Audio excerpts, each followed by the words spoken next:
let's see. Marker in first.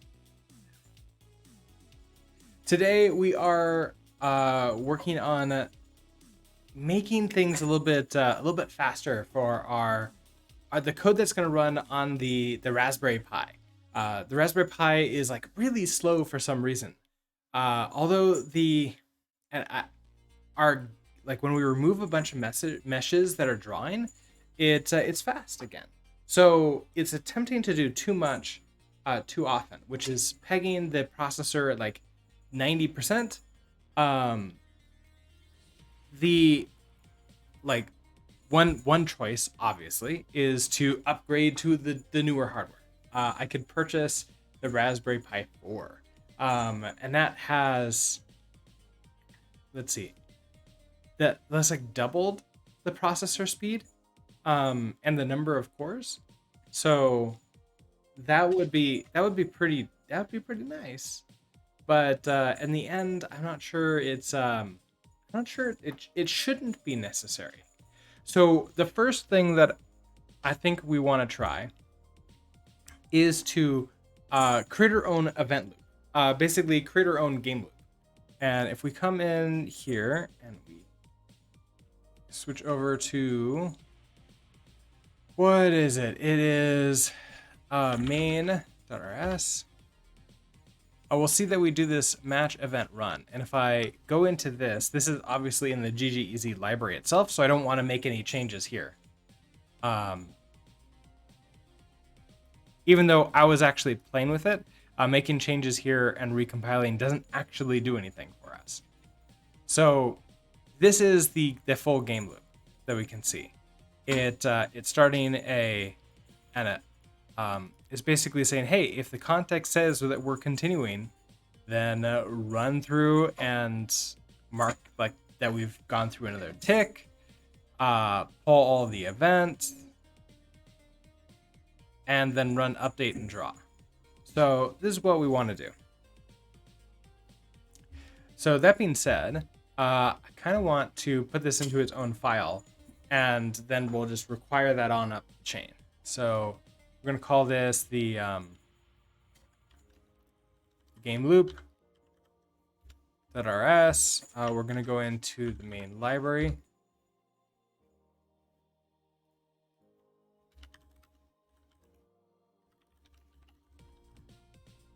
Stacking, hello. How are you today?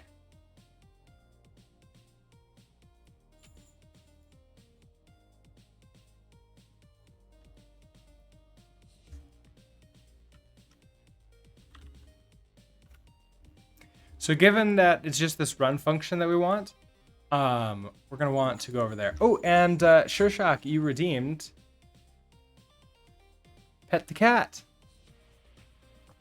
Yeah. Do you want to be pet today?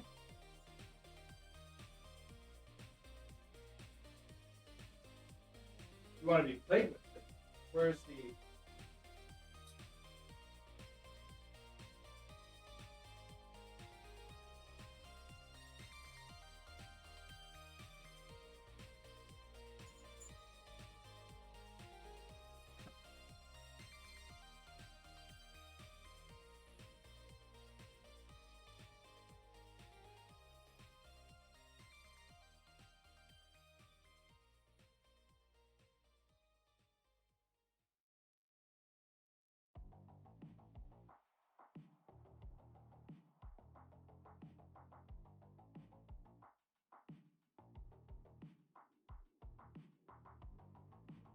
I'll let him have it now.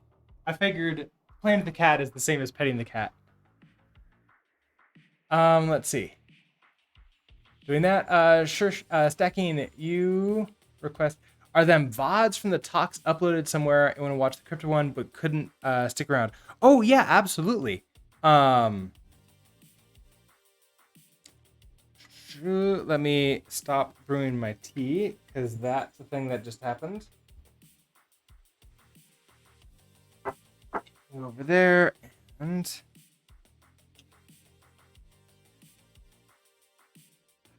so what stacking is referencing is I run the Rust Denver meetup.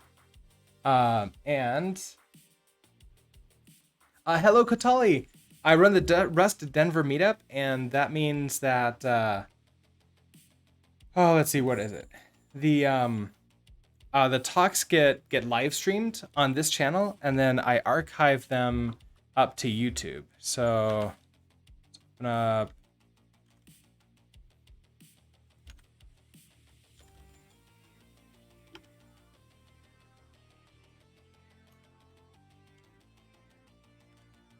There we go. Took a little while to like actually figure out how to type. Okay, so let's head over to my YouTube.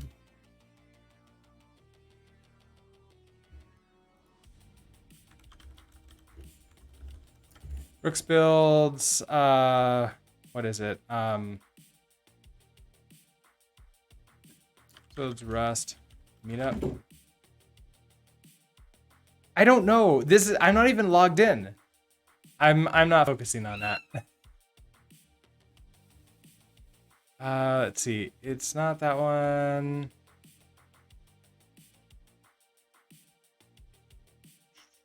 Playlist. Denver Rust meetup. And it's probably at the bottom. This one. We've only had 3 meetups since we started.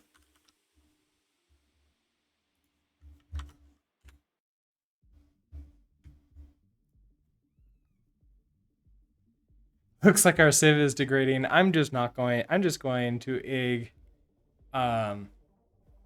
not pay attention to it. Oh, kitty. What's up? You want playtime?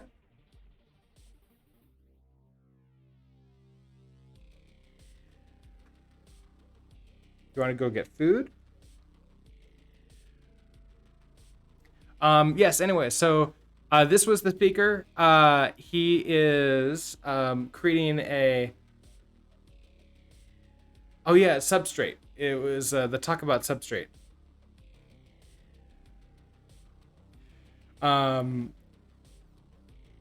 So anyways, I thought that was a fun, good talk.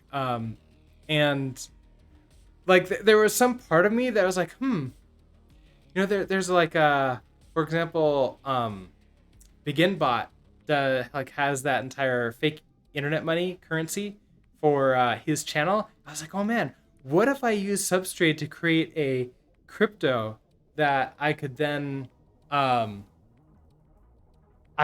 use to like as the channel points, like my own custom channel points. I'm not completely convinced that that's a good idea though. I think I would end up running into more trouble than just like actually creating my own like a little counter that just goes up. All right, so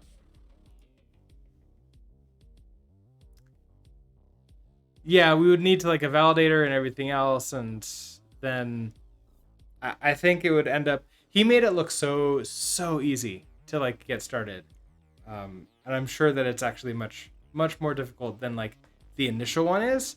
But then again, I might be able to like, if I could get him to help, that might be something else entirely.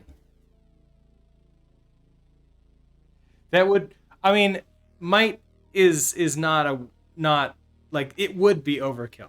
It would absolutely 100% be overkill.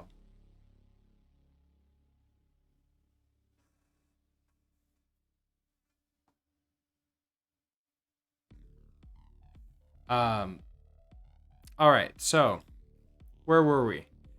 We're here. So we want to create this entire game loop. And that's the thing, is like learning it is good, but I don't know how much I'm actually going to be doing that. Like working on it. So here's this run function. We want to take this, which starts here, go all the way down to here, copy this out, and we want to head over to our game loop and put this in here. You're trying to make a Sudoku in Solana development chain, but compilation time is around 50 minutes. Oh, wow. That is really slow.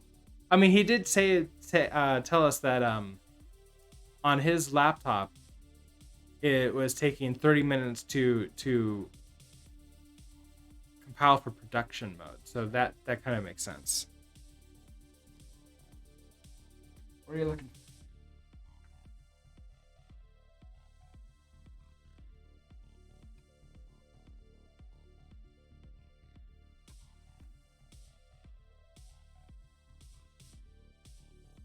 Substrate took like 47 minutes the first time you used it. Well, I mean, that's an improvement. It does remind me of like Actix Web when we were playing around with that a while ago. That was so slow. Every time we like made a tiny change, it was like several minutes. Okay, so we have our game loop here, and that means we can technically run it. Let's go ahead and bring in all of these requirements.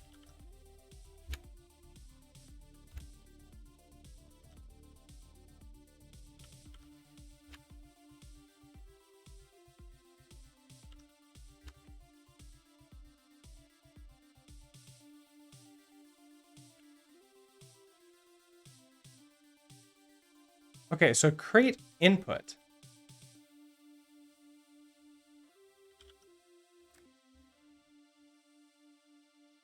Okay, so that's getting input for keyboard and mouse.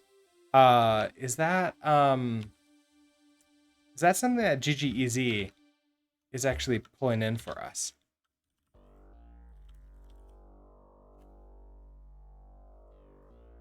Oh, is this gonna work?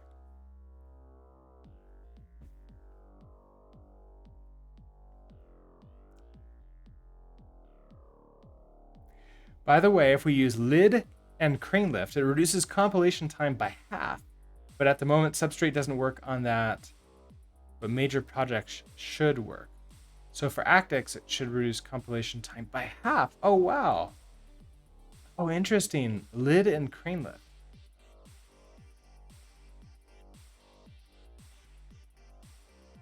Oh, okay. I guess I can't, well, you know what I can do is to make this actually work. Let's comment you out. Now we'll compile for the documentation. Utsby, good morning.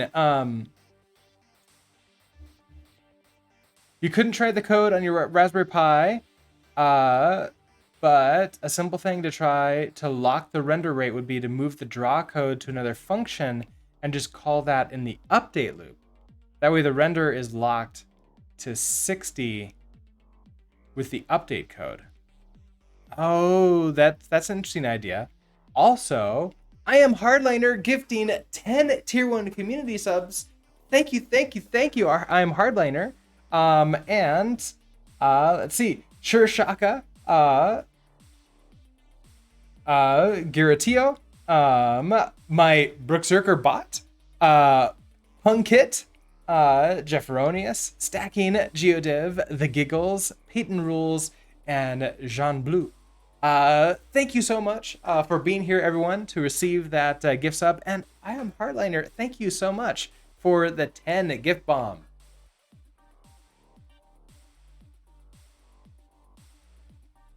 And just in time for this to finish. Now, do you tell me where you are? Here it is. Wait, no. Target doc Unicode. I think this is it. I should be able to open you in here.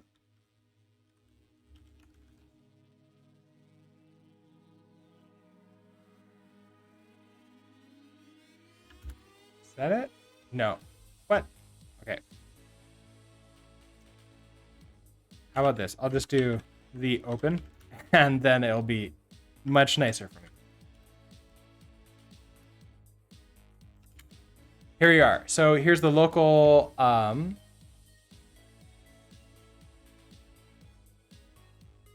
here's our local. You gotta support the Rust game devs. Well, thank you so much. It's definitely a lot of support. and I appreciate it so much. All right, so what were we doing? What I wanted to do was look into GGEZ and see what they're pulling in. And does this, am I able to see that easily here? Or is this actually something that I won't be able to see?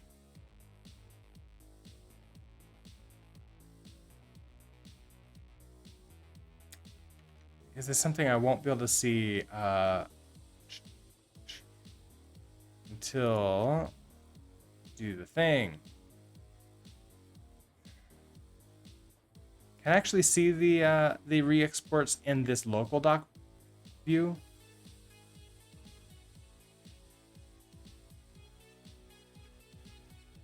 I don't know if I can. Re-exports here. Oh, okay. So Mint, algebra, and air.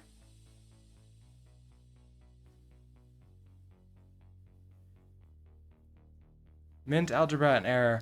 But then this is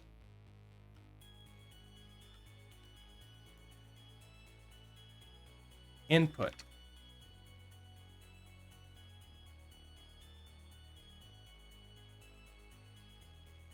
Wait, those are crates.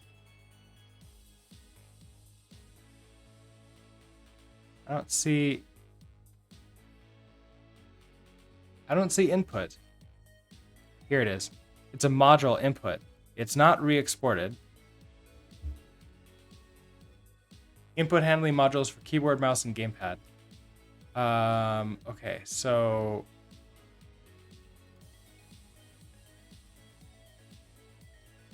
can I, let's see. Can I just pull that in?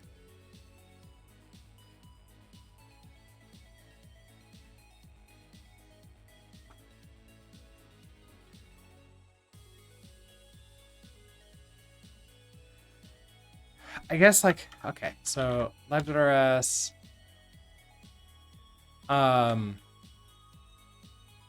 Actually, you know what would be even easier? Let's just go to github.com.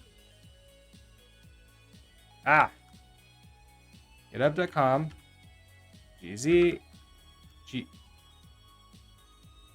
ggez. Oh my gosh, typing ggez. Let's go take a look at their cargo.toml. I want to see, are they pulling in input? No, I don't see input in here. So input is not just that not public? Okay.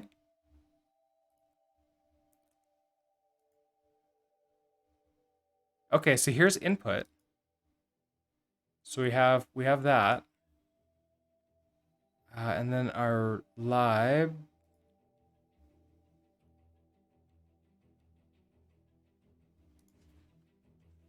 Here's, oh, pub mod input. Okay.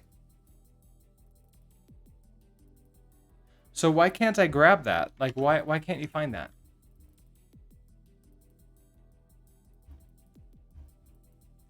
I bring you back in.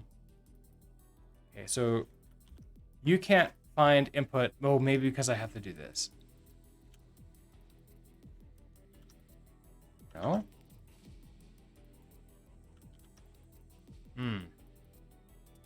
Hold on. Use GGEZ input.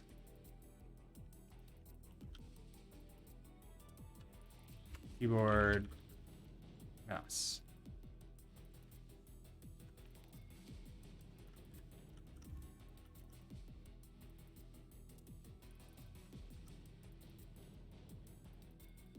I mean, you're literally there.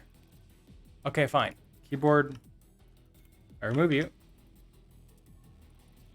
Well, we'll grab that later. I just copied this over from GGEZ, so it's probably not the best. Okay,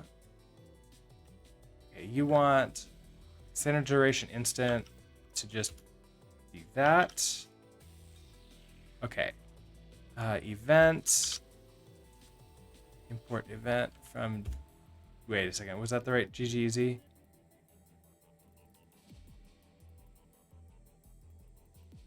No. That was the wrong event. You are import event.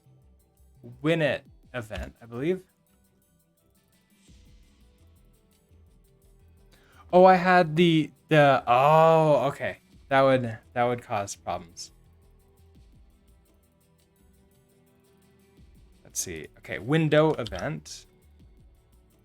Let's give me this window event. Quit.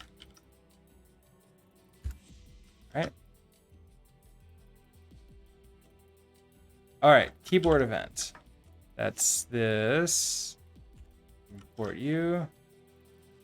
Element states. Import you. Okay, keyboard.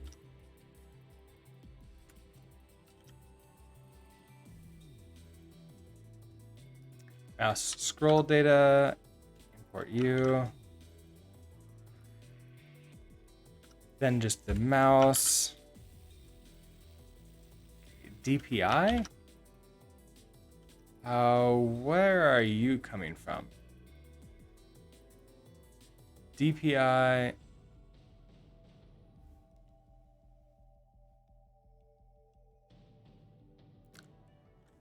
Unresolved import? Oh, it's standard time.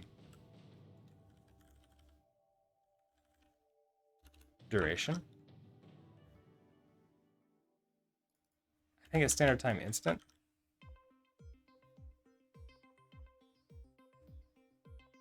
Okay, DPI. Okay, you can't find that. Let's go see. DPI in the new Rust analyzer import is so ugly. I know, but it's like one of those things where the it's so nice to have that I just don't not want to use it either because it's too convenient.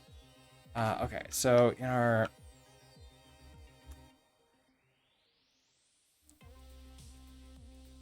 events.rs run. So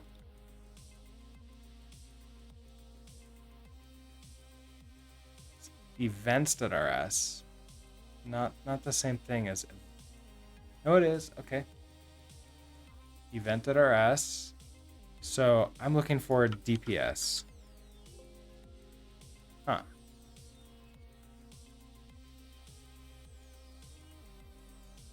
Is this not the same?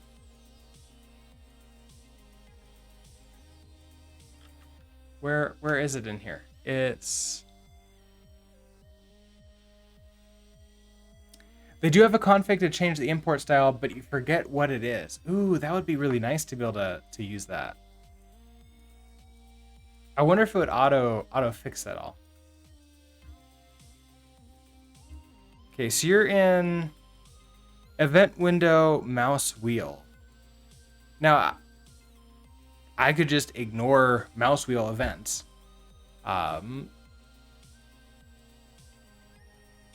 Okay, so. Oh wait, is that because it's a something they're bringing in?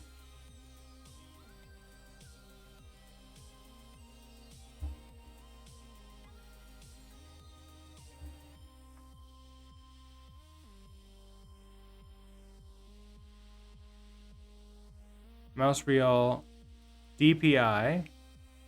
Okay, so there's DPI there. Use winit DPI. Okay.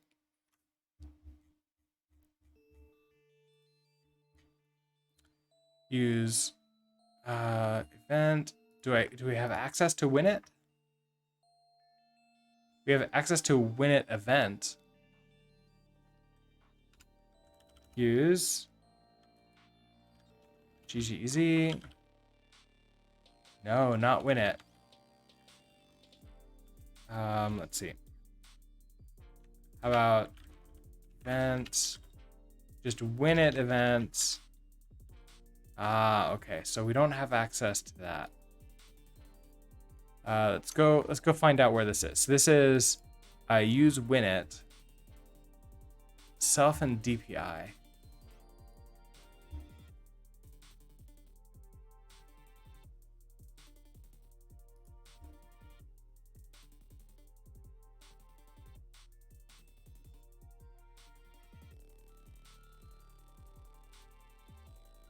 I don't see a winit there.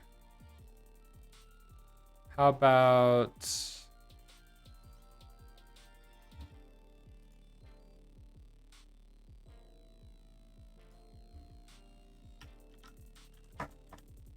okay, we could pull in this exact version of winit in our cargo.toml.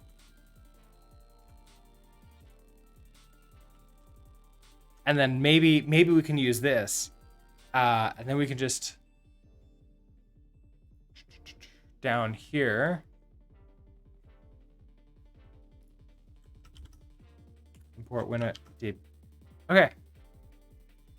Hopefully that should just work. All right, so stacking, you found a way for us to update this. Let's go take a look.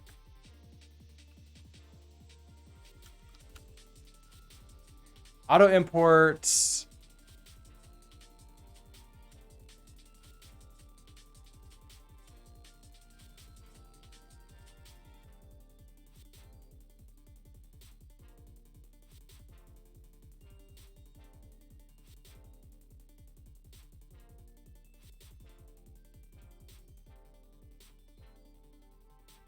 In VS Code, the configuration for this is Rust Analyzer assist import merge behavior. Okay, so if I go to that, go to Rust Analyzer.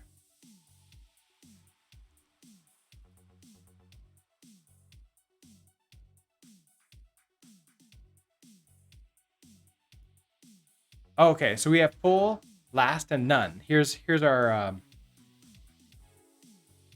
Oh, you think the old behavior was last? So right now we're on full, and we see that that's creating this look to it, where it's like just using one giant thing like this. If we try none, for example. I was kind of expecting this to like auto do its thing. Here, if I comment you all out, I'm gonna do this again really quickly. Let's see how it ends up looking.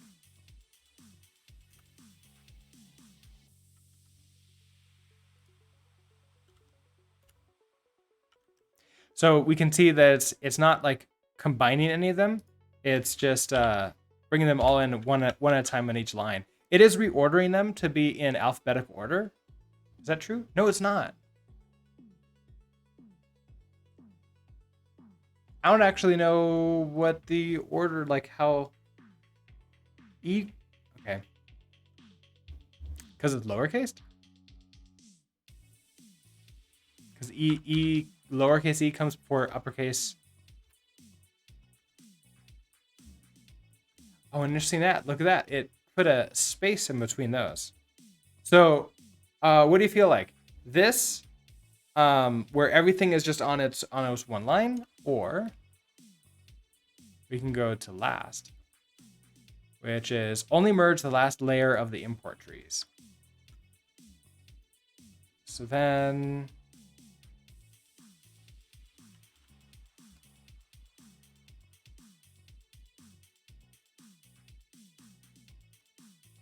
this is event, import event. This is winit event, I think. So we can see that it's pulling this in, but only if it's the last one. I think I like the last the most. So you can see like these two would be together in one. So if I manually did this, it would be Yeah, the game results. But then this would be how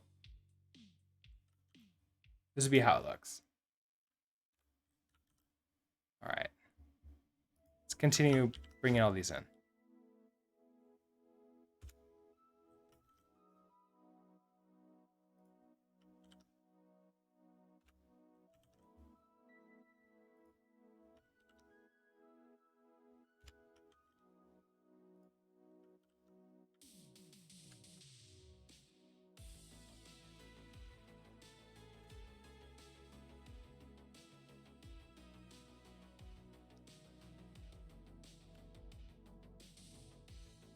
Okay, DPI, import that.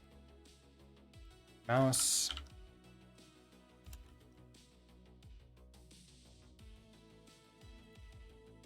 Okay, what are you upset about? The conf object the context was created with. Okay. Field conf of struct GGEZ context is private.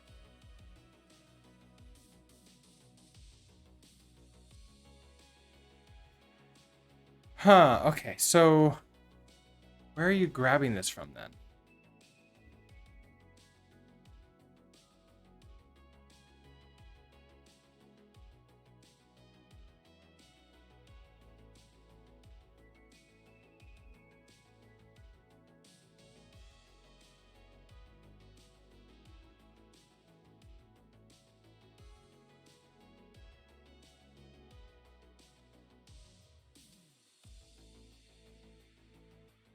Interesting.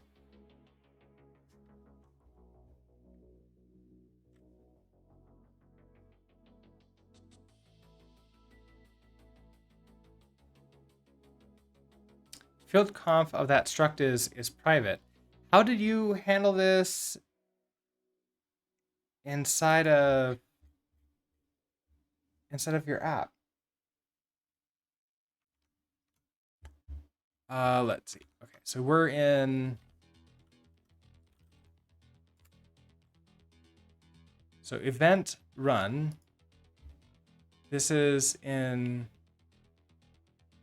source event run.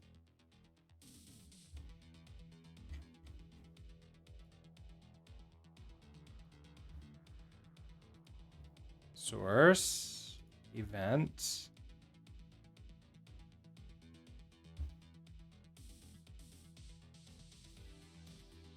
run. So then down here we have this.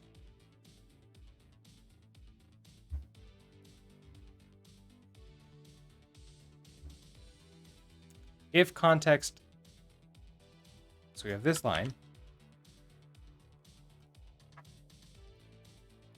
Okay, so where is, what do we have in here? We have 39 matches.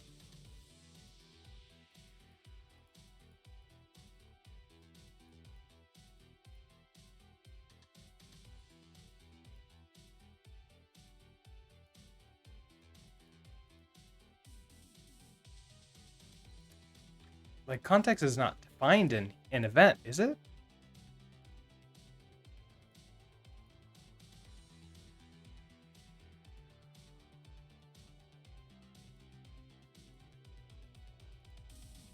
No, it's not. Okay. Back down to the bottom again. So how can it be private for me and then not have that same problem with GGEZ?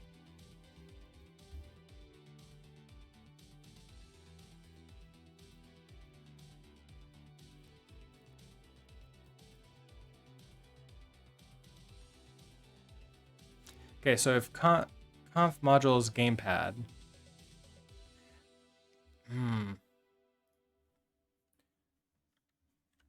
I can bring in you at least.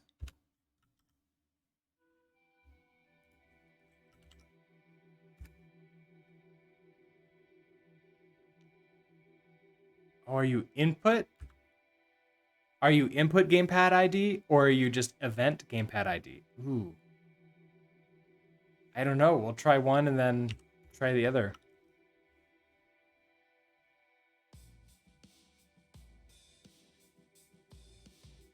So the answer was not that one.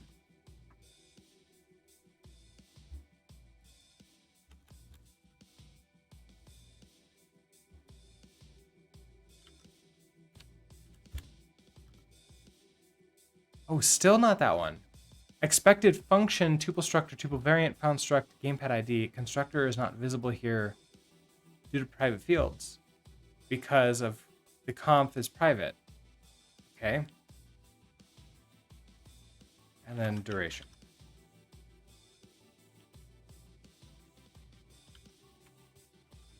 Right. And I don't want any of this stuff to actually happen.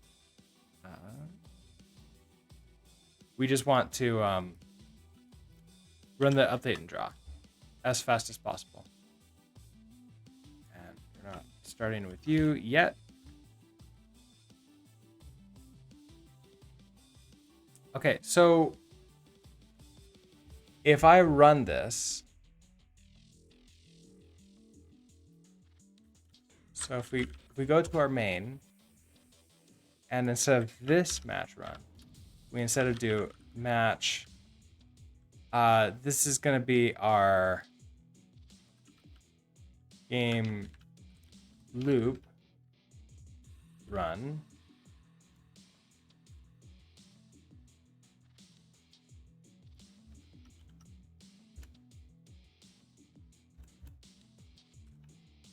Okay, so we can pass in the mutable reference to context, the mutable reference to the event loop,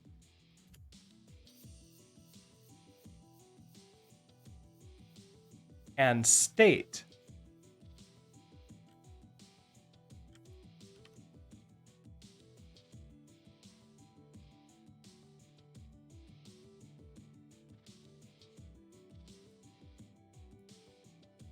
Our game state, which is just a mutable reference. We already have that to game state.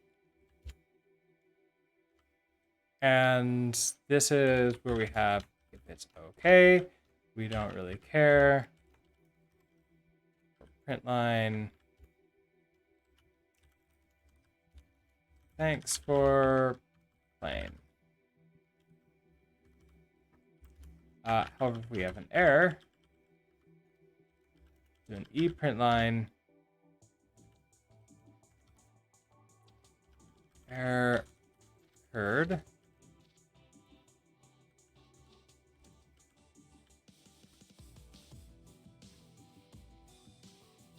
Okay. Now we still have these 6 errors. I'm really curious though. If I try to run this, what errors do we get here? Okay, no duration in the root. So game loop line 6.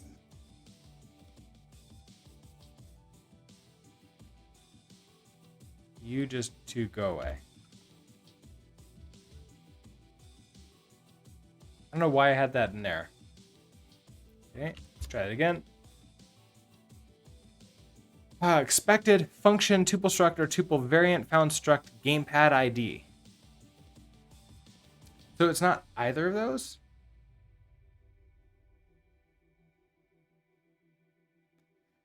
Then constructor is not visible here due to private fields because conf is a private field of context.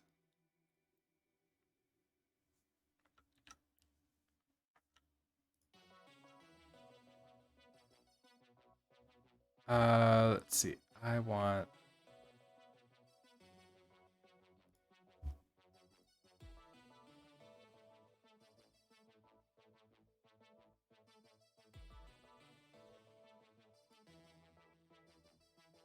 Can I see where context is actually created?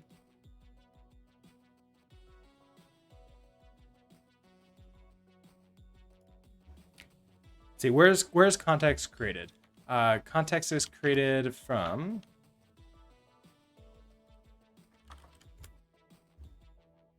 here in it. Okay, so in our initialize, but in our initialize, we're doing this context builder. So if we go to context builder, You're returning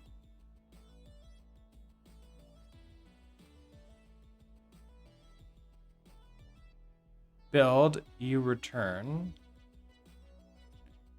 a game result with a context in it. So if we go to context,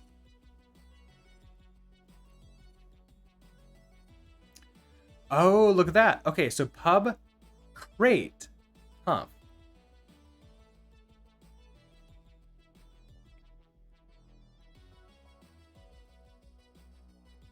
And then conf.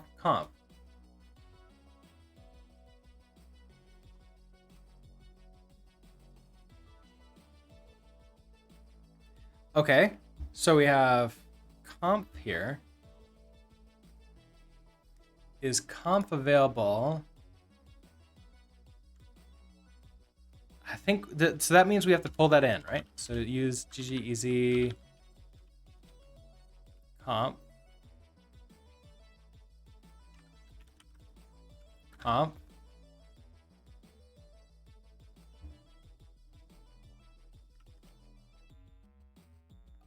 No.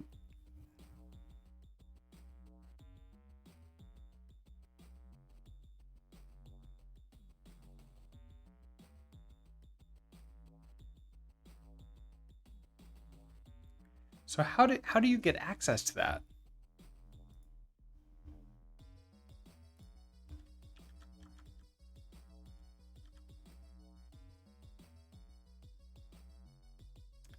GGZ context is private. Well, we found that it's not private. Because here it is, and here's this conf. It's definitely public for the context.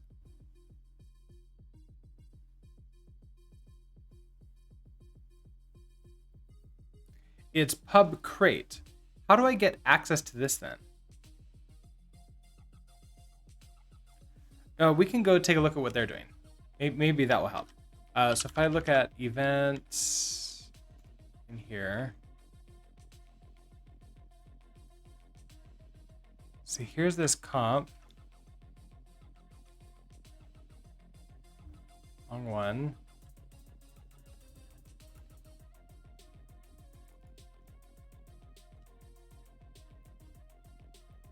That's the only place it's brought in. This is all in pursuit of resolving the render performance issue. Yeah, I'm trying to lock the rend, like the loop down. So just taking control of the game loop ourselves and making it happen only once, like, 30 frames per second or so, or 60 frames per second.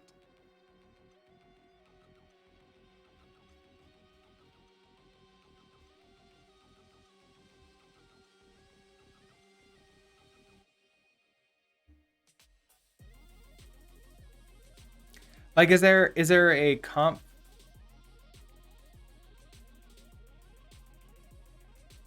I don't see like a use statement for that.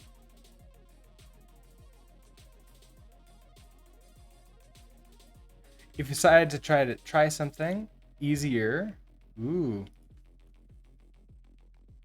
Oh, that's your idea of just putting the draw stuff inside of the update, right?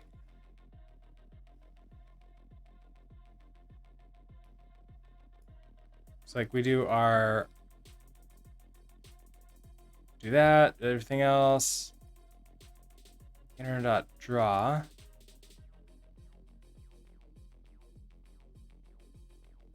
Oh, is inner draw actually just doing the draw calls? And then yield now? And then also yield now with that. We could definitely try this. It might be faster. We haven't actually switched over to using this. Well, actually, we kind of have. Let me switch back to this one.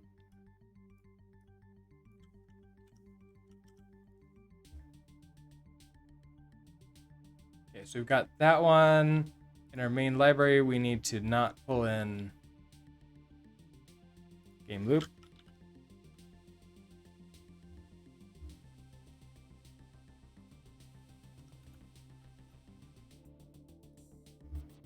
And then in update here, so we do all view things, we match an active scene, we do all those. At the very end of it, down here, that not that, we actually copy what's in here. Okay, so let's equals self the inner draw. Oh wait, you created an inner draw, didn't you? Here it is.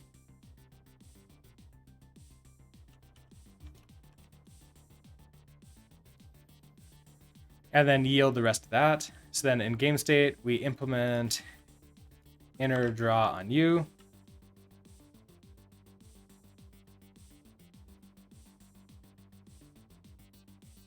And that's where we have our graphics clear.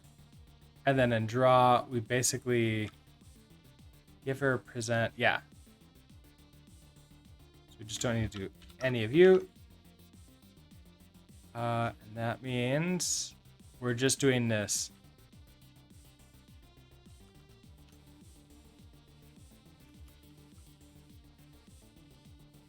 All right, so no errors.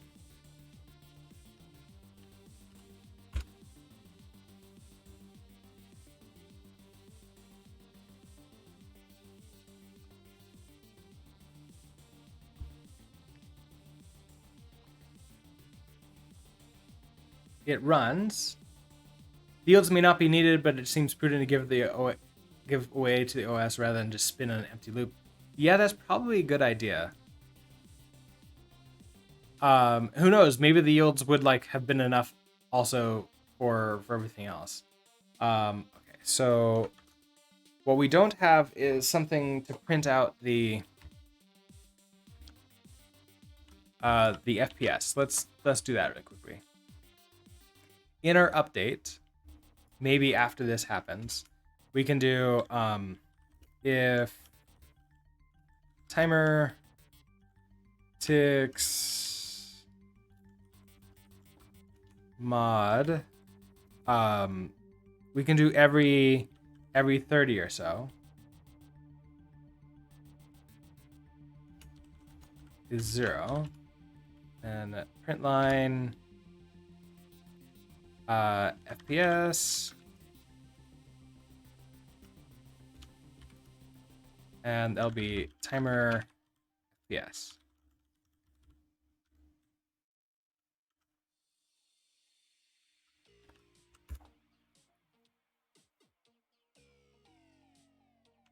Okay, so if I move that over to the side, we can see that we are limiting our frames per second now. Now, is that really true though? I'm not. Let's go into initialize and make sure that. Yeah, we don't want to turn VSync off explicitly here.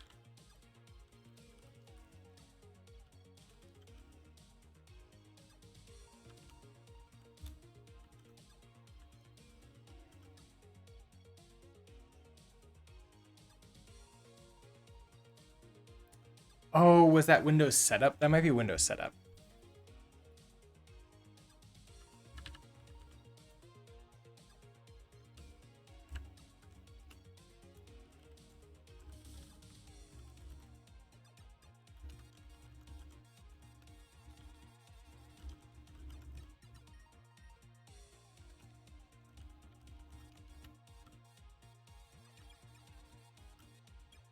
Okay, so that makes you happy, and then down here we'll do a dot Windows setup.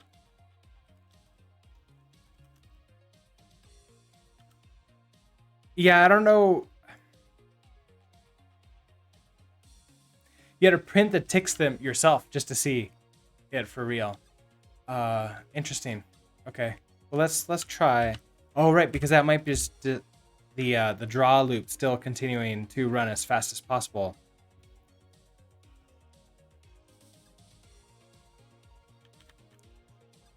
Right, okay. because this isn't actually limiting out. So what we can do is we can go ahead and try running this on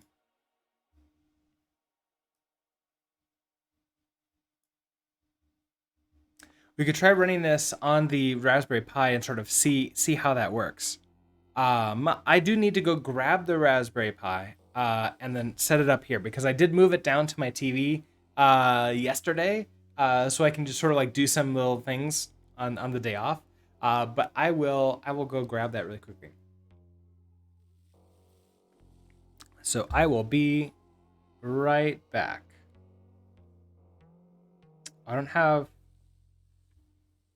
I was setting up a new, where is it? Did you die? There it is. I was setting up Stream Deck for myself on my iPad, and I don't have break. We have the capture card thing, but I don't have the ability to switch to a break yet. All right, I might set that up later. Anyways, I'll be right back.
I am back. All right. So much fun stuff. All right. Extra keyboard. Plug you in. Do I even have a good power supply over here? It's plugged into something else.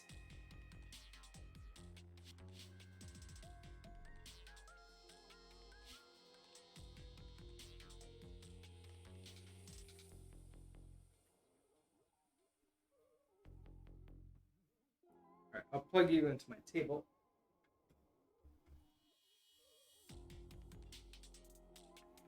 And I learned the hard way. I have to plug everything else in first.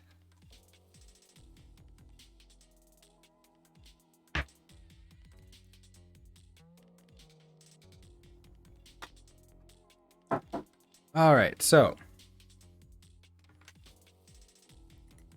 HDMI. You are the controller.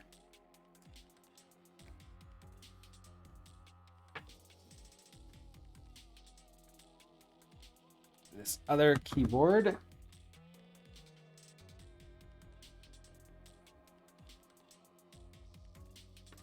And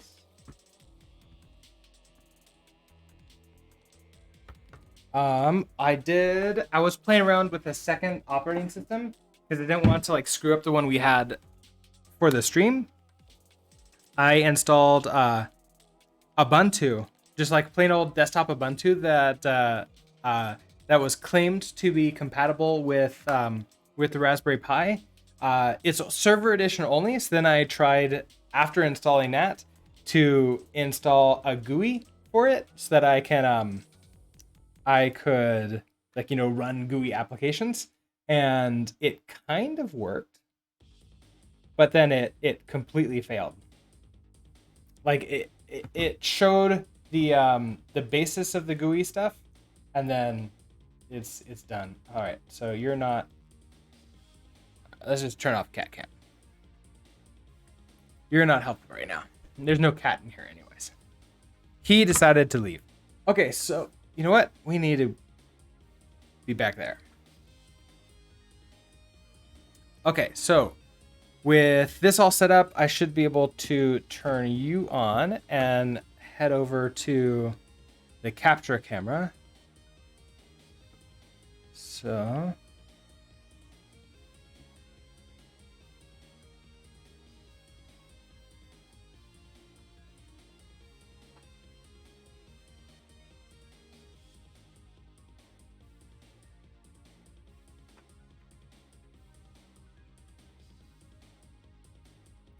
So one of the things I was looking at the newest Raspberry Pi, the 4, and apparently we can get 64-bit operating system on there, whereas we're stuck to 32-bit operating systems for here, which seems a bit odd because it, according to RaspberryPi.com, it says 64-bit CPU, but none of the operating systems are supported with that. I don't know. It's kind of weird.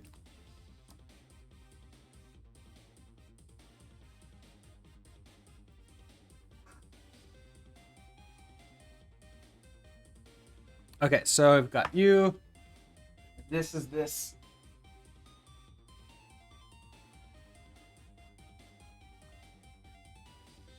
Let's full screen you. None of my shortcuts work on this operating system.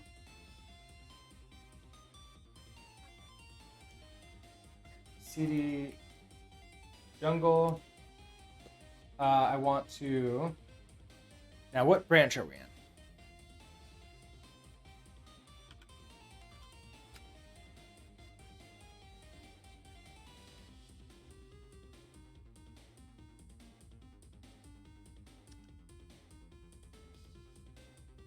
We're in the improved performance. So go ahead and stage all view and trying to improve performance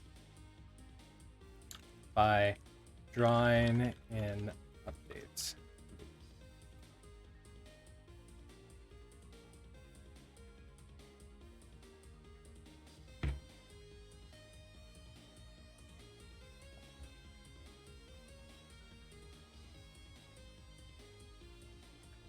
Okay, got that.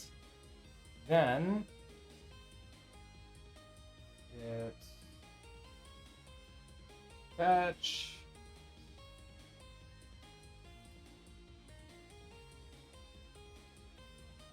All right, so check out. Really? No autocomplete?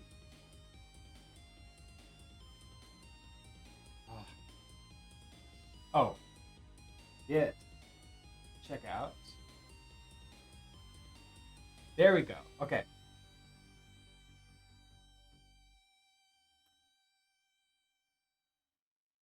Already up to date. Perfect.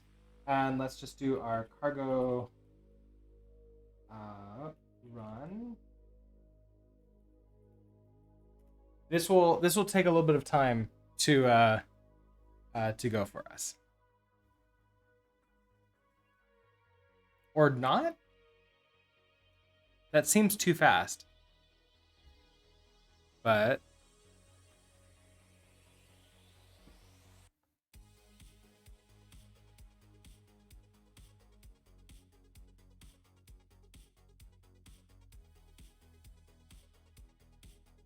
still pretty slow looking.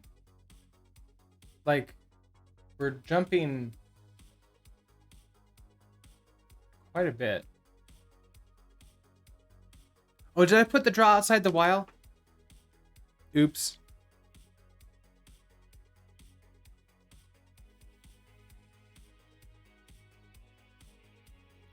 The frames per second was sticking around 70 something, which is like we want to drop that down essentially. Yeah, let's try making sure that I implemented this thing correctly. In the main library, yeah, here's the while. So we want to put you down there.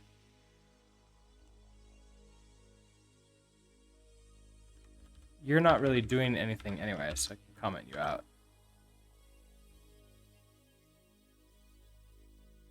And perhaps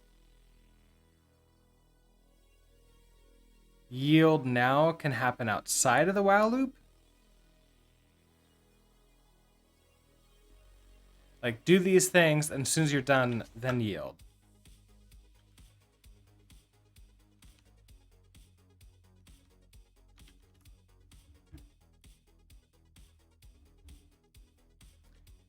Need to limit the number of draws. Push you up.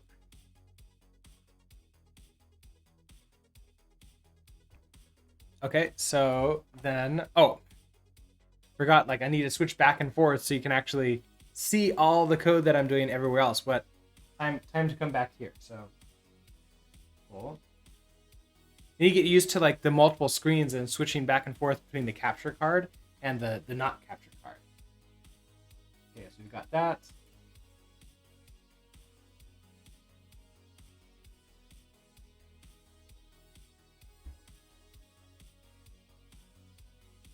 That feels like I know it's a very small amount of code. Maybe that's why.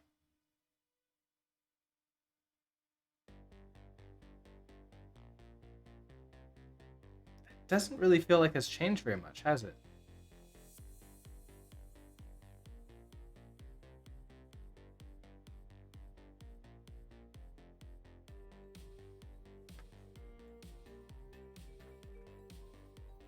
I kind of want to like double check that. Like, I mean,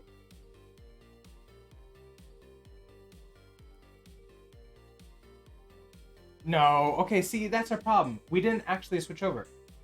Get check out. Oh, get. Hold on. That's why. Get check out. Undo these changes. Then I can do get checkout 25. I didn't notice that there was an error message on there.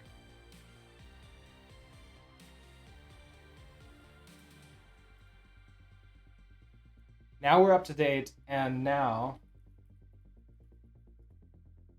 we're on 25, improving performance. Yeah, Stacking, you're right. We were on the wrong branch. And that's the reason why it wasn't recompiling for us and taking a long time, which I was assuming that it was going to. Cargo run, release. There we go. This is what I was expecting.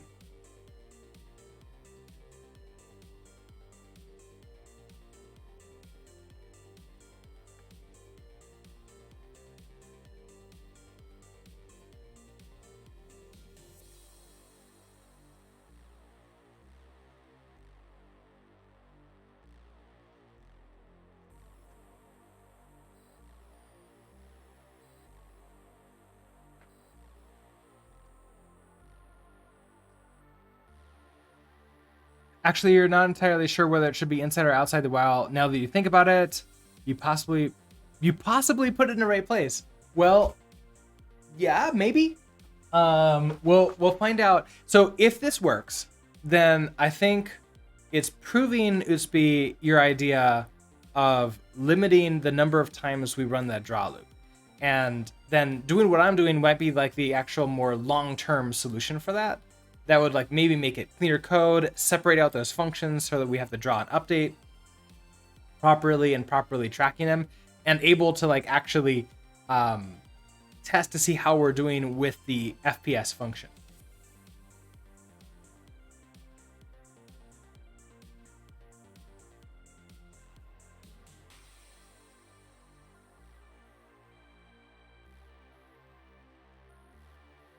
Now, do any of you know for Raspberry Pi 3s, is there a 64-bit operating system that I can install on it that is supported? All right, here we go.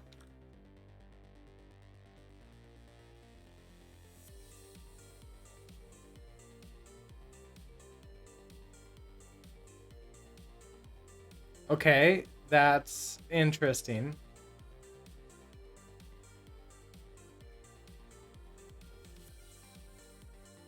It's really slow.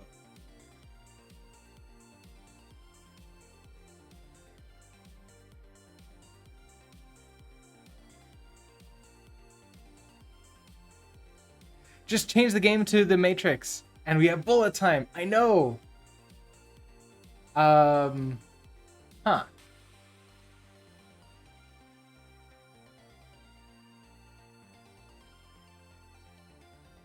Okay. Now, before we do any of the other things, I'm curious.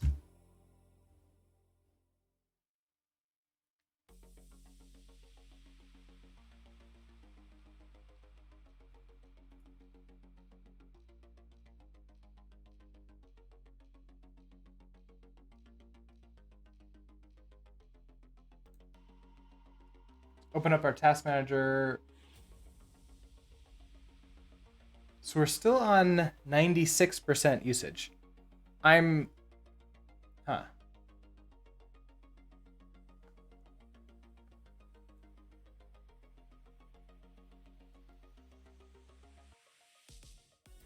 So it isn't helping us with us there, but it is slowing things down a huge amount.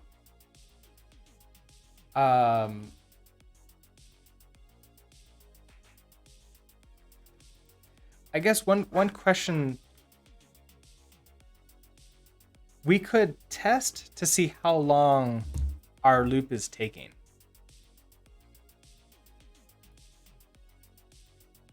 So for each one of these loops, if I get like an instant now, so let start equals instant now.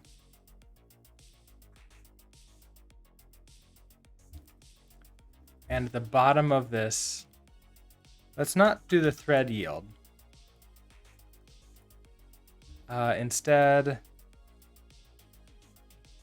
let's do let end equals instant now. Okay, so now we have the start and end time. And so if I have our duration, our like frame duration is end minus start. So that gives us that duration. I want to debug the frame duration.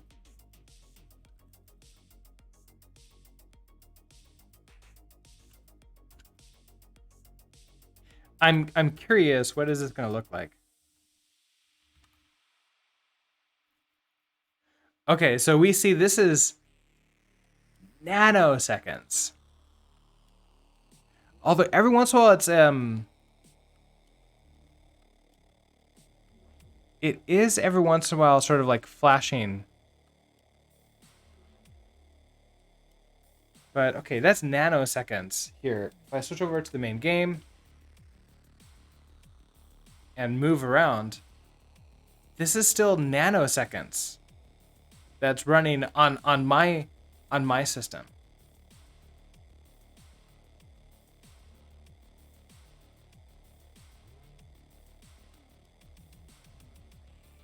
If I quit you, what is that symbol? Like, so I know that we have nanoseconds, and then we have this U symbol. It must be higher than nanoseconds. It's microseconds. Wait, so it's from small to large, it's nano, micro, milli? Is it, do I have that correct?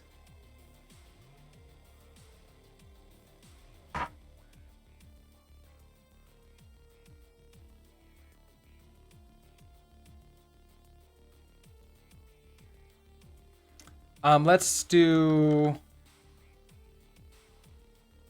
only print this out once every 10 frames, every 30 frames maybe. So if timer FPS ticks.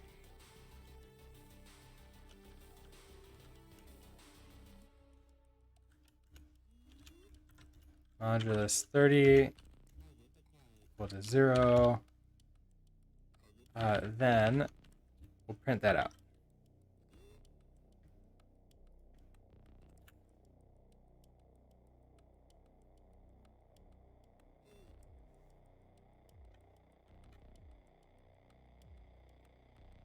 Still printing out so fast.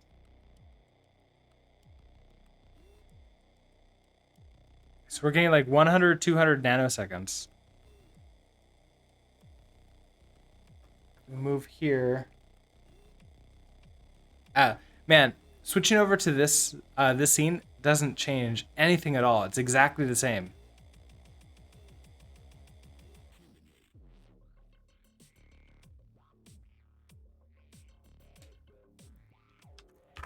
Let's see.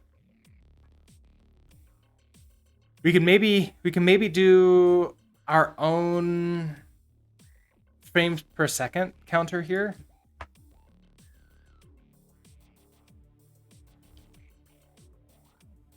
So, like, I understand this will get slower as like a fill up memory wise, but we're not going to leave it on for very long. I can, inside of our struct, we can store, let's see. FPS is, we need a vector of these. So this will be a vector of, is it a U size? Is that what I'm getting out of? Oh, it's a duration. A duration.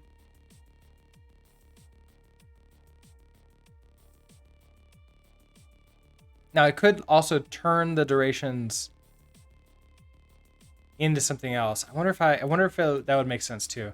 Okay, so then we have BS is an empty vec.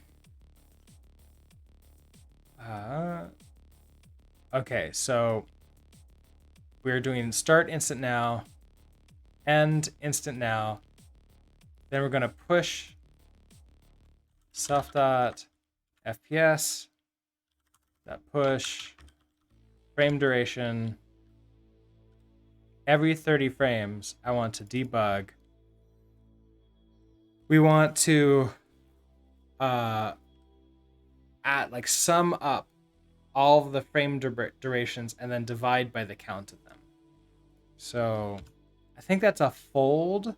So we're going to do a let average equals self.fps dot, I think we have to iter, then we can fold.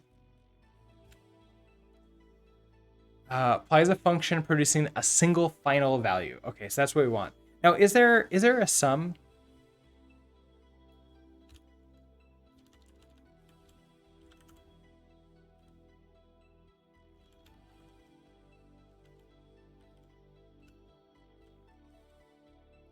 Okay, there is a sum.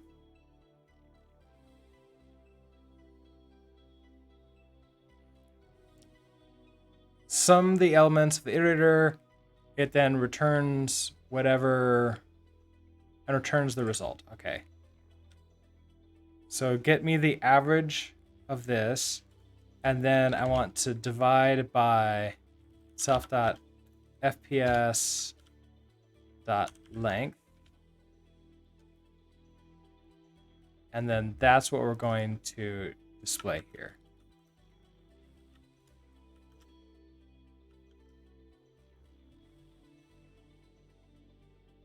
All right.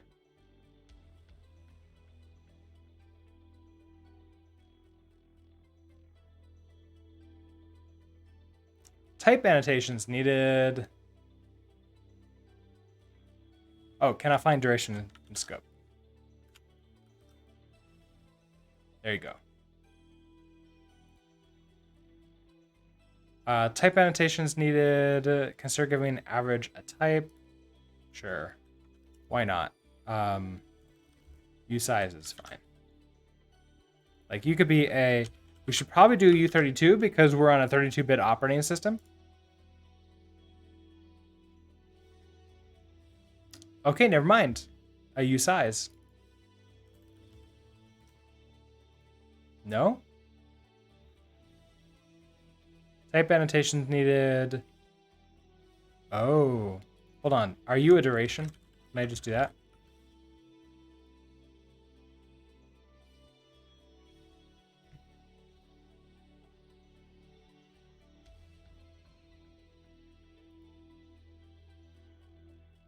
Okay, where do I give?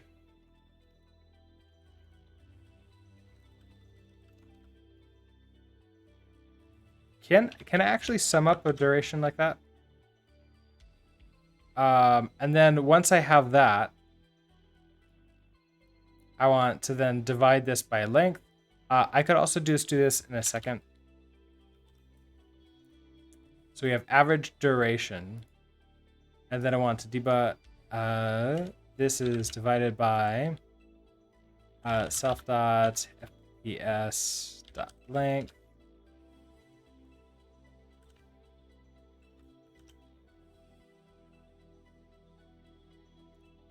Mismatch types expected a U32, found a usize.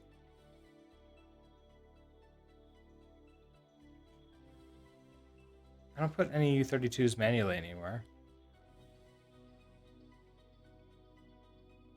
Oh, okay. So as U32. There. Let's try that.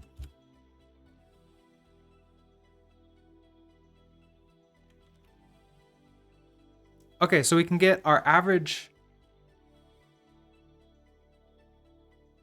So this is the frame length. This is how long. So I guess it's not frames per second is incorrect here. This is actually the frame lengths. The average time that a frame is taking to run. And so if I switch you over to like every 60 frames.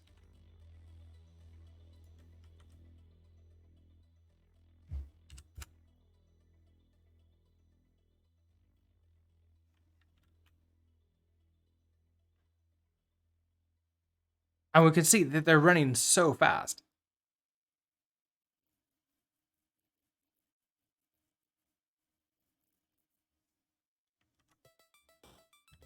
And we think that that yield now is helping. We can try it again.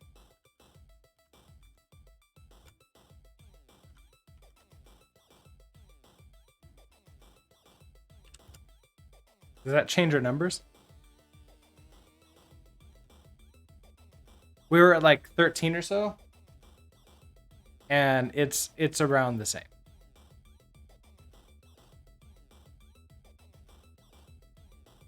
Okay, let's get this over onto the Raspberry Pi.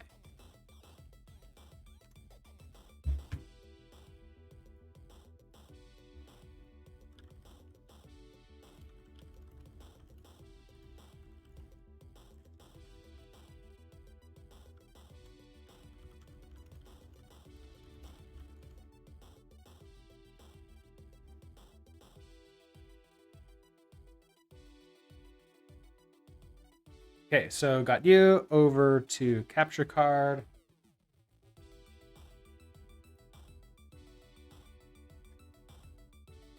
Apparently I left that running.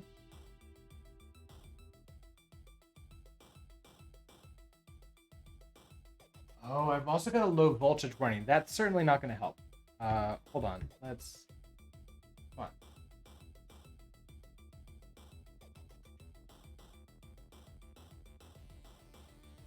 Let's let me see if I can fix that. I might need to go grab an actual power supply for it. Well, this will force a reboot. Fine. Let me try a different. Apparently my table doesn't provide enough voltage. Let's try this one.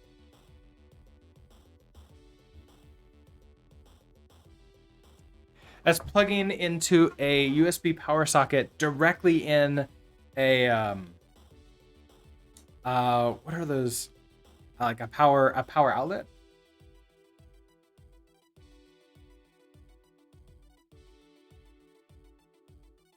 Running on your desktop gives reported FPS in the millions. Right, because like it's not FPS. Like I was wrong. I named it incorrectly. It's actually the time.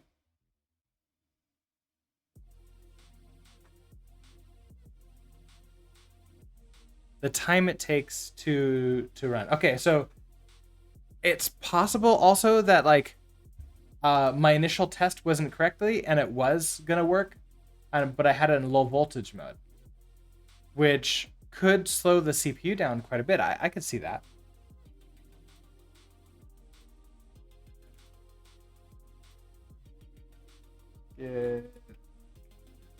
Branch.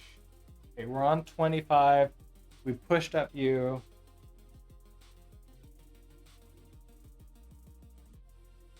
Oh, you're coming from the number from timer FPS. Wow, frames per second in the millions? I don't think I was getting that. That's crazy. But I guess that makes sense. Like if each of those frames is taking nanoseconds to complete, that does make sense. Okay, so we want a cargo run. All right, run this. Let's see how this works. Oh, we want to open up.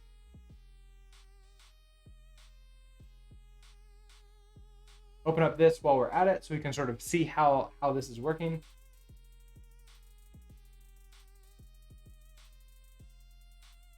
It just reports based on the number of event loops, not actual renders. Oh, okay. I guess that makes sense.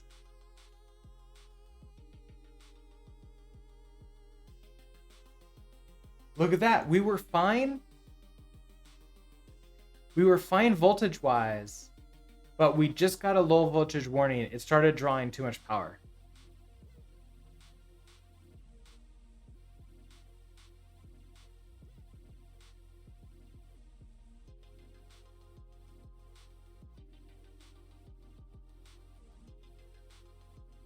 Interesting. Okay.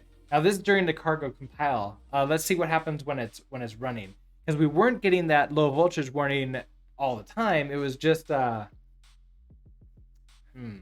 I do have a USB to I do have like one of the official, like I got it from a kit that plugs into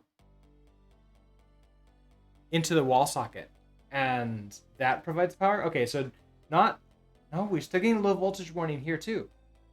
All right, so if we go take a look at, okay, 50% CPU usage. That's a good sign. Our frame length is like 51 nanoseconds, microseconds.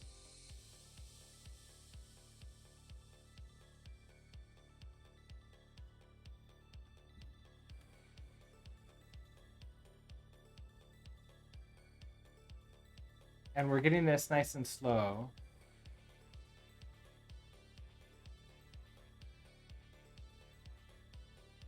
Wait, did the terminal just freeze?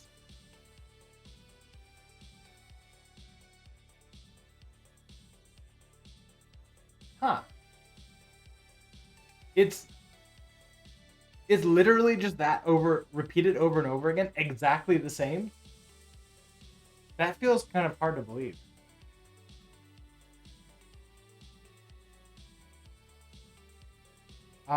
We are getting that low voltage warning again. And we're back to 94% CPU.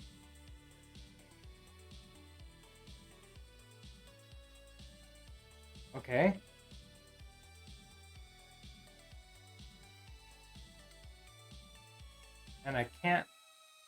quit the game.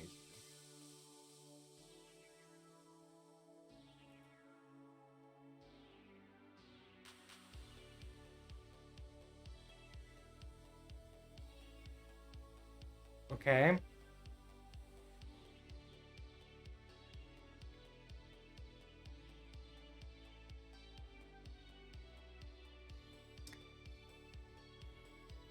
So it was. I kind of want to run this again and then hit return a bunch more times in here. So we see this is running.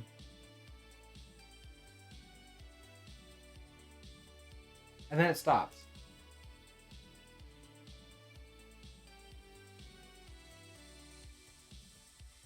We went from each frame is taking like 61 microseconds to each frame is taking multiple seconds. Oh, that's strange. Now we're getting that low voltage warning again. I'm gonna go downstairs. I have the full power supply downstairs that I can plug into an outlet directly. We're gonna try that next and see if like it maybe my problem is that I didn't notice that we're hitting a low voltage warning and I'm pulling in too much power.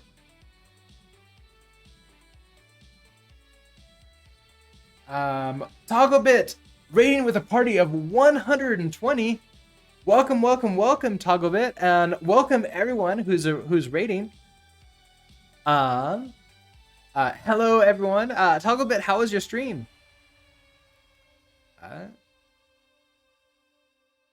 I did just get rated. It is crazy. Am I using Linux now? No, I've got. See if I can show this correctly. I've got a Raspberry Pi, and what you're seeing on the screen is on the Raspberry Pi right now. Togglebit was coding in Haskell. Everyone was amazing and super helpful. Awesome. Well, that's great to hear. Oh, you taught Togglebit Haskell. You did assembly, Haskell, Zig, and Rust. Oh, that sounds so fun. So, Zig is pretty cool. Nice. Let's see. So I don't really have a good way to like show the. I still don't have like a good place to show the this card, so you can see it. When I try to like put the camera position around here, the cable keeps on pulling it. Here. I'll do this. You can sort of see it. You're gonna bail now because of food. Have a great stream. Thank you so much, Togglebit, for the raid. Have a great rest of your day, and go grab some food. For everyone else, what we're working on is we're trying to make this Pitfall game, which we can see in the background of the stream right now, and it's we're getting some errors. So, for example, you might notice in the upper right, way up there, we're getting a low voltage warning. I just noticed that right now. So, low voltage, not the best. We need to figure that out. Also, I had my average frames length was taking 61 microseconds, and then when the game started and we got the low voltage warning, that just went away. And so I have it printing out every 60 frames. I don't know why it just decided not to work. Also, when I move to the right, that's our game speed right now. Not the best. Yeah. We need to work on that a little bit. Your FPS vector will get very large very quickly. Yes. Doing some will take more and more time.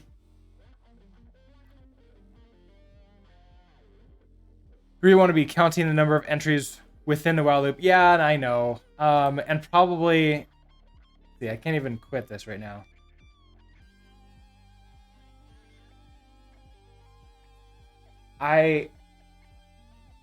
Optimization may not be your strong suit. It is not. I've not had to optimize in the past. Also, we got we got 2 requests for Pet the Cat. Unfortunately, Kitty Cat's not in here right now. It's de-optimized to see the animations better. Exactly. It's planned. Now, it like one possibility is that the low voltage warning, that might be like a big problem. Fetch the cat, then obviously yes. So before I go fetch the cat, we want to play the USB. You're going FK for it. Thank you so much for the help. I'll see you when you get back. I want to play the cargo install cat.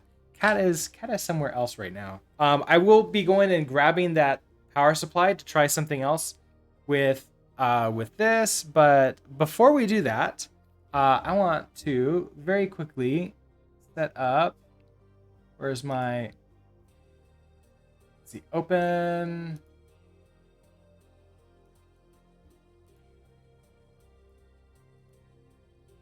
Open. Okay, where are you? Documents. Not code. Builds the Rust workspace. Get the streamer game. Oh wait, no, it's not in there. Oh, I don't actually know if this will work. Because I think I have to be in the right location for it. And release.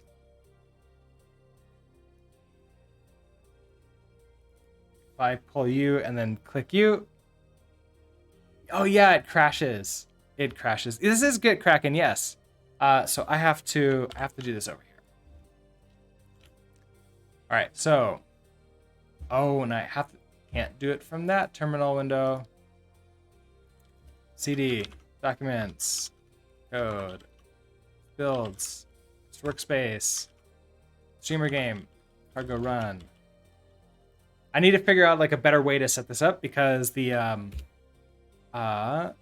target release. I was trying to set up a something that would allow me to just run the game from like a Stream Deck, but I need to CD into the appropriate directory first. All right, so this is a game that we play when we get raided. You all are going to be able to drop all of these things on the right to try to get me, and I'm going to try to avoid them for 120 seconds. This is a game that we made live on stream all together. It was our last project before we started this current one.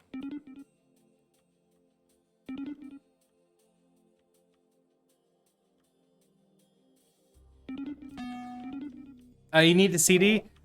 Probably? No.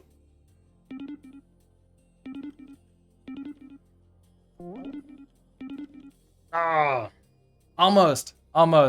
Let's do it one more time because I know like it can go pretty quickly and it can be hard to sort of like catch exactly what to do. So that was a practice round, totally.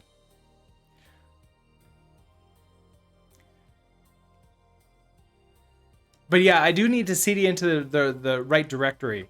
So I need to figure out how to do that or put the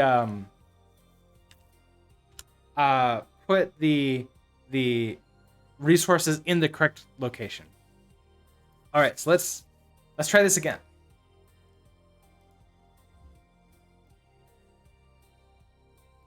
Let's put fire everywhere. All right. We removed the ability to like pre-set up all of the commands because then we were getting just a rain of fire everywhere and I just died within 2 seconds. So this gave me a little bit more time. Oh, I'll take the heart. Wait, what? That didn't work for me? Do I have a bug in the game now?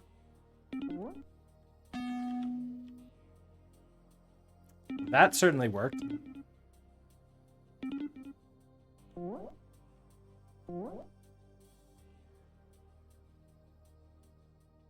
I could swear I hit that heart and it didn't give me a life.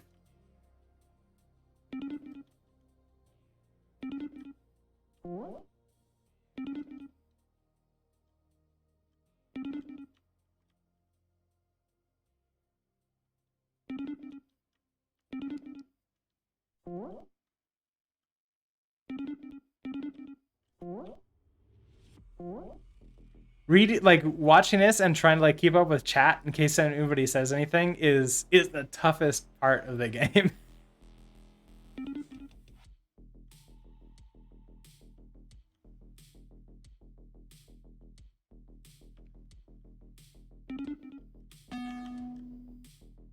Because then I do things like that and get hit by the sword when I don't need to be. But I'm almost almost to the winning point.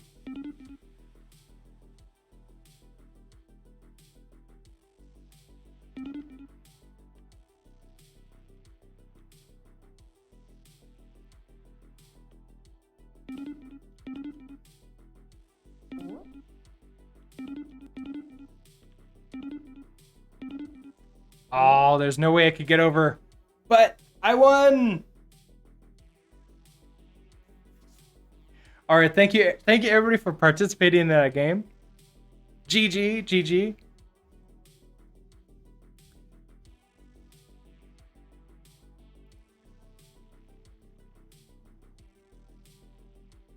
And yes, Mova, you got the most points that round as well. So now I am so we wrote that in GGEZ, and so we're storing all of the points into a file, and so that way like over time you accumulate your points over and over again. You can see that grow as the longer you play. All right, so what I want to do is for this Raspberry Pi, I want to try a different power supply to see if maybe that's going to be slightly better.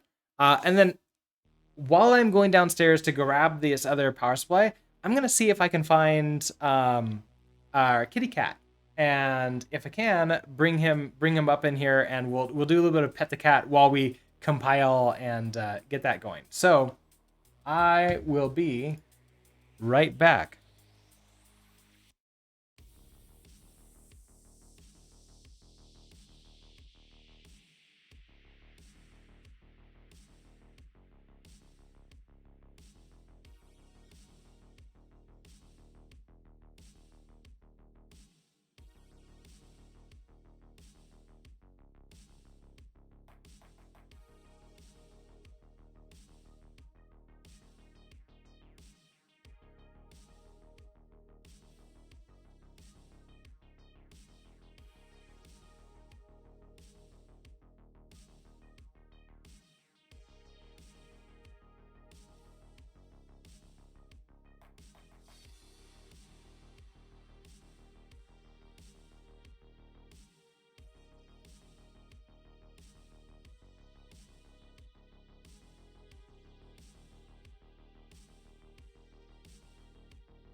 I am back. What did I miss? How much can your power supply put out? I don't know. I know, such a cute kitty.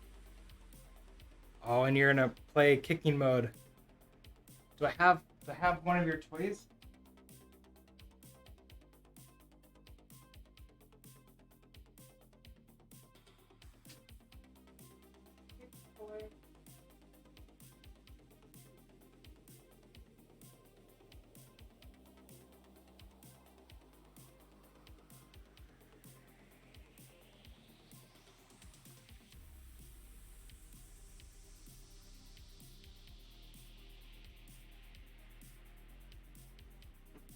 All right, I'm back. I'm back. And I got him his purple kick toy too.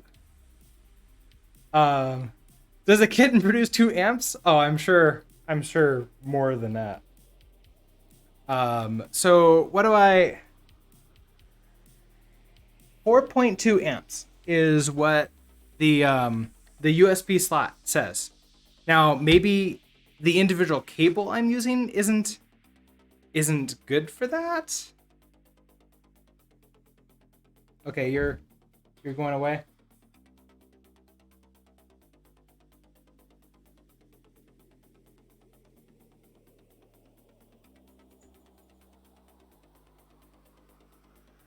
I don't know if I'm gonna.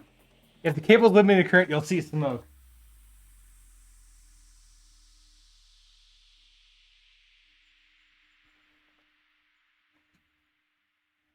All right. Yeah. So the cable's probably not the limiting thing then, but I can unplug you, Catacene code, and be like, nah, that's your thing. I know.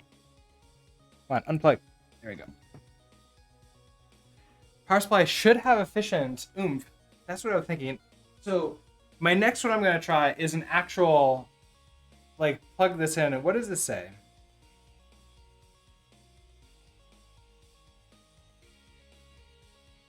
Output 5.1 volts, 2.5 amps. So this is more amps, 4.2 amps, but I don't know what the voltage is. And I'm not a really electricity person, so I don't know what that means. We're just gonna try this one and see if there's any difference there. I'm guessing now that I think about it, probably not.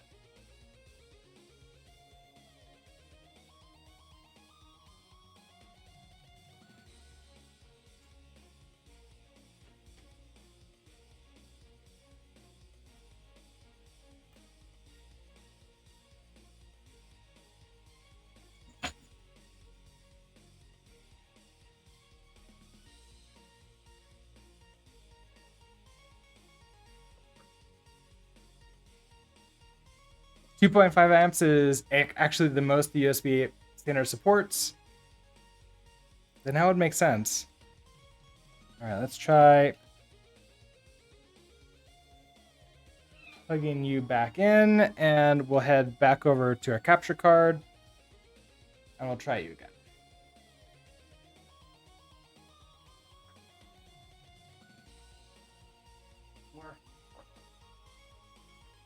Come on. Right here. Yeah, a Raspberry Pi. This is a Raspberry Pi 3.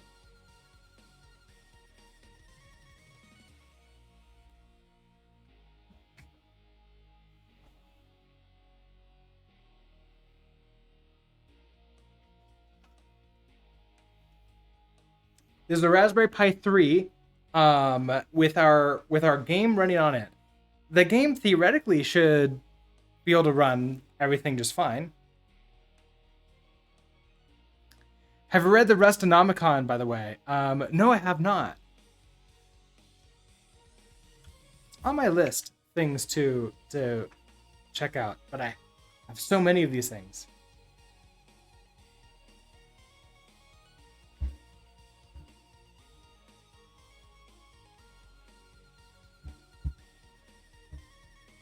All right, so let's try.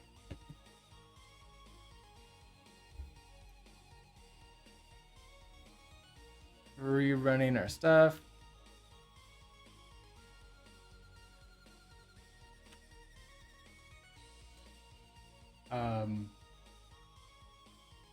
Thank you, Kitty. What did you do? Oh, you full screened OBS.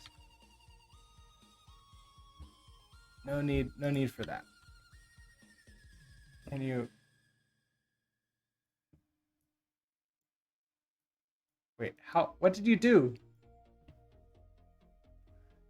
I can't actually unfull screen OBS.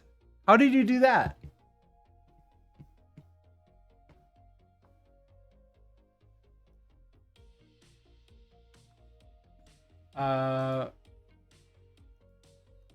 Was it like F11? There it goes. He hit F11, I think. Okay, so got you.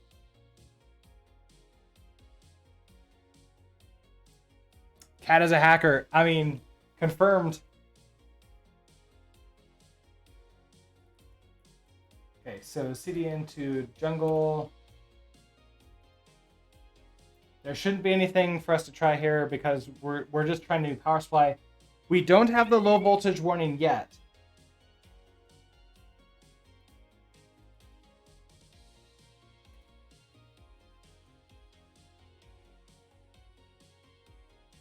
And then we'll see if we get it. Sylvie must be secretly hacking the NSA when you aren't looking. Probably. Okay, so no low voltage yet.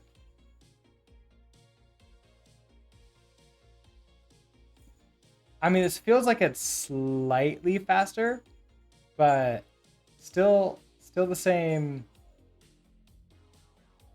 Still very slow. If we take a look at this, we can see we got to 36 nanoseconds before we're running out of let's see, what is it? Before we're running out of our probably space in the vector that we're using.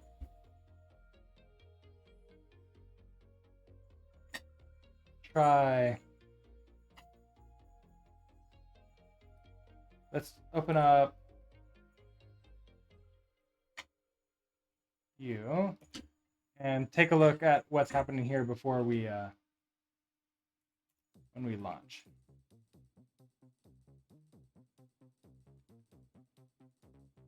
So we're at 63%, 75%, 95%. Okay.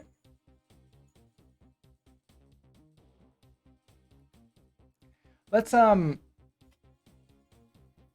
you wondered why your mouse wasn't moving until you realized you're looking at the stream. Yeah, that's a thing. That being said, I'm not seeing a low voltage warning anymore, so that's a good sign. We head back to here. If you only count and time that passes through the loop, you'll get the real per frame update cost through their code actually doing something. Yeah, and I think we have the ticks show us the passes. So like every time we go through the event loop, that increments ticks. And then I don't need to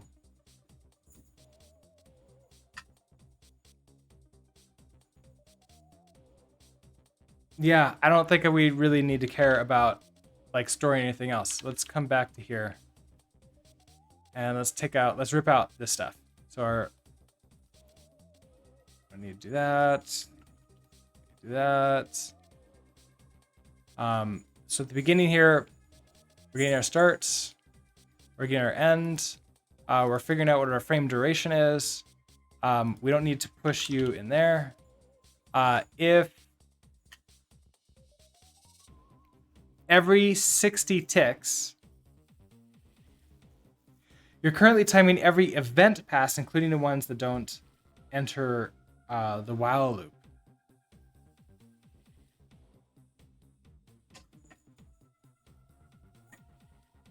Yes, but not every while loop shouldn't happen every single time, I think. Yeah, the while loop is only gonna to run in here every once in a while. Because like while we're within that 30 frames per second, it's like some frames it won't even run. I guess like some ticks it won't even run.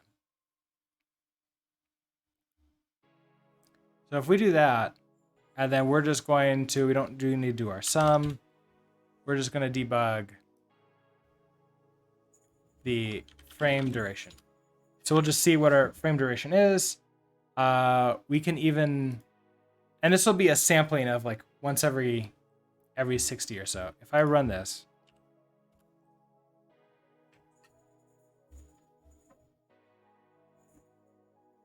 and we can see we're getting like 100 nanoseconds, 100, 200 nanoseconds for each frame loop through. And if I hit return to go into the next page, run to the right a little bit,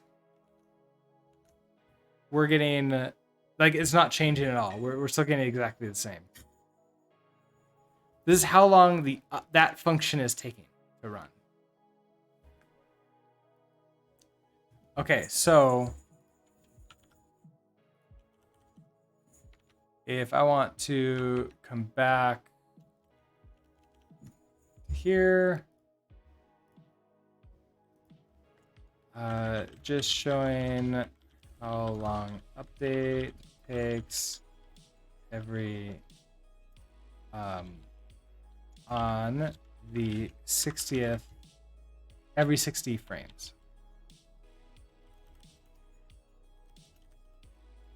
Ticks.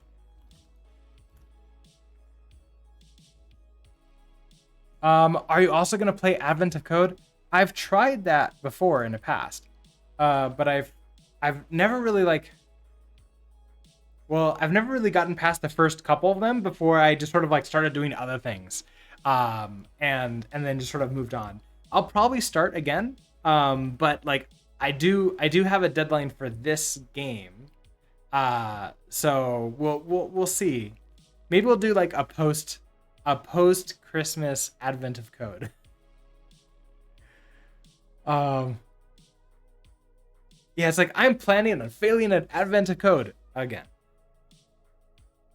All right, so we push that up. We can now do a git pull.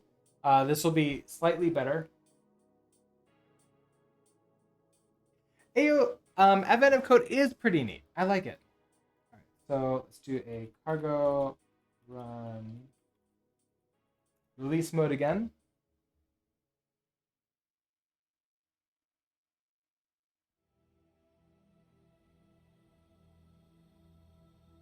Get that nice long compile time on the Raspberry Pi.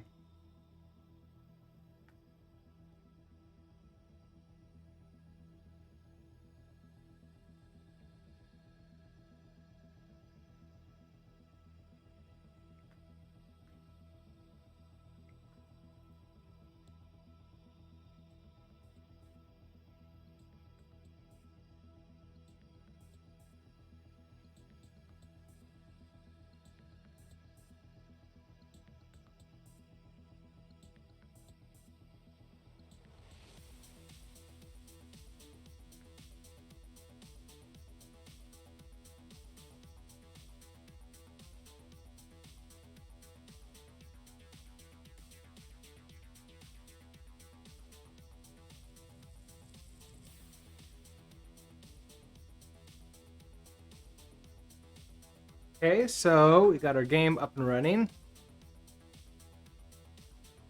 We could run very slowly still. Oh, wrong keyboard.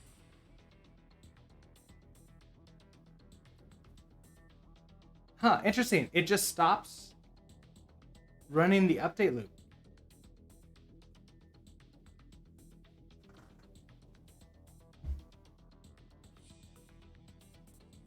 Is that what's happening? It's not counting anymore. Frame duration is, or is that like a problem with like the terminal?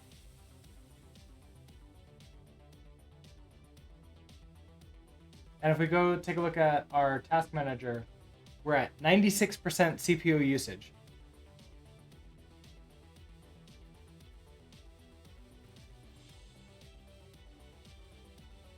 Memory is not that much. It really is just the CPU.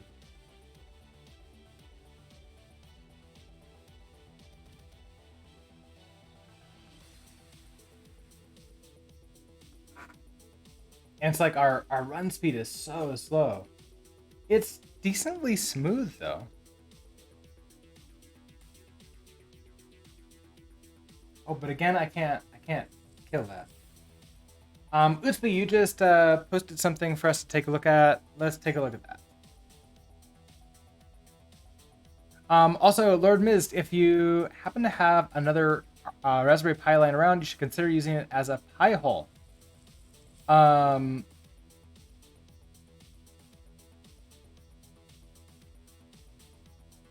Well, I was running in release mode, so it should be helping out a little bit.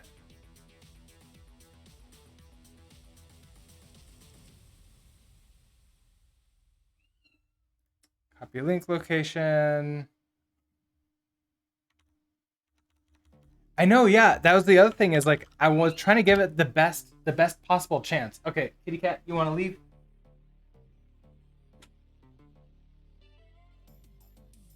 I'll open the door so you can head out if you want to.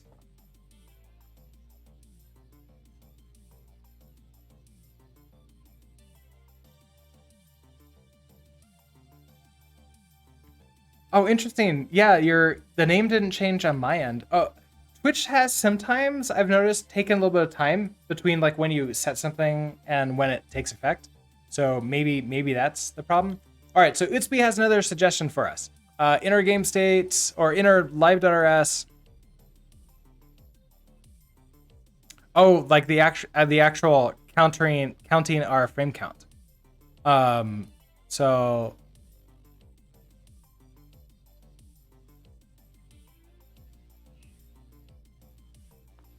oh, more kitty cat meowing.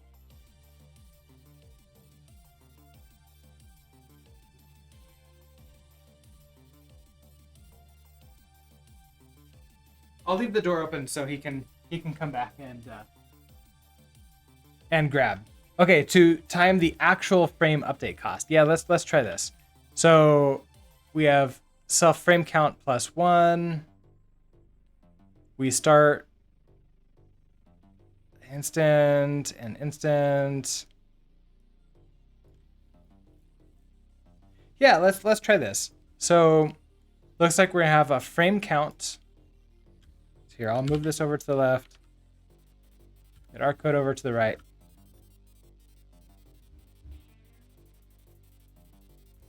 Okay, so we need a frame count, which is probably just going to be you can make this a U size. I don't really know what sizing we actually need.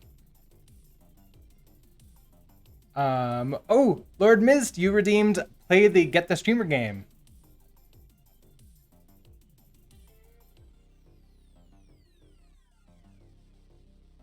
Yeah, let's do that. That'll be a good sort of like mental break. The main code is it's timing the code in the while not every pass through the event loop. Oh, yeah, that's true. I was thinking like sometimes this isn't happening, but you're right. And our inner draw is happening inside of the while. So that is very true. Anyways, let's go and do this. We'll play the Get the Streamer game. So for those of you who have joined, the Get the Streamer game is a game where you all play against me. You're going to be using chat commands that we see over here on the right to throw things at me in the arena, and I am going to avoid them as much as possible.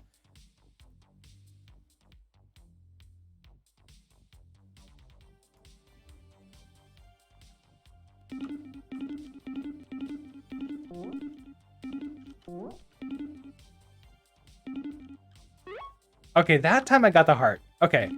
It was maybe just some weird problem. Like one of the times I got a heart and it didn't give me the life. I didn't hear the sound too either, so maybe it was something else happening. What? I thought I avoided that.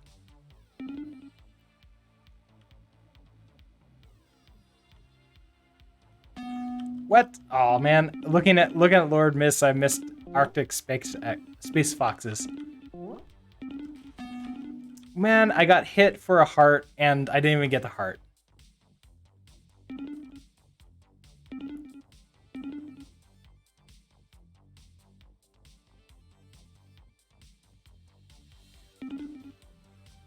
Now the question is, can I last? What? Oh man, I was too afraid of the sword.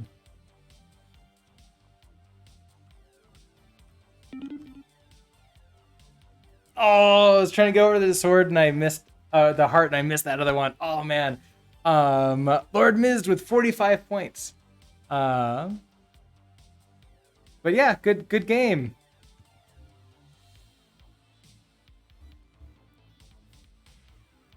All right, so let's continue implementing our FPS counter here. So we have our frame count. We need to implement a frame count. We'll start with 0. Then at the beginning of our while loop, we're going to do our start inside of the while loop. We're also going to increment, so self.frame count plus equals to 1. At the very end here, we'll get our end, which is the instant now. We'll figure out what our frame duration is. We'll self.fps push the frame duration. So then what we can do here is do I guess we'll call this frames, and this will be a vector of durations.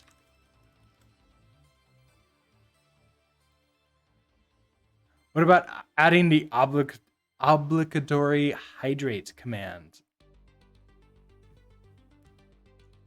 Oh, you know what? So I was looking and I had disabled that along with like all the commands and I couldn't find it again. So I need to go and like actually find the real hydrate command and add it back in or just create my own.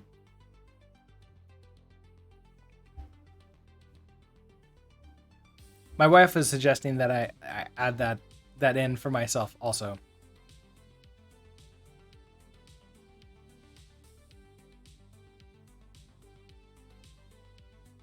Okay, so what are we doing here? We're gonna have our frames. We get a frame duration. We push our frame duration into frames. Does she watch the stream? Sometimes. Oftentimes she starts working before I do. So she's often at work and having like stand-ups and all that fun stuff while I'm working. So she doesn't get to join us very often. And then she doesn't really comment. She just sort of sometimes watches or sometimes just leaves a computer up to have a computer up watching, and so she's not actually at the computer sometimes. She likes the music though. Okay, so self.frames. Push our frame duration. Watches us and shakes her head in pity. She's just checking on me. Yeah. That's probably something like that. Like nowadays, we're all working in the same house. Like neither of us are going to work. All right. So expected value found a bitch in attribute starts. Now wait a second. Start equals instant now. End equals this.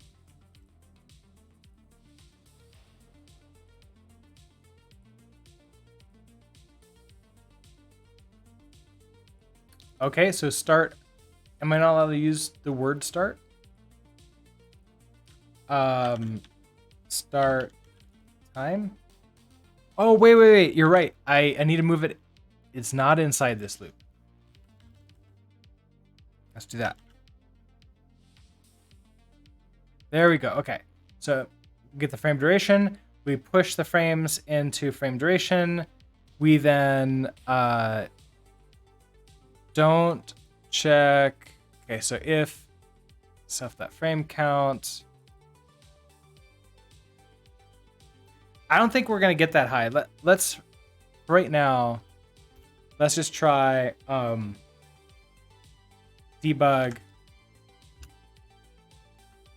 This is going to be our, oh, we get the average first. So that average frames equals self.frames.sum.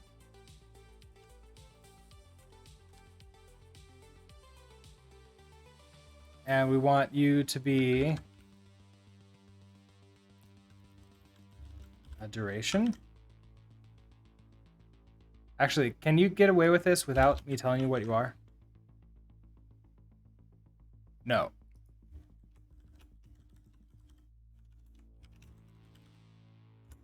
Duration. You'll see to move the end and print inside the while. Did I? Oh, that's in the while now. I think that was an old comment. I think I'll hop over to Neon Ray Tracer stream once it starts. Oh, okay. Ray tracing is something that like I saw the book, the ray tracing in like a weekend, and that sounds like a really fun project to try too in Rust.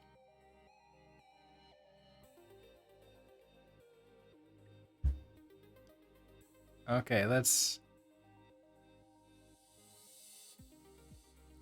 average frames. Okay, so we get our average frames, and then we want to display this out. So we're gonna debug the this is actually just all frames. Like sum is that. Then I want to take our sum and divide it by in the length. So take our sum divide by self dot frames dot length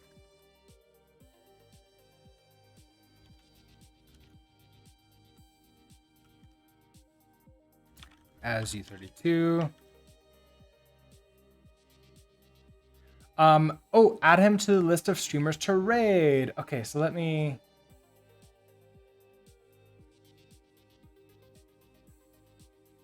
Where is that?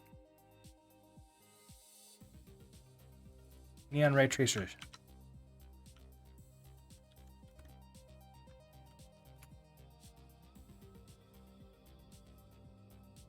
I am going to follow him. And that will automatically just add it to my list of potentially rating. Okay, so do that.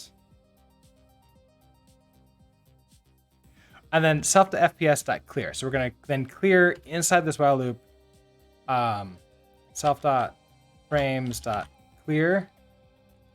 Just remove them all. And let's see what happens. We got a couple errors, maybe.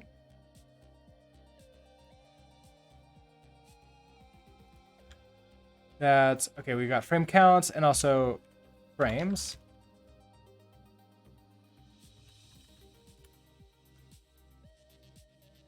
There you go. Let's run this.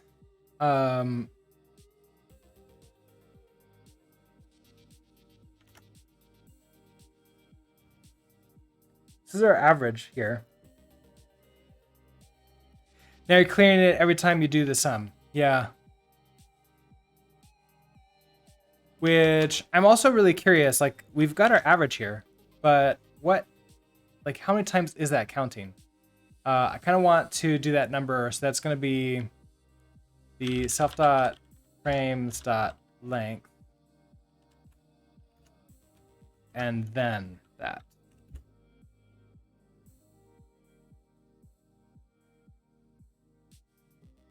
How do I?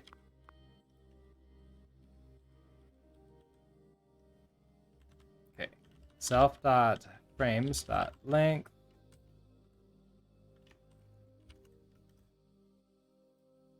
Sometimes when I click into things, I accidentally double click or somehow like select everything and then it all disappears. So we can see our frames length is 1. So it's happening, it's going through that while loop once.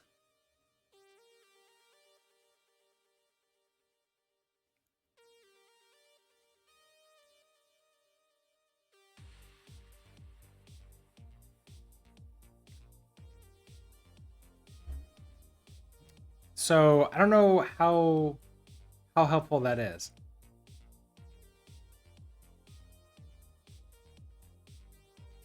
Because you removed the count mod check.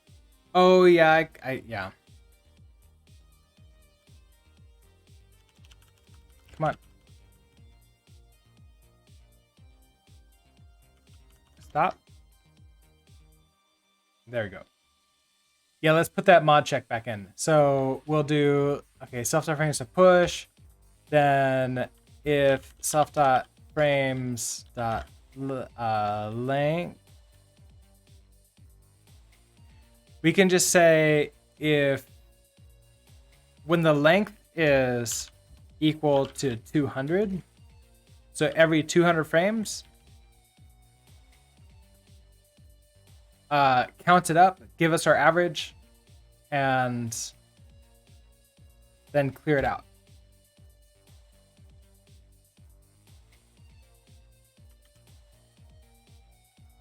So we could try that.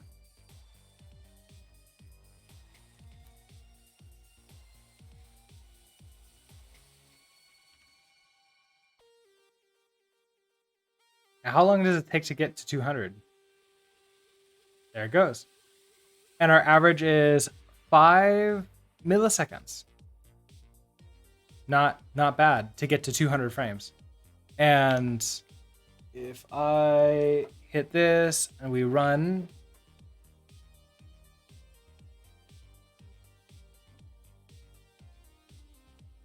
no, it's not that good 60. It's now because I can definitively say this is the average across 200 frames. I don't know if that's actually like necessary to do the 200 frames or 60 frames.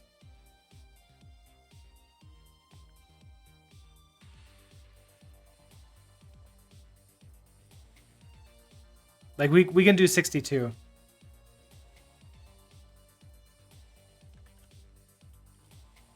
So as soon as we have 60 frames in here, hit this.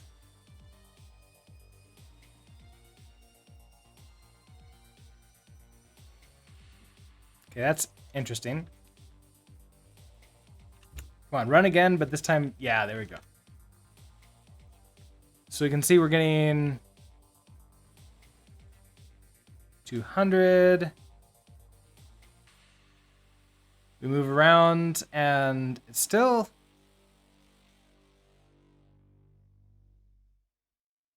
It's hanging steady around 6.8.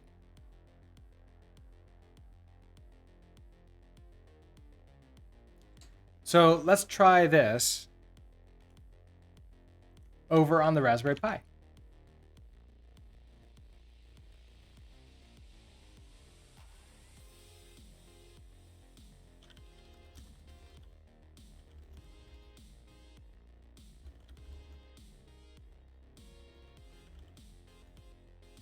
Not really FPS average. It's the frame length average over 66. Okay, so push that up over there and switch back to our capture card.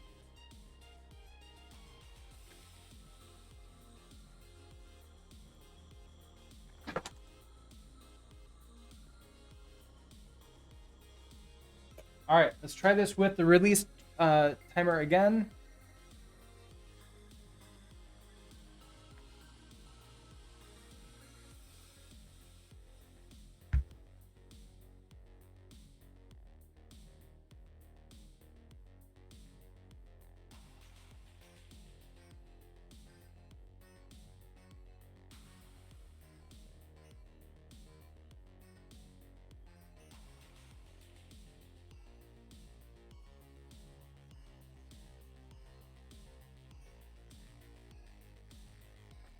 compiling release mode on Raspberry Pi is so fun.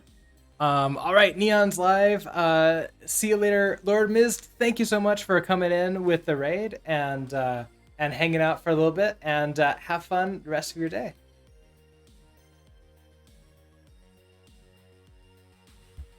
All right, let's take a look at what we're getting here.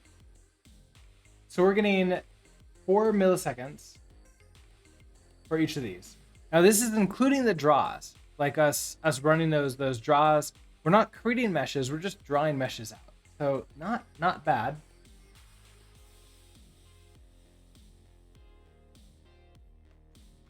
Going to the same stream, but was lovely. Thank you so much, Arctic Space Fox, for hanging out, and have fun. Wrong controller. This controller.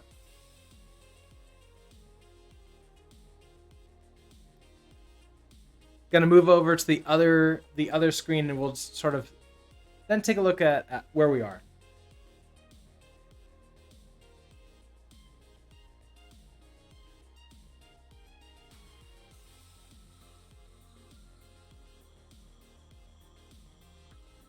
Okay, so it jumped to 98 milliseconds, 103 milliseconds. So if I wanted to hit 30 frames per second, I have around 30 milliseconds. I have around 30 milliseconds, I think, to be able to do everything in, and that's the updates and the and all of the draws. Correct me if I'm wrong, but 110 milliseconds is just slightly higher, just a little bit higher than that 30 millisecond cap that we've got. And that's as soon as we start drawing everything in.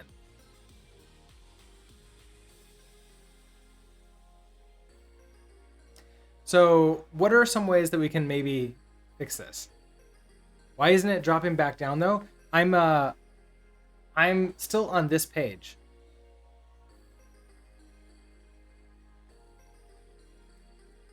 I'm still on this page. Yeah, at least you can now remove pieces and see where the time is really going. Absolutely, yes. So, I can't even quit from here. I have to quit from the task manager. Okay. Let's remove a bunch of the tree trunks. And we can do that through our comp function. So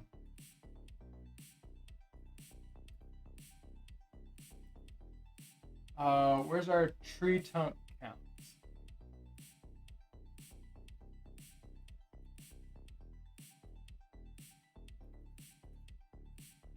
Tree trunk color count. So we got 9 tree trunks right now. If I replace you with, like, the game on the Atari had 3. Let's try that. And rerunning.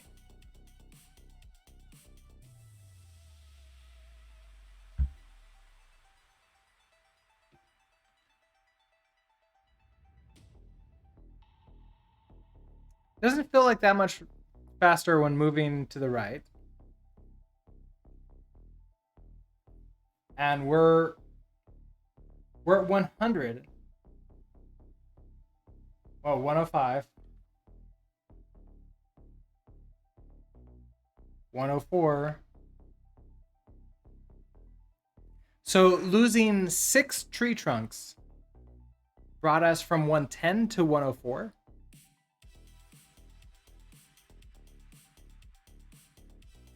That's a significant amount.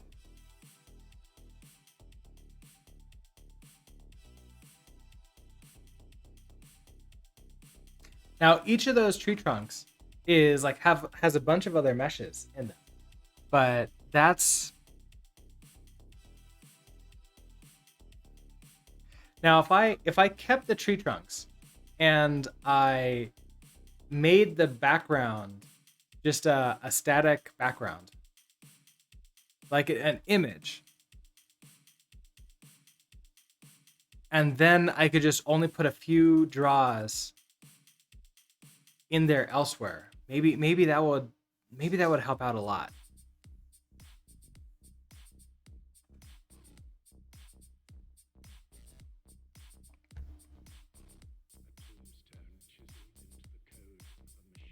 So what can I do for that? Right now, you just assumed it was static this whole time. Let me show you what I'm doing. Back to main. In our code, in the okay, so in our main library, under draw, we are, and now our draw up here is just doing the exact same thing. But previously we had our draw loop here.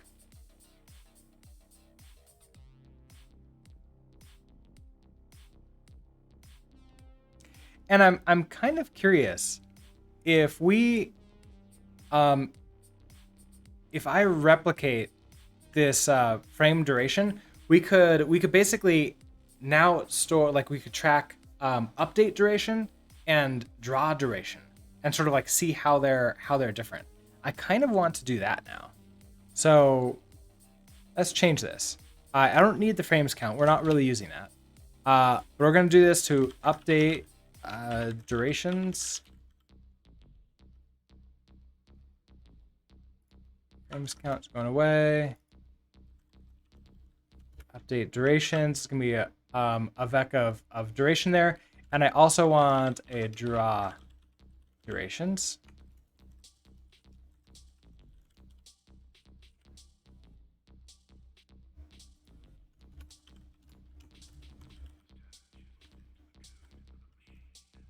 Okay, so that makes you happy there. We don't need you. Okay, so we have our start, instant now, and we have our end. We figure out what the update duration is, and we push that in. We could actually just do end minus start and push that in directly. Then if self.frames, okay, so if self.update durations dot length is 60, so every 60 of these updates, this is an arbitrary number. We can make it whatever we want. We can say like every 100. Sum them together.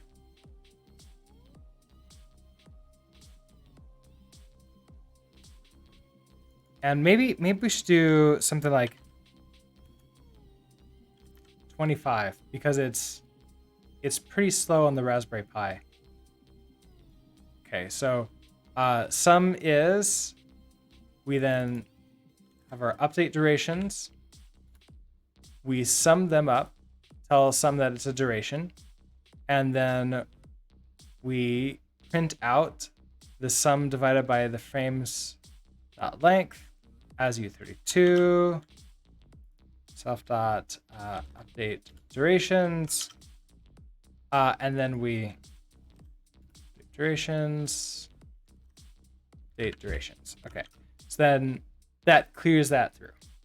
Now we can do the same thing. I kind of want to reactivate this draw loop. So we're not going to do this inner draw.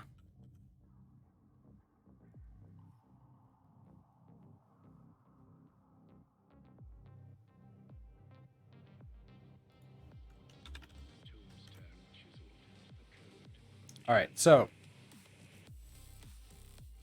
we want to graphics clear. So before this clear starts, we're going to do let's start equals instant now. Then before we yield, we'll do a let end equals instant now. Now. Okay. we have our draw durations. So we're going to do self dot draw durations dot push our end minus the start. Then if self dot draw durations dot length, if you're equal to, what's that number we used up here? We used 25. Actually make this a constant. Const debug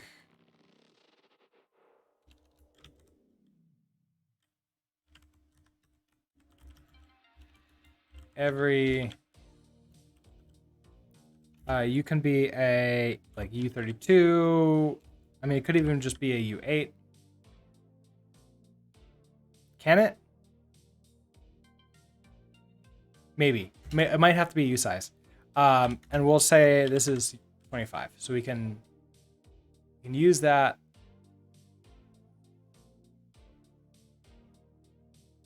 Here. Debug every. You need to be a U size.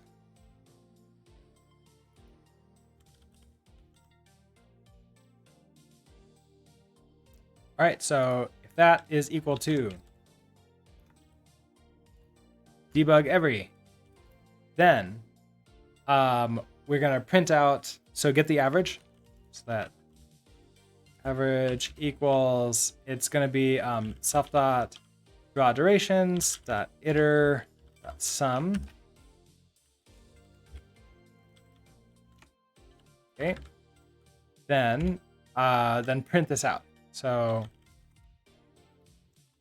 debug the average, and so we really need to like say something like draw average, and up here we'll do updates.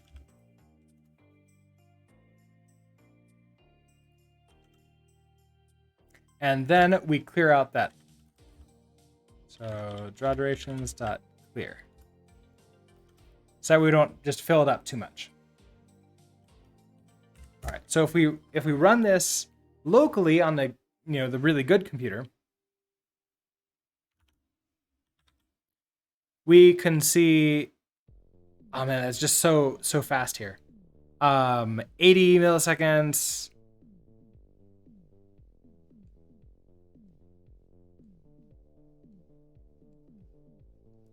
Oh, look at that.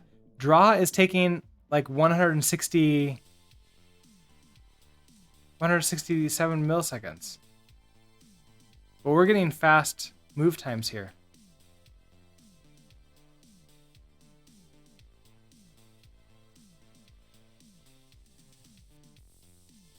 What's going on?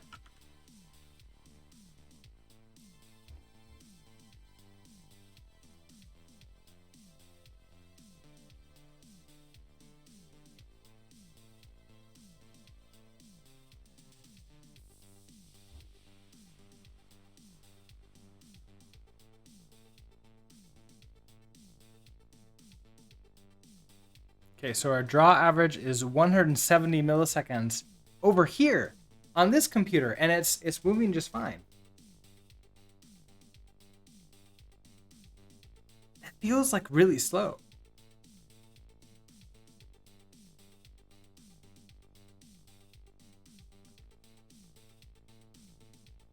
Now that's a duration. Let me try dot as sex F32. Oh wait, that's not the, you're right, that's not the average. I completely forgot. Ha ha ha. Thank you. Divided by self dot draw durations dot length as F32.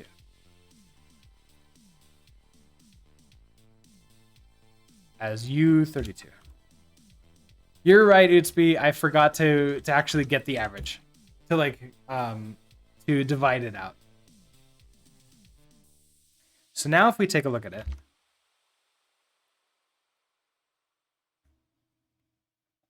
now we're getting something like three milliseconds for our draw, and look how many more times draw is happening than the update, and that's that while loop that we have going on in the update. It's really limiting that down.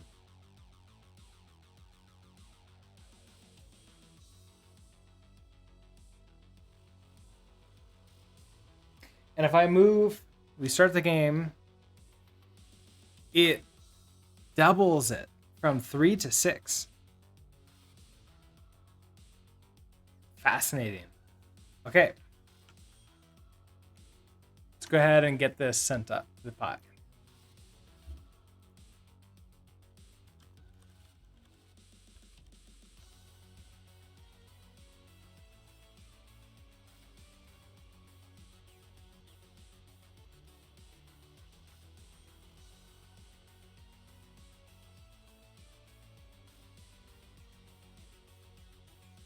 That is updated. Back over to our capture card.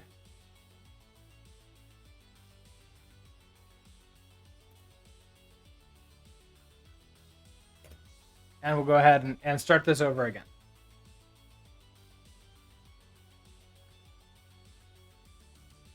And I wonder if I could do the same thing.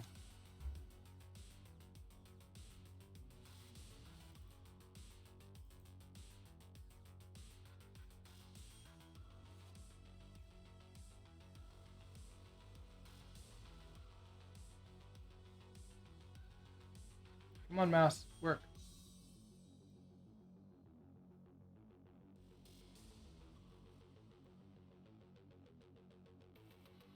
There, now we'll be able to see how it runs. But we'll also be able to see our print.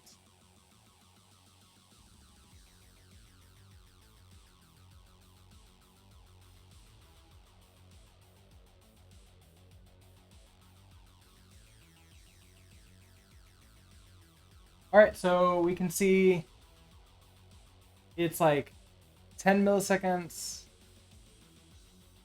So for update, it's 9 milliseconds. For draws, it's 9 milliseconds. Okay, so it's about equivalent right now. When I only have a blank screen.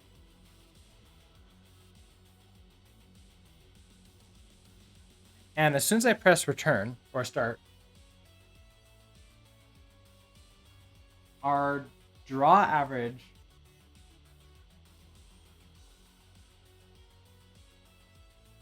becomes 99 milliseconds. So it's about 100 milliseconds for the draws, even with only 3 trees. And around the same 6 milliseconds for the updates. So the updates are fine. We're gonna have to reduce the number of draws that we're doing significantly.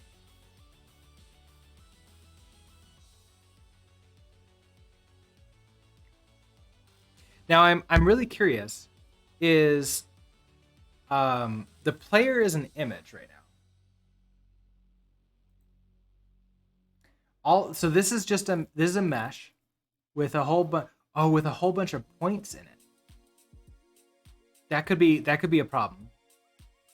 We can reduce the number of points down with our configuration file.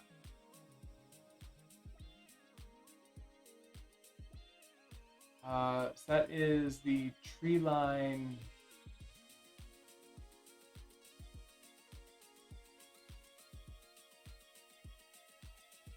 Tree branch.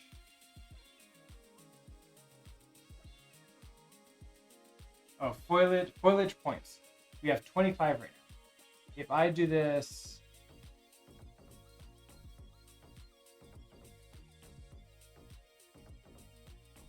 as like 5 points.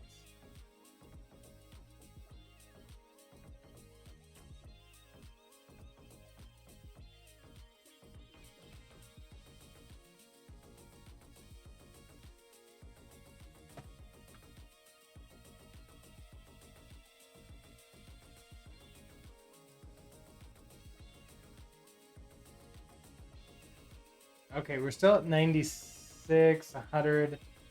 That didn't really do much for us. Well, the player's moving significantly faster. Rami Ska, hello!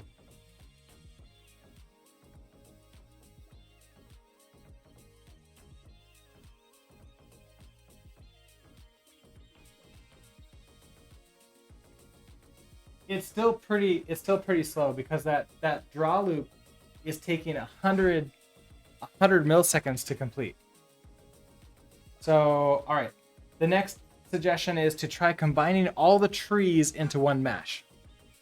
To simulate that, we could just draw one tree.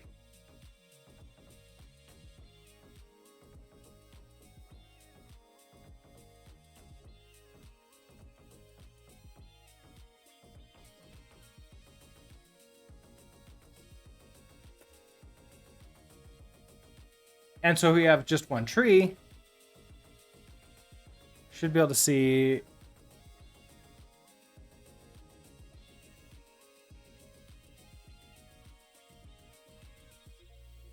Draw is still 104, even when we only have one tree here. So it's not huge savings.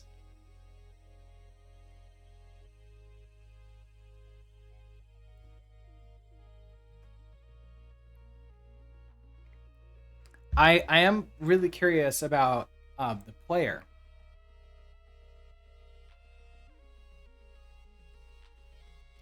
Like if we don't draw the player,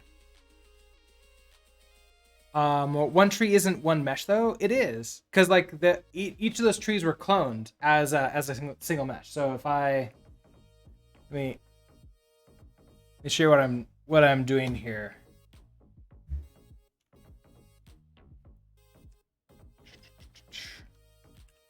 What we have is in tree trunks. We're creating a single trunk mesh with a single branch mesh. And then we're putting like the trunk positions down. You draw a trunk and 3 branches separately for each. Oh, you're talking about like, okay, like combine the trunk and the branches together into a single mesh. Yeah, we can do that. We can also not draw out the branches, which would be 3 meshes. Okay, build one mesh for all the trees. Yeah. So that way when I build like, yeah. You know, I wonder would it even be better just to like draw the tree as an image? And so for that, I kind of want to find out what is the cost of the image, like the player image. So in our game loop, we're drawing the image out. That means in the main scene,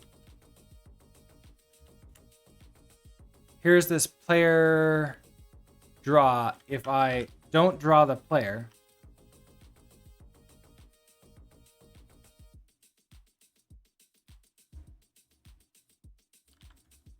I want to see what our savings are for this. Not drawing the player. Something else I want to try is 25 is too often. Let's double it to maybe 50.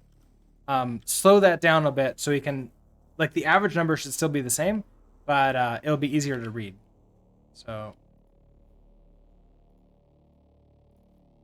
now printing averages every 50 ticks. Okay, push that around. Come back to our capture card.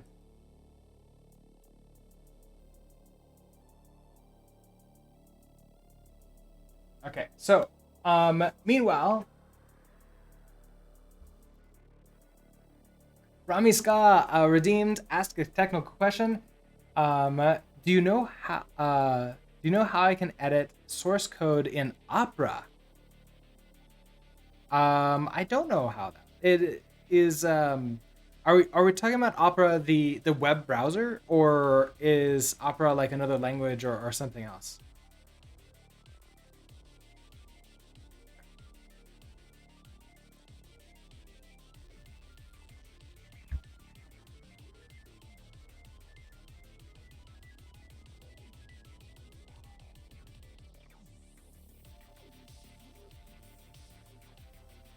So if there's not very significant savings with the tree branches here, then or sorry with the player moving to player, then what I might end up doing is replacing a bunch of the mesh builds and draws to player like to image to images, and then we can replace the trunks with just an image that we create with a sprite. So let's find out.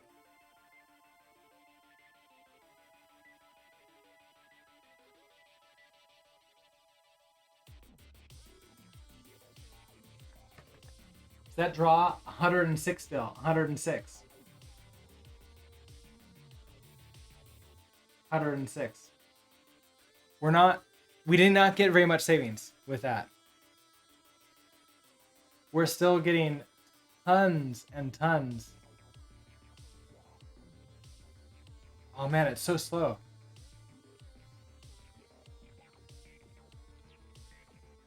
So, what I kind of want to do is build an image. Wrong mouse. So many mice, so many everything.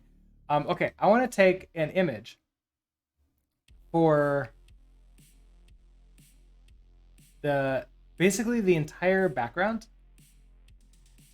So that would be one image is the entire background, and then another image for the tree trunk here. Just a single image of that, and then we can replicate that image a couple different times and see if that fixes. What's the frame time with only the player? Did we already test that? That's a good question. We did not test that. And that would do the thing for us. So right now we're at 106, 108. Let's go ahead and try only the player.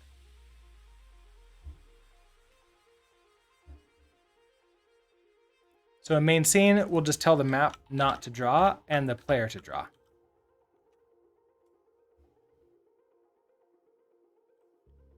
Am I using a game engine or do I edit everything in code? I'm using a game engine called GGEZ, but it's not a graphical game engine like a Godot or Unity. It's all in code.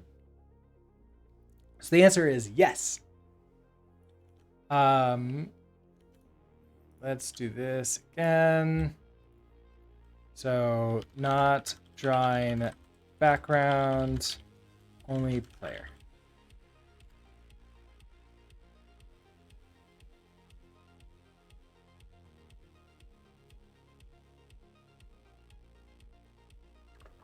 All right, back to you.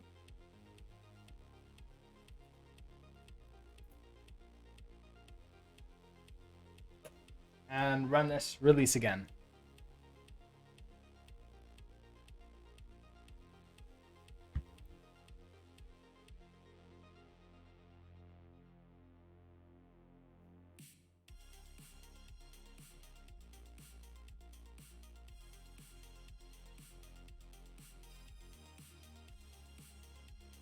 Rami Scott, did I answer your question about your editing source code?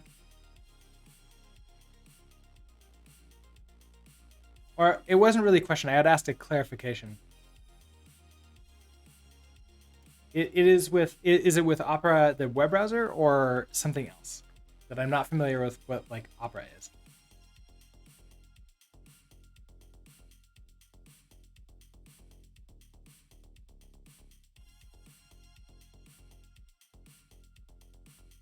All right, here we go. So obviously with this one, we should get the exact same result as the previous times. If we hit U,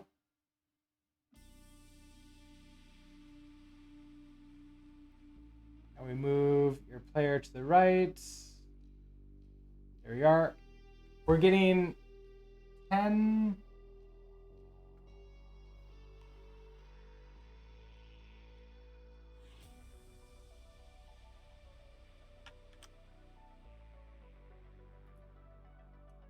We're getting 12 milliseconds. So 12 milliseconds.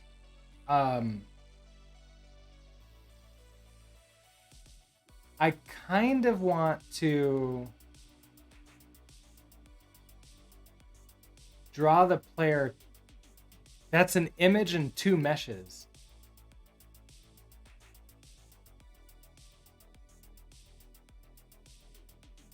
That's just an image in that screen.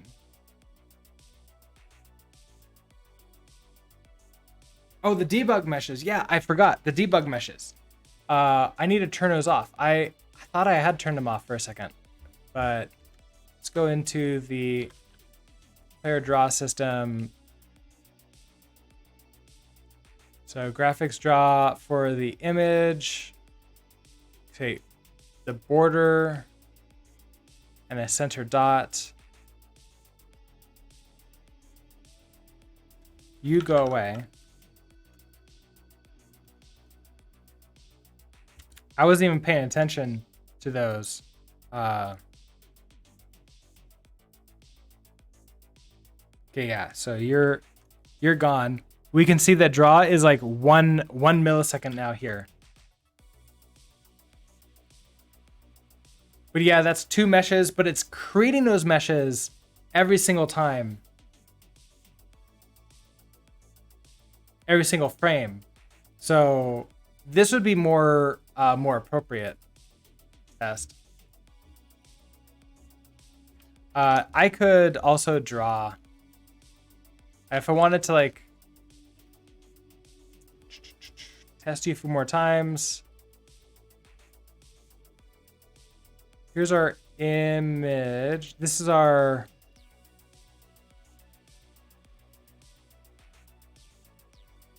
trouble image. Yeah, okay. Image is our standing player. Let's draw this like five times. And even if it's in the same location, this would be drawing 5 images out to the screen.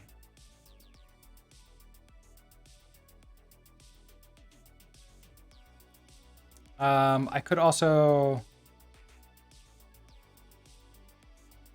Are you published a game? Not published in any place, like any store that you can go like download it.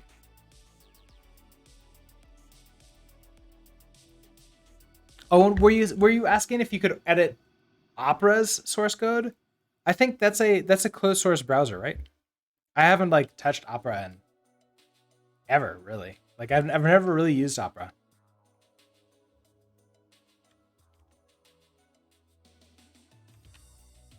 Okay, so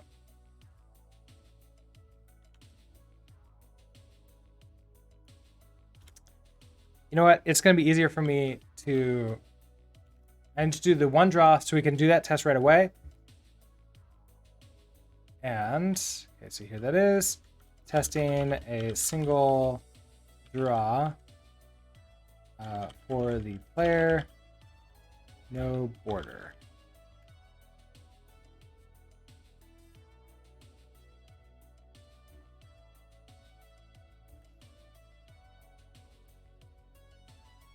Oh, I was on capture card still. Oops. So you can see all the fun things I was doing going back and forth. All right, so let's pull this again, and we'll do another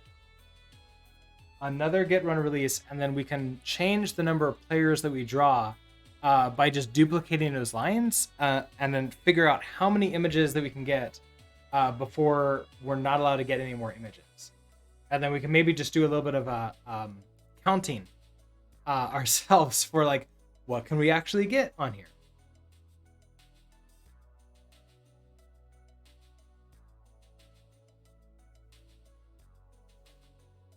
But it's a bit fascinating what the like what my limitations are for like drawing.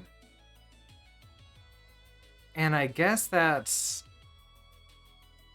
a limitation of Wayland.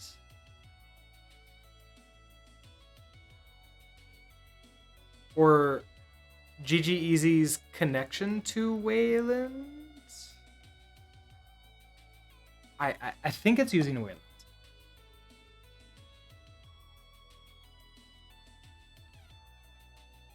Okay, so our draw loop is taking 10 milliseconds.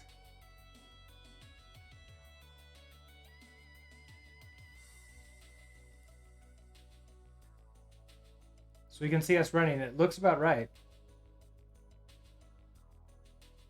Our draw is like 10 milliseconds. So if we go in, so this is going to be the player draw system. So we want to vi source draw systems, player draw system. We want to head on down. Okay, so to draw.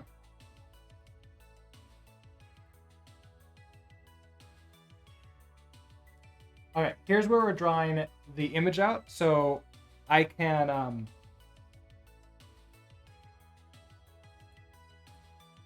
duplicate this and recompile. We can see now with two images being drawn. Now it's in the same location, so they're overlaid on top of each other. But I don't think that should really change the timing.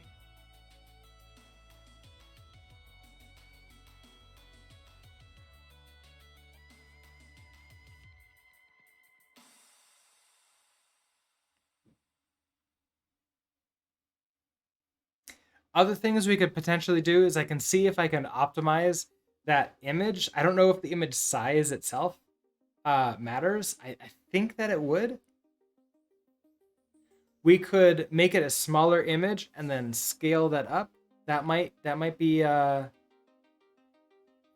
something. But we might just be limited to 5 images or 4 images, or like 3 images if it's like 10 milliseconds per image. All right.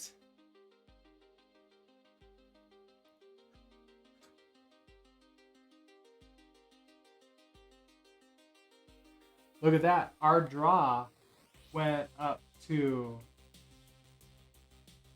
11 and 12. So we only added in 1 or 2 milliseconds per image draw. That's not bad.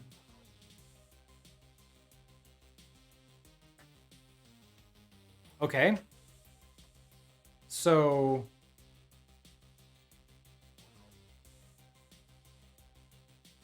if we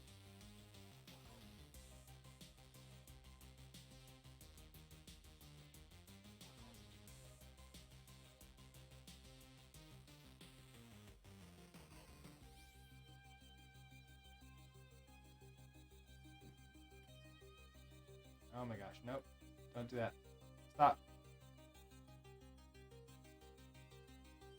Wrong keyboard here. Okay, so copy that. Then I want to 25 more of these. So we have 27 draws now.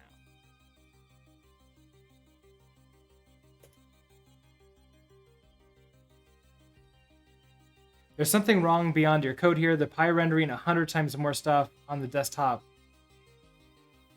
than in your game. That's true. I mean, that's very true.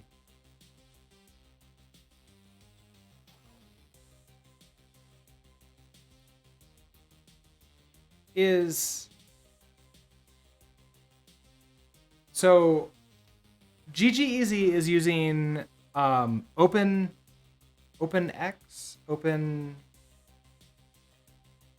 What is it using?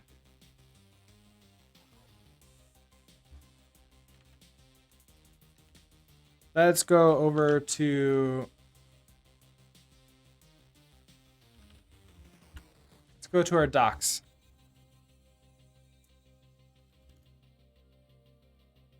OpenGL.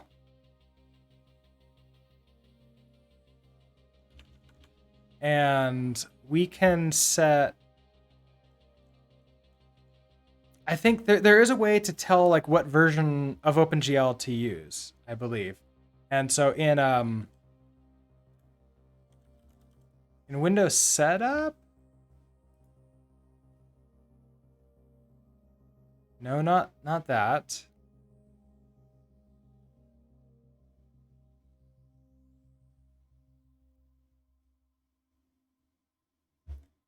Window conf, window mode. No, not that. Our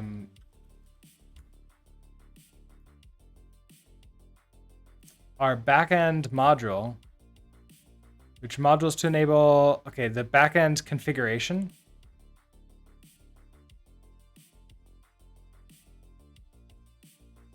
Okay, so sets the backend. So we can go in here. So by default, we're using OpenGL 3.2.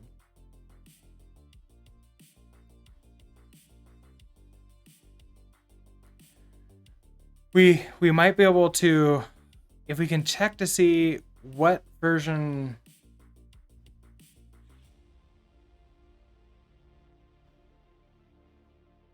Okay, so we can use OpenGL ES, OpenGL. We could try some of these to see if things get a little bit better. Let's go back to here. You should be running by now.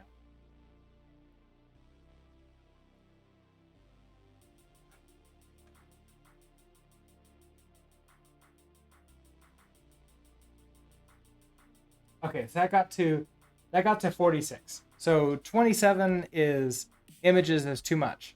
But it sounds like if I don't do anything else differently, I can hit my 30 frames per second mark if I just limit myself to like 15 images or something like that.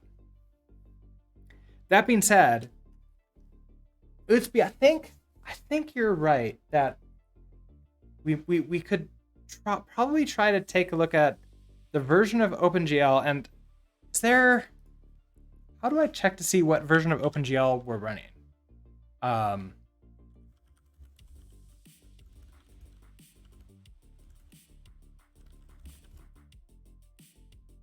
there different REST OpenGL crates? Possibly. The question is, can I, like, does GG Easy limit me to using like specifically one or the other? Okay, so check OpenGL version, GLX info, grep OpenGL version. Okay, so GLX info, type to grep OpenGL version.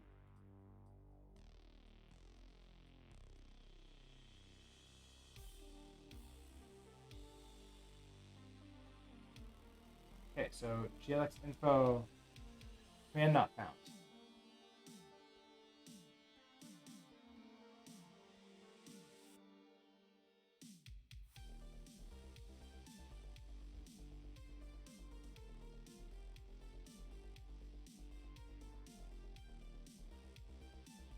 So Mesa Utils may give that to me.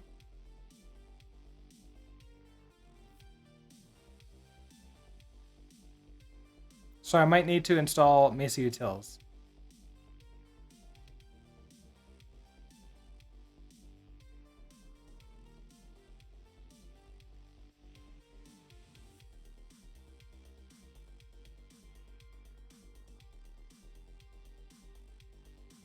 Is there also something I can look up in here?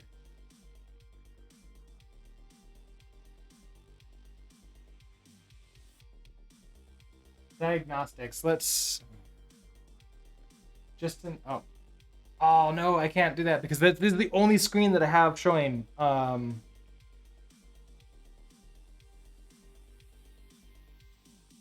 I don't know. Oh, you know what I can do? I can turn on studio mode.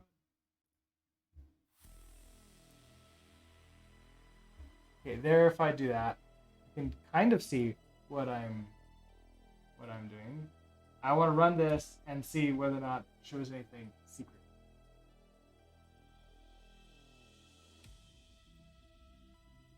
Uh, sure. Don't run that test. Oh, that just runs diagnostics.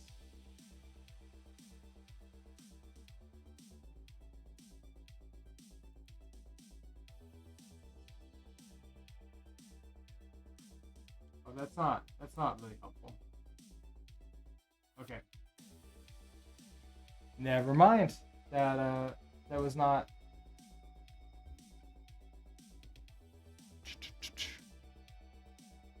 It was not really helpful.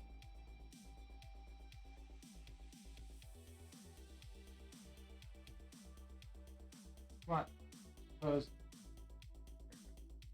What was that command that we did really early on to sort of print out all the information? I don't know if that had. I can't remember if that had like OpenGL or graphics card information. Rami Ska, what do you think about the new Mac Mini with the M1 chip? I don't know about the Mac Mini. I've those are those like square small Macs, right? That are like desktop Macs, but like really tiny. Um, like I like them. Back when I was working as a systems administrator, we actually used those as servers because we didn't need them to be very like super high end. We just needed them to control things that like other things did. So they're kind of fun. Um, but like the M1 chip itself, I am really excited that Apple's getting back into like the innovation game with hardware again, because for a while they've been not doing any of that kind of stuff, and early results from various people that I know are claiming really good results. So I am cautiously optimistic that it's gonna be really good for the industry. Okay, let's try this. Check sudo's Raspberry config and the display options. Um, my main thing is like I don't want it to like show like IP address or information on that. So that's why I'm switching over to studio mode every once in a while and trying this out. So let's see what I can see. This is gonna be sudo Raspberry config. And then display options. Okay, that's not anything secret. Resolution, underscan, because that's not very much. It's not really telling me what I can do with this.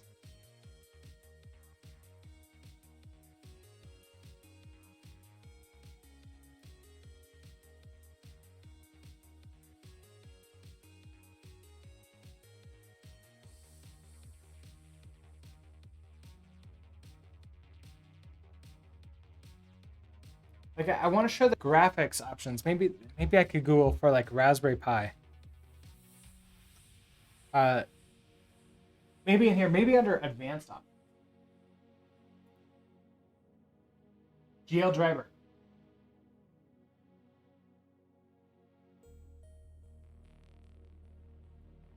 Desktop, GL driver.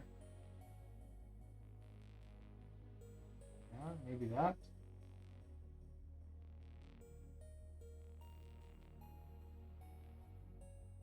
Original non-GL desktop driver.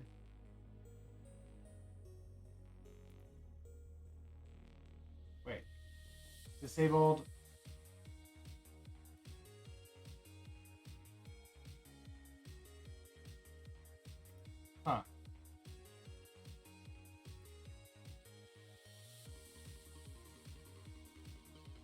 How do I enable it?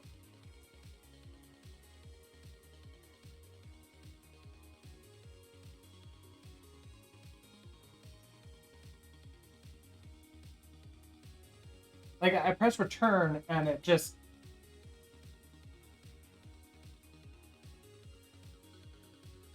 Is that... Oh, it's disabled. Okay, hold on.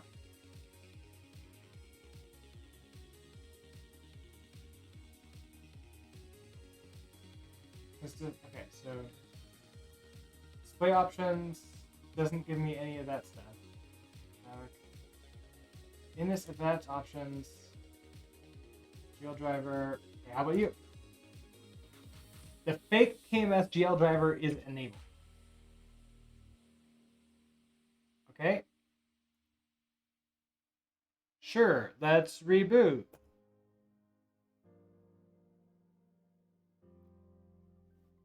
Let's see what this does for us.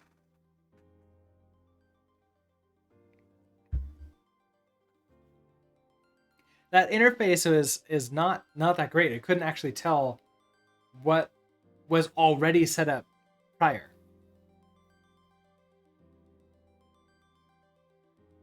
You suspect that we are running with no hardware acceleration. That could make a lot of sense. So, can I just search for terminal? Nope.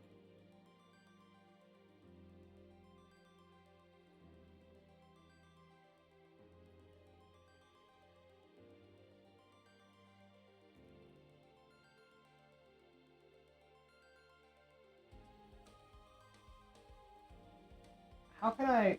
Is there a shortcut to make this... There we go. Make you nice and big. Alright, so...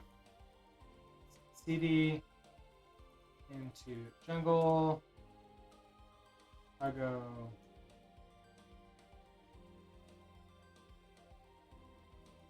Release. Okay.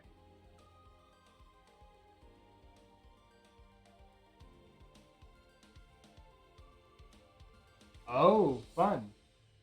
Okay. So unwrap on error. GL context creation failed. So we're not unable to create a context because we're unable to like initiate a connection to OpenGL.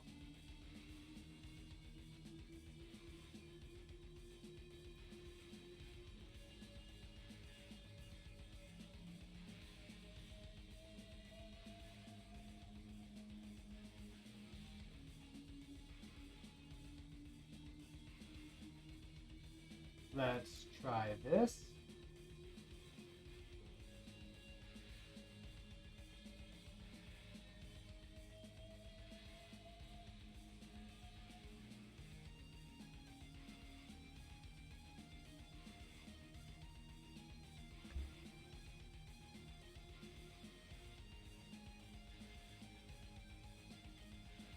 And then in the meantime, I wonder what I can search for. So, like Raz, very high, OpenGL.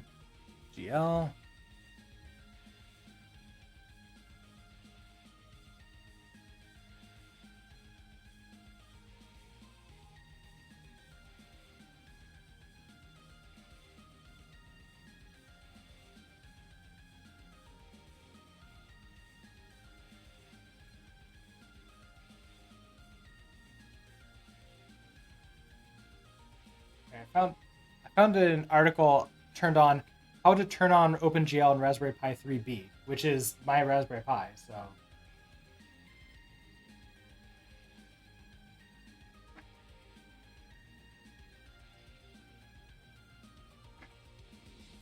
okay, CD to jungle.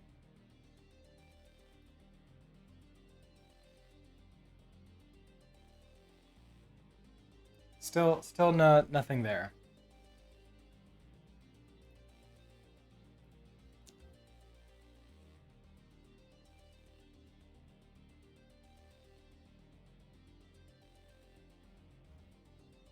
Trying out. Ooh. Let's see, copy link location. Back here.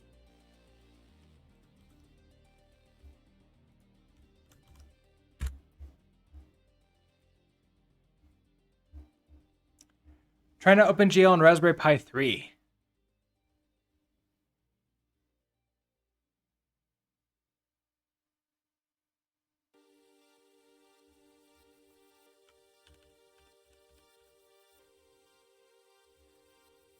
Okay, so since the Raspberry Pi was released in 2012, it had only had the basic graphic driver support via the OpenGL ES drivers.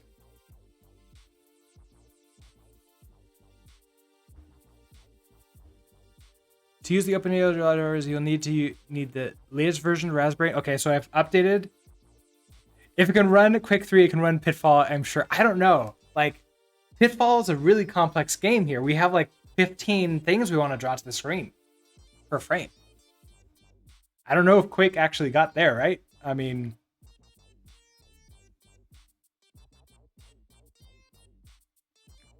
to update an existing copy of, oh no, wait, I've downloaded and updated everything.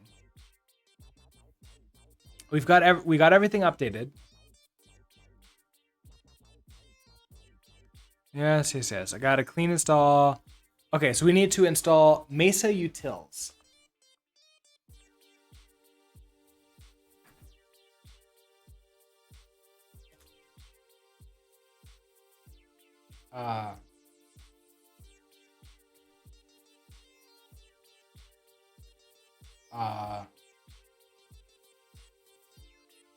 Well,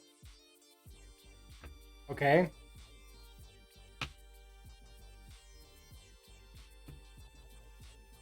I may need to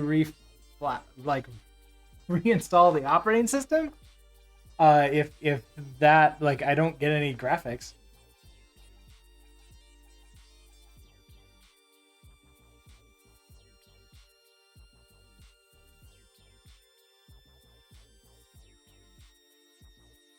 Okay, there we go.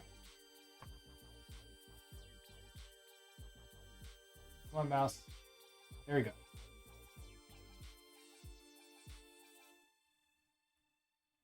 All right, so we're gonna start with sudo apt update.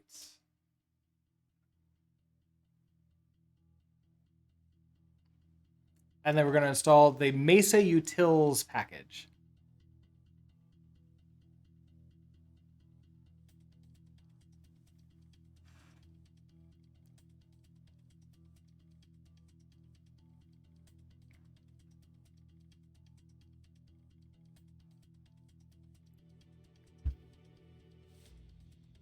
$14 packages can be updated.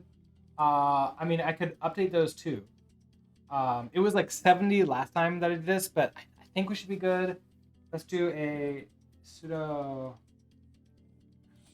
install Mesa Utils.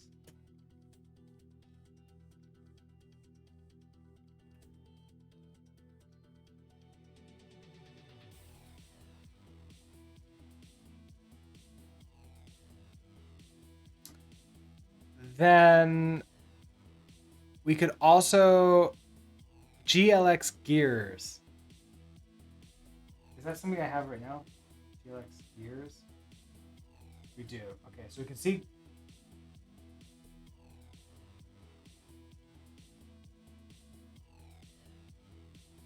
Wow. Okay.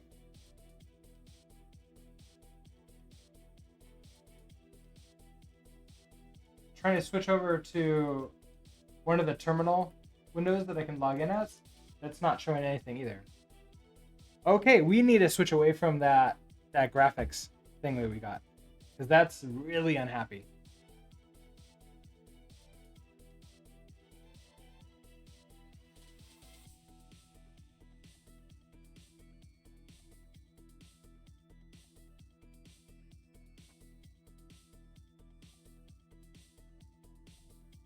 Because as soon as it started, like, it played a few frames of the gears and then just instantly crashed. All right. Switch to the fake. Yeah, we're gonna switch to switching to the fake one. I think failed. Let's go ahead and immediately run this again. Okay, so we need to go into advanced. Interesting. They're suggesting that I go into 7 advanced options, and this one is 6 advanced options. Then they want GL drivers, which for them is A6. Interesting. Okay. And I do select a driver. So we're on, I think, this one. That's been disabled.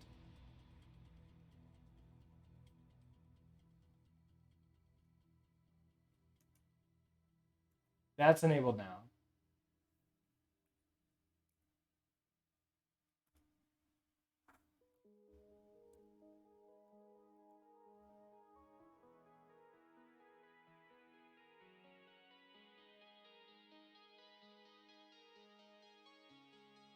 Oh, okay. This also suggests that we can have a graphics memory increase.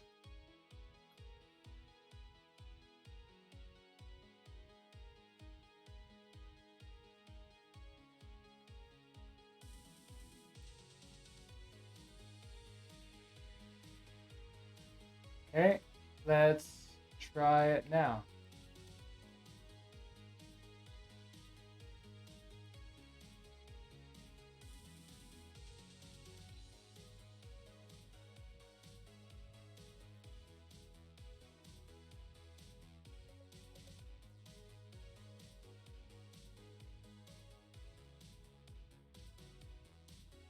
No, it still failed.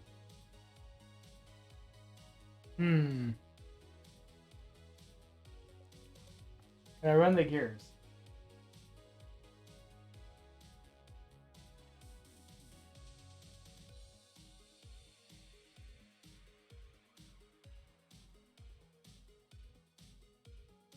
Yes. 60 frames per second, able to run this.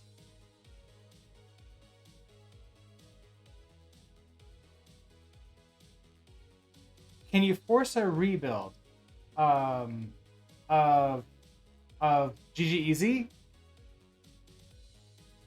Yes, I can. We can do a cargo clean and then a rebuild from that. Also try the memory thing. Let's try the memory thing first because that's going to take a lot less time. So come into here. So where is this? This is advanced options memory split. Options. I don't even see memory split as an option here.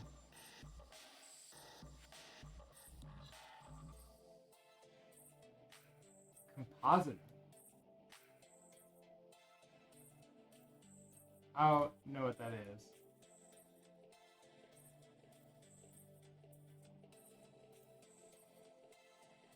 Performance options.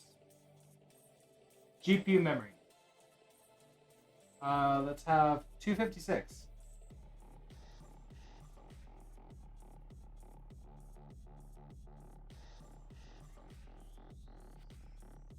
All right, you're still 256.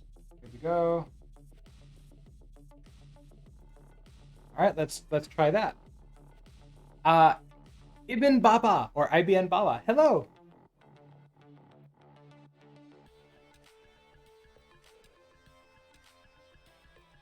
You're right. Force a rebuild might exactly be what I need.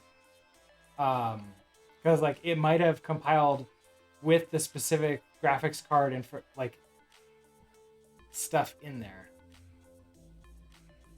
It just sucks rebuilding on the Raspberry Pi.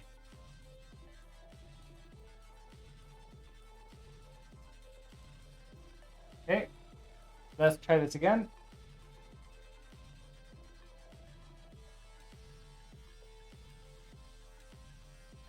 So running it.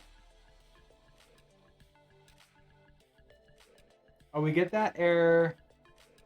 We can do so I can do a cargo clear, and then that will allow me to rebuild everything, which will take quite a while.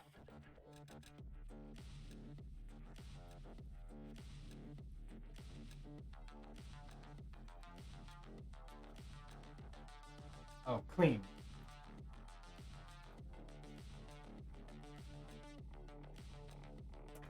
And here we go. All right, so this is gonna take a little bit of time for us to run. So, in the meantime, I remember running. Yes, this is a Raspberry Pi 3, the Raspberry Pi 3B, and I actually have, since Zilby's not in the room right now, there it is on my sitting here. We fixed the problem where we're getting under voltage. Apparently, plugging it into the outlet was much better than plugging it into a USB slot. So that problem has been fixed. Now we're trying to get the performance working by enabling some kind of like the OpenGL or some kind of like GPU acceleration.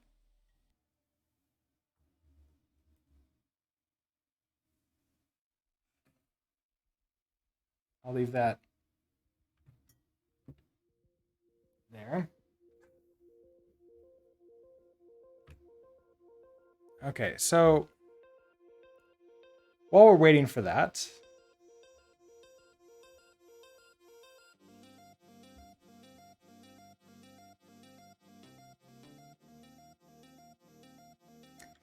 this is gonna be a good question, because if these games are working and they're working decently on here, but mine is not, then I'm not interfacing with OpenGL properly. Or at least GGEZ isn't.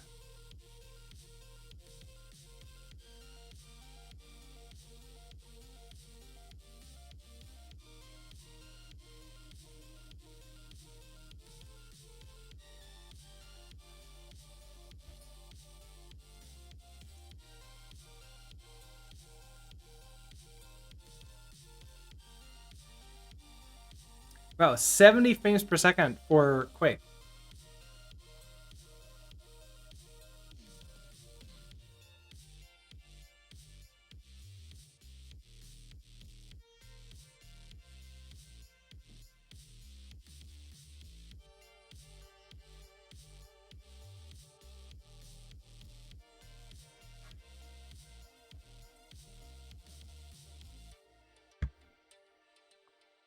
Interesting to say VSync must be enabled for one of the games they tried. Yeah, it is interesting because like VSync wasn't working for us in GGEZ. Interesting. Why don't I use a graphical based engine? Sort of like, are you thinking of Godot or Unity? Mainly because I want to use Rust, and I really like GGEZ. It's really simple. Now that being said, if I'm trying to build for like a Raspberry Pi here, maybe we have to try something else. That being said, I do want to learn Godot and maybe like try Rust in Godot. I know that Peyton and Peyton's been trying that a little bit, and it sounds and looks pretty amazing. But I haven't ever used them before, so I don't have any experience. All right, how are we doing with this? A little over, but just basically halfway through.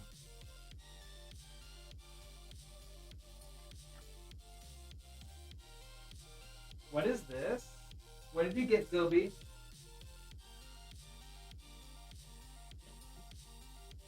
Oh my.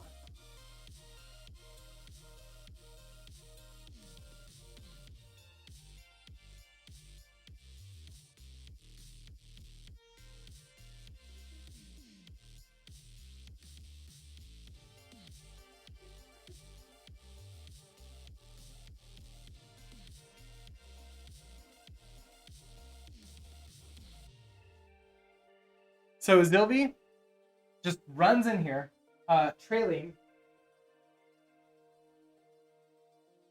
this, a little bit of yarn, and I walk out, and there's just yarn, like this string of yarn is just everywhere, and it goes out of this room into my wife's office, through the wife's office, just around, then down the stairs, and then out.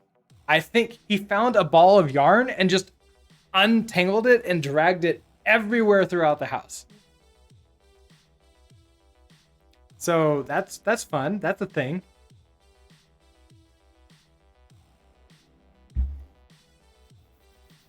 Okay, so I'm really curious also if we take a look at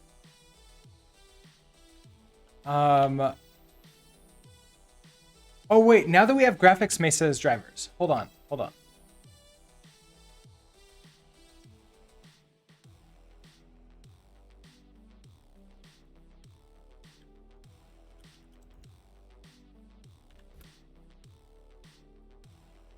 We should be able to run this now.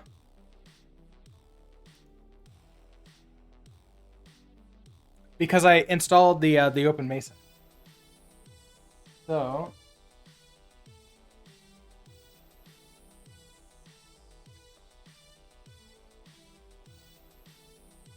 all right, so what is this? GLX info. Yes, okay, I can auto complete that, so that's good. Quick to grep version.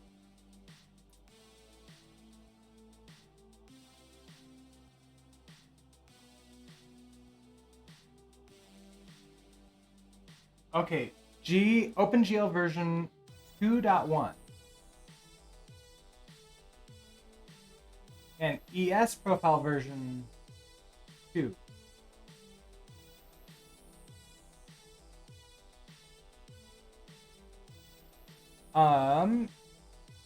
I just got gifted a sub in Neon Stream. Oh no, I'm not. Wait, I am there. I accidentally left the stream running. Thanks for the gift. Thank you so much.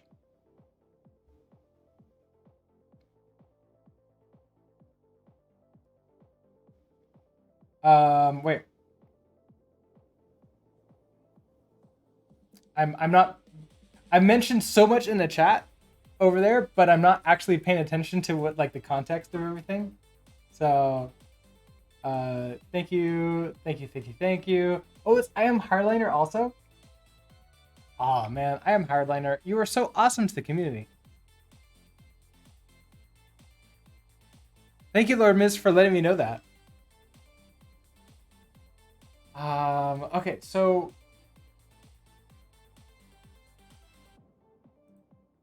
we're running OpenGL ES. So let's go back to. Think you're gonna watch both streams at once? All right. Multitasking. Where is it? I think we need to use this. We need to use OpenGL ES.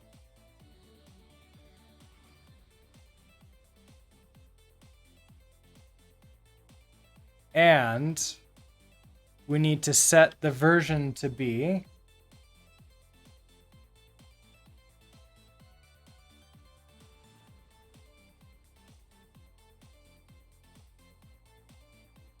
well, is that really true?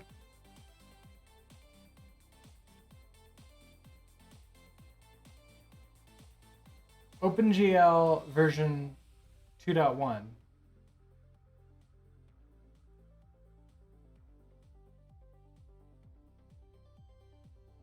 OpenGL ES profile is 2.0.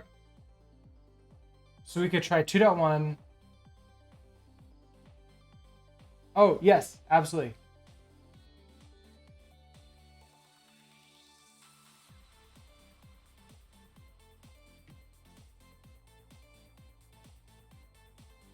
There you go. A little bit bigger.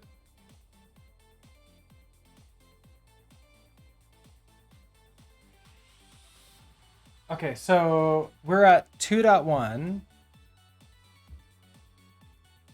Oh, and so we're trying to use 3.2.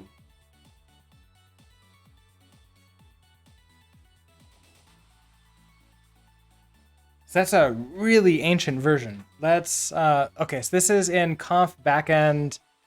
Where do we go to update this? This is going to be in window conf. Where do I go to set that? Let's see.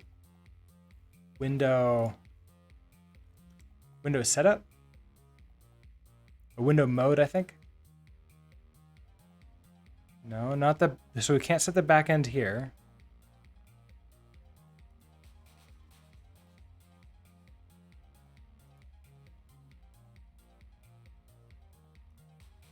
Not here.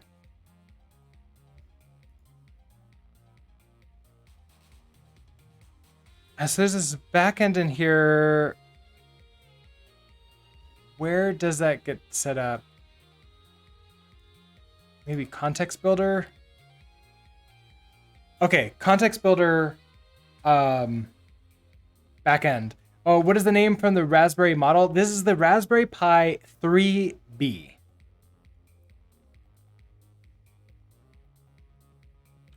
And sorry about that.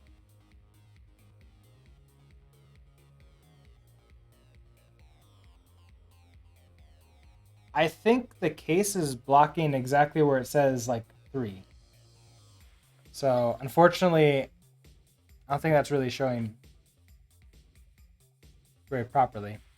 But yeah, it's the Raspberry Pi 3B. The 4 is the new one that's out right now, which like almost double everything. But okay, so we need to, in the context builder, we need to do the backend, and we can implement a backend there. So what we can do is in initialize,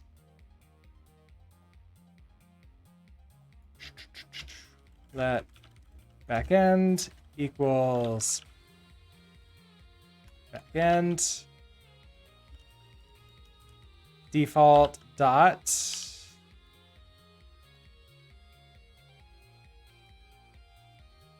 now you do implement default, so we want to set major and minor version, major and minor. So dot version, our major is 2 and our minor is 1. Backend. So this could potentially help out a lot too. Just like actually using the correct version of OpenGL that's available to us.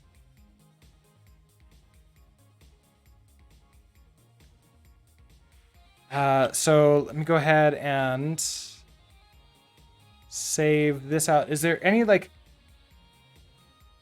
I wonder if we want to like undo some of the things that we've done. Like, yeah, if GGEZ can support that version, this could be the key. Yeah, we'll see. It also supports ES. I don't know what versions it supports. This doesn't.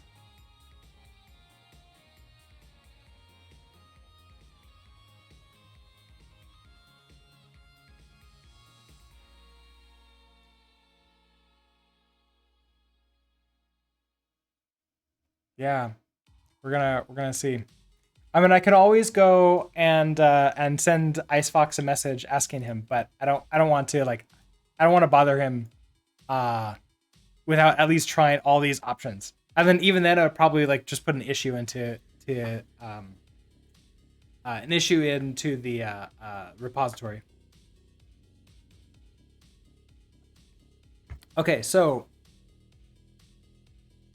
you're like you're over 3/4 of the way compiling again. All right, so what do I want to do? I want to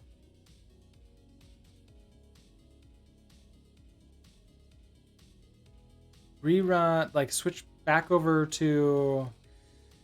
Well, let's try running this locally.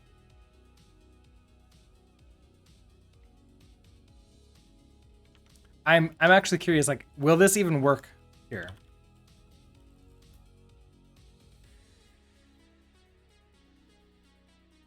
It does. Okay. So I can run with this version of OpenGL here. Look at this frame counter. What am I getting? The draw length is 1. And that's because we're doing so few things now. If we switch back to our main scene, we turn you back on. For our player draw system, we're just drawing the player out once. That's fine. Even so, even with doing so few draws, like now we're drawing all the meshes, like all the meshes again. We're getting 6 milliseconds. That's not really big savings. I mean, there's no savings. We haven't done anything savings-wise here. But like, it's not bad. Like switching back to OpenGL 2 didn't screw everything up here.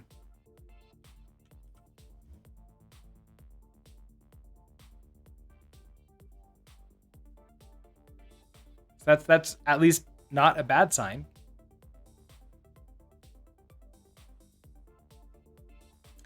So let's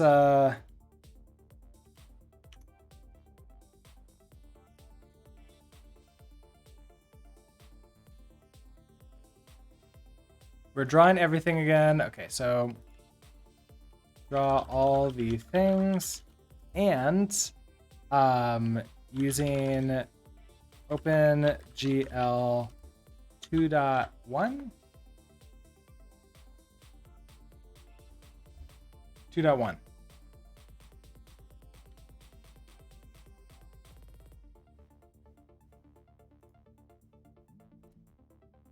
The language looks very much like C#. I haven't really used C# before, so that's interesting. All right, so got all that stuff. Let's head back over here. Oh, we're still not like that. It's nothing like C#. Yeah, no, it's like I'm sure it's not like C#, but I don't know. Maybe it could look like C#. I don't know. I'm certain there's some things that will like differ look-wise vastly from C#.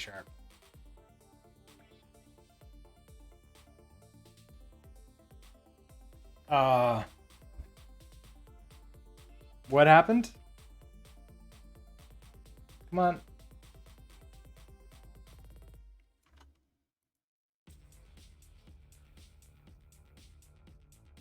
Oh no.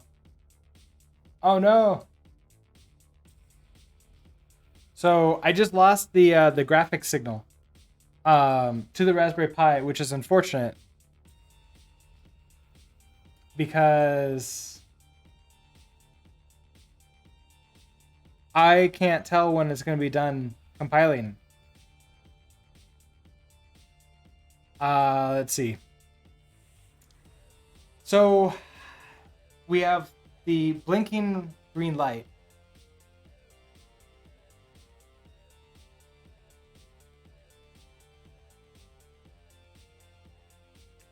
I don't have SSH set up on it. I don't even know what IP address it has. I just hadn't like set that up because I'm like, oh, I can just CD like SSH into it. Like I could just like, connect into it through this method. That would make a lot of sense to set up SSH on it. I think I'm gonna have to force it to reboot. Okay.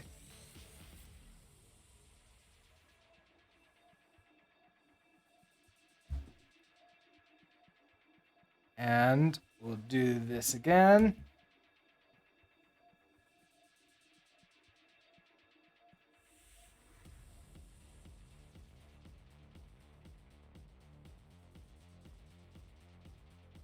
Does it cache the build as it goes? Yes, it does. I did find that out the hard way a couple of times. When we continue it on again, it's gonna just it's gonna continue the rebuild from where it left off. So it's not gonna be it's not as terrible as it might sound.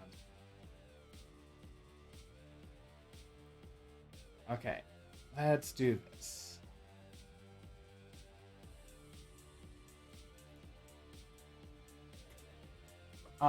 We might as well also pull in those changes. So pull this in and I go run.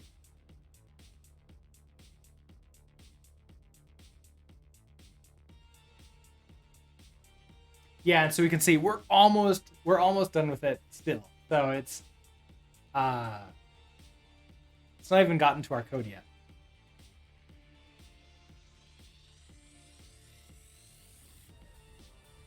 If we want to show what, like, how good is this?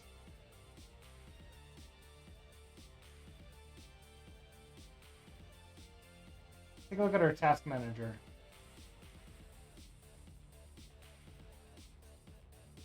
100% CPU usage. And 50% or so of our memory is being used. Can I see a graph of the CPUs? No?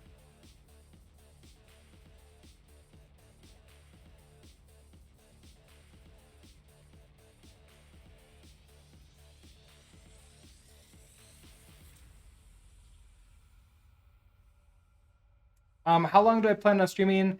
Today probably until around 12, maybe. Yeah, probably until around 12. Today is, by the way, my last holiday day during the weekdays. So on Monday I'll be back to my ending at like 8:30 or so.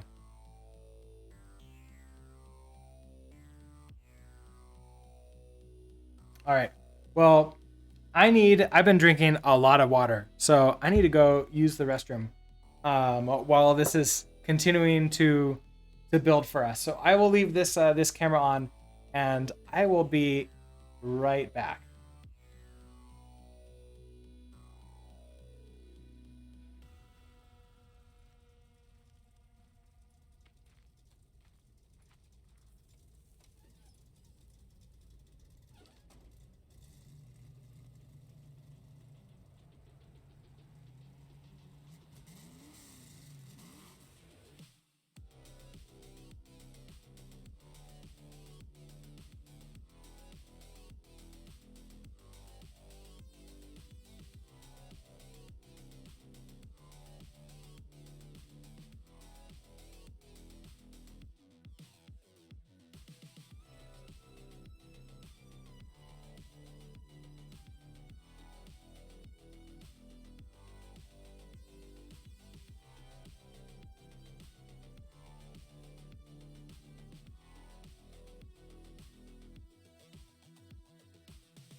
All right, I am back. Let's see, 297 out of 302. Oh, getting so close. So I'm really curious. Does the website for Raspberry Pi have the technical details of all these? And like, do they say what kind of graphics information comes on them?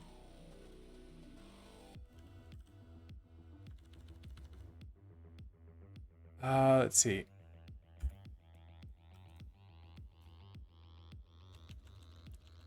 I just go to Raspberry Pi. So there's the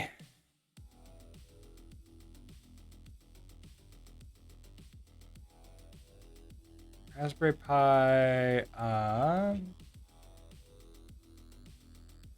the products. Okay, so the three.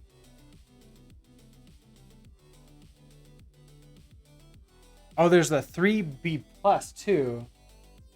Wait, how do I know which one I got?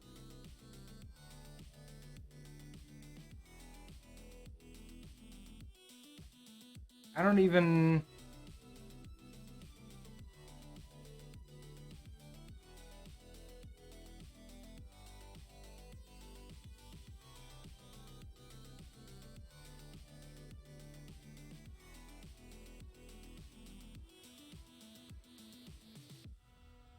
Model B plus. Okay, so it says on here in really tiny print.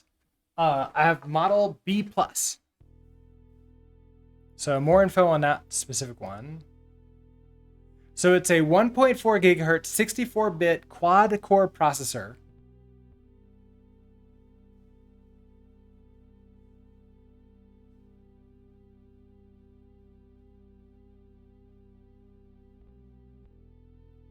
Let's see here. It's a Cortex A53, so ARM version 8, 64-bit, 1.4 gigahertz, 1 gigabyte of SD RAM.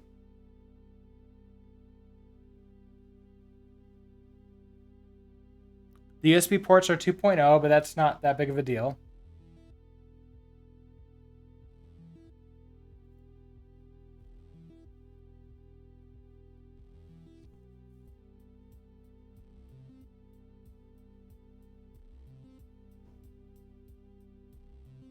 Apparently, it could be run over power over Ethernet, but it's not like I care about that very much. And that's pretty much, that's all they're going to tell me on the website.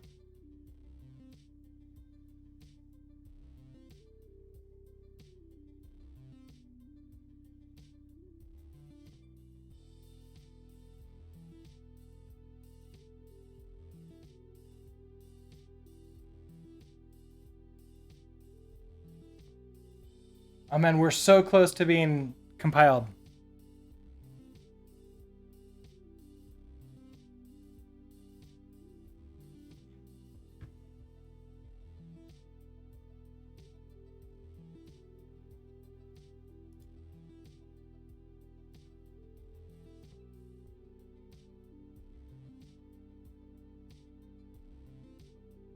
Let's see, hardware. I want...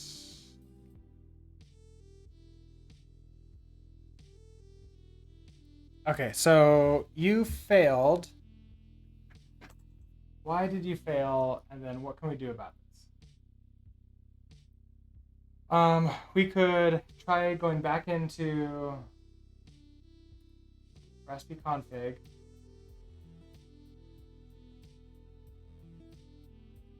So first of all, with you,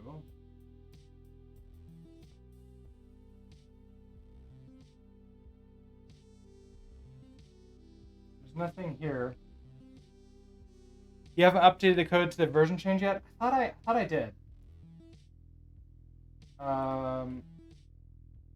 Let's...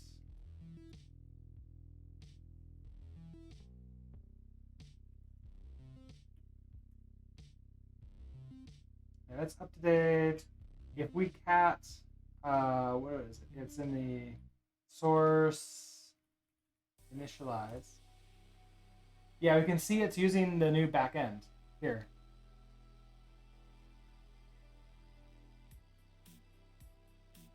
So if I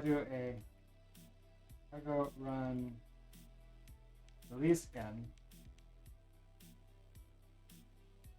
because it hadn't gotten to my code yet. So let's see.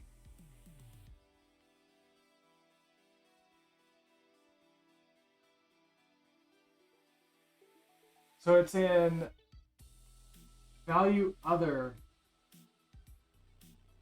registry source, get a GFX source factory RS 155.43.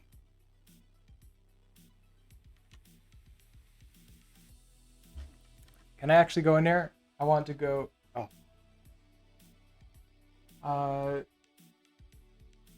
GFX 0-0.18.2. So GFX dash. Oh, okay. So you're not going to find me there.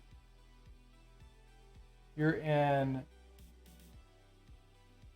Okay, you're in my home directory.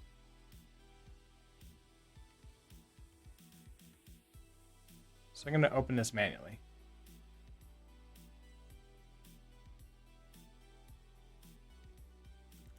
So dot cargo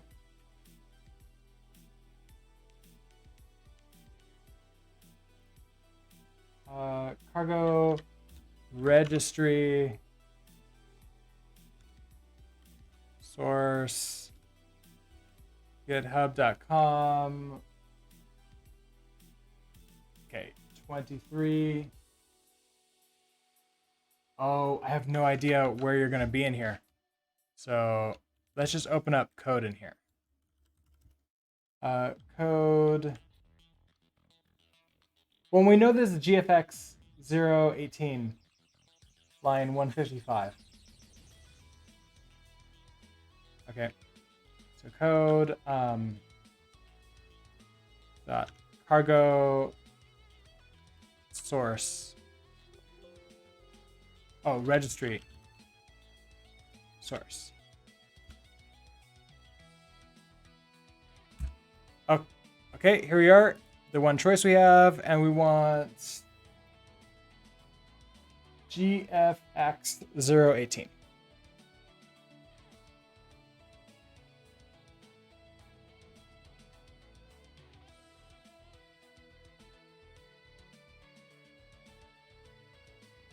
Zero 18.2 source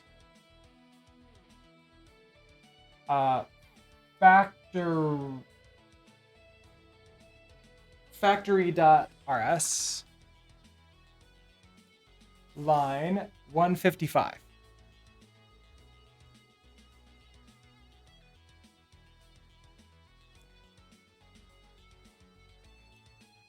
Bind, empty, unwrap. So it's doing an unwrap, which is causing the crash.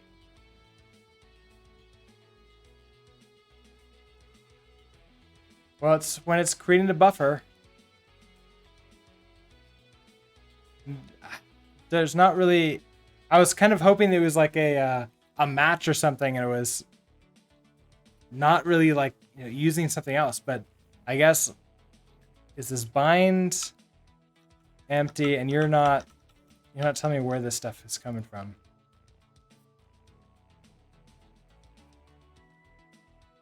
Bind is from core and memory. So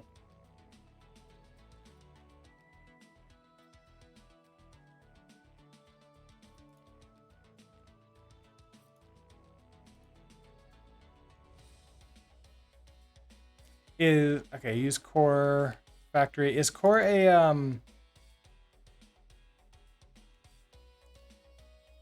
oh, public re-exports. Okay, so core is something else.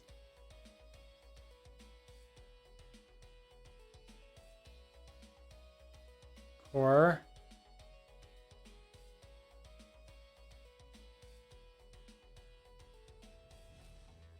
It's one of these core video or graphics. I don't know which one it is. Memory. Oh, I don't see a memory in this one. Or in that one, okay. Well, okay, so my other option is I want to try going back. I back to the GR driver.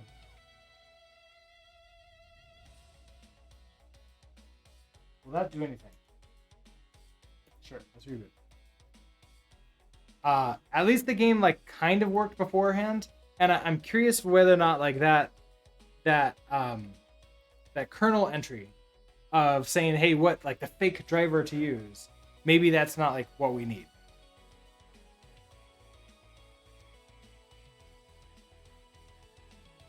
Also, I want to try some of those OpenGL games that the other person was talking about.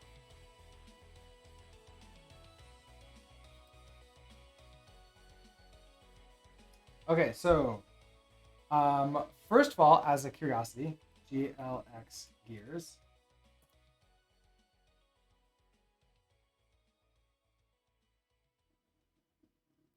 We're able to get 46. 232 frames per second. It's not.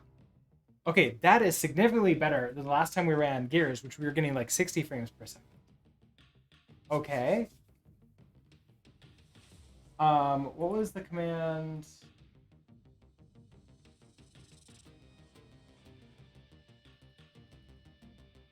What is it? G.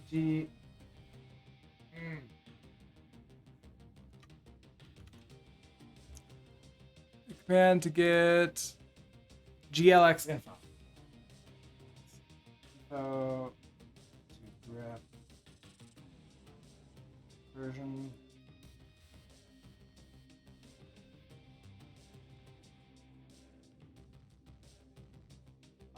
Okay, so this is version 3.3. So OpenGL 3.1. Let's try running this. Now we obviously have version 2.1, I think, showing, but we can then try 3.1.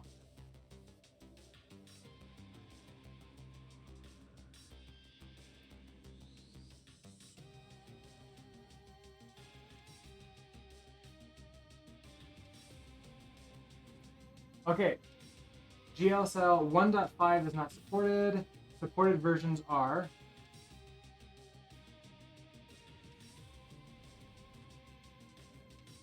okay. That's a different error. That's vi source initialize. We have version 2.1 that we're trying to do.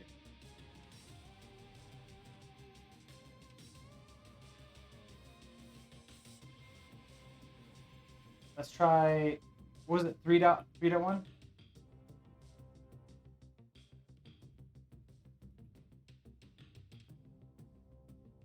What did we see was available?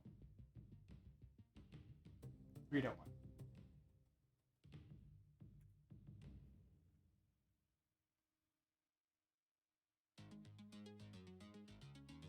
Can you hear me when I'm talking over here? My microphone's way over here, and it's got the gain turned way down on the microphone itself. So I can't tell. I think you should be able to hear me. It's just going to be a little bit quieter.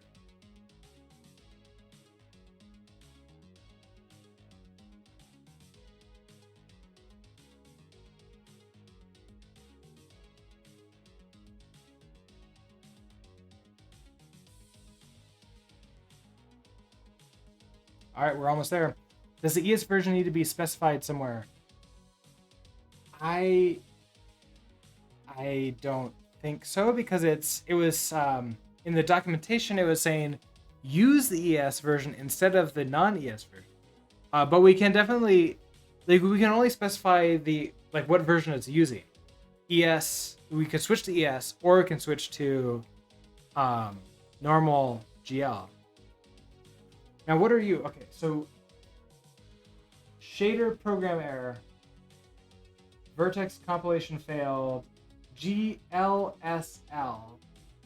1.5 is not supported. Supported versions are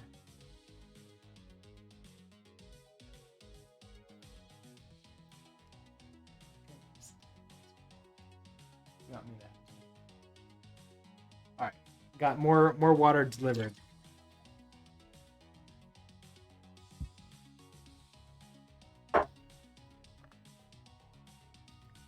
We could try 3.0 instead of 3.1. So here's this 3.1.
All right, come on, compile.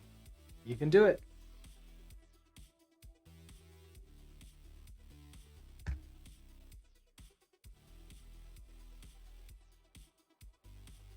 Oh, and 3 GLSL. Does that mean I can go up to 1.4? 1.4.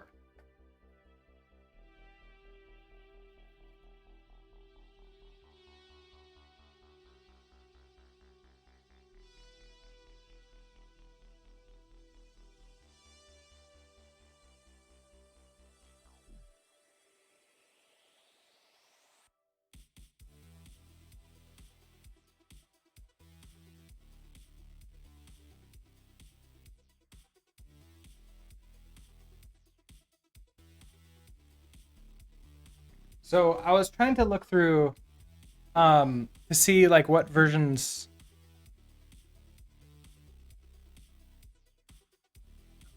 what version, let's see, OpenGL version. Okay. Is there anything that will show what kind of like what we can get out of what maybe that argument, maybe that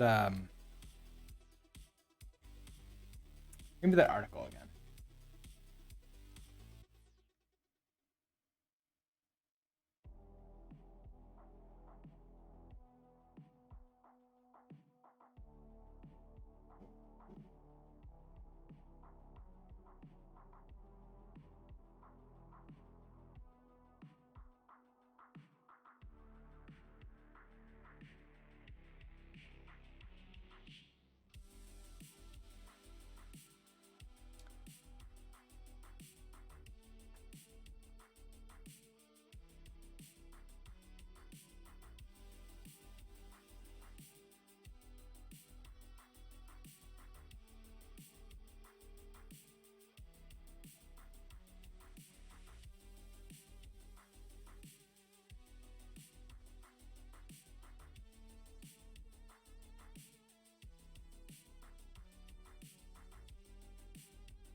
Right. Okay. So we were getting hundreds of frames per second on the X gears. All right. So this is I don't think that setting is for this. Shader program error. We can try GLES too. So if we look at here, this is fields of OpenGL ES, major, minor. Okay, so we can try setting these two.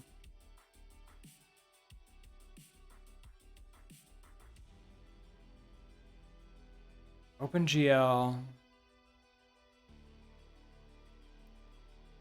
Okay, so it's exactly the same version thing, but we have to use OpenGL, like specify which one we're going to use. So public function GLES.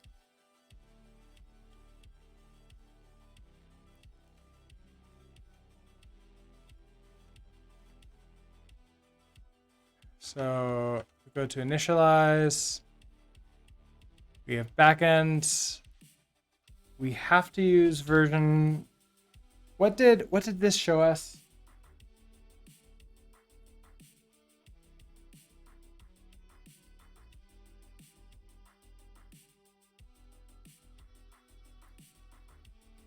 We have OpenGL ES profile version 3.1. So 3.1 is available to us.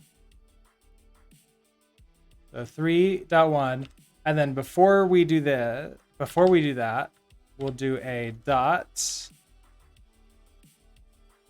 GLES. And apparently that's it. That will set us up to use GLES. I'm really curious if I run this. Okay, so I can run GLES here locally. Everything runs just fine. And yeah, it's about the same. So nothing's really changing trying to use GLES.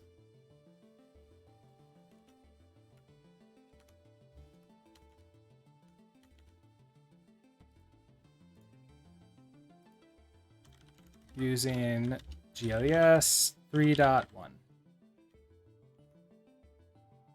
Yes. Push you on up.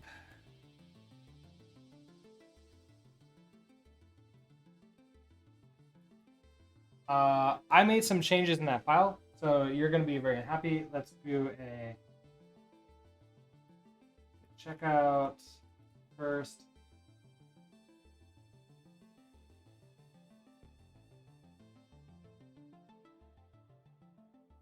Okay, so we can see that now we're going to use GLES version 3.1.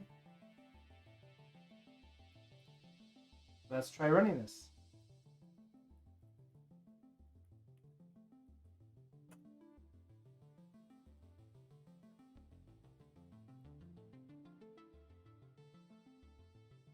And then after that, we'll try 2.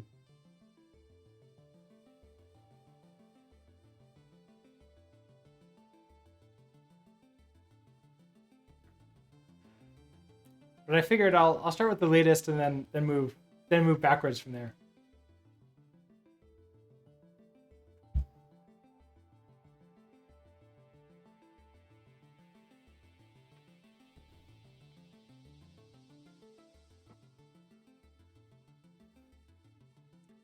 Okay, so anyways, while that's happening, back to my attempt to research what is. I didn't realize the Pi supported 3.1. Ooh, okay, what happened here?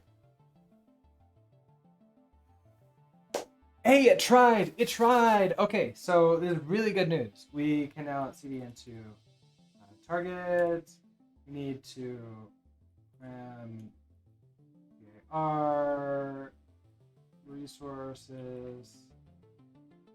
Oh.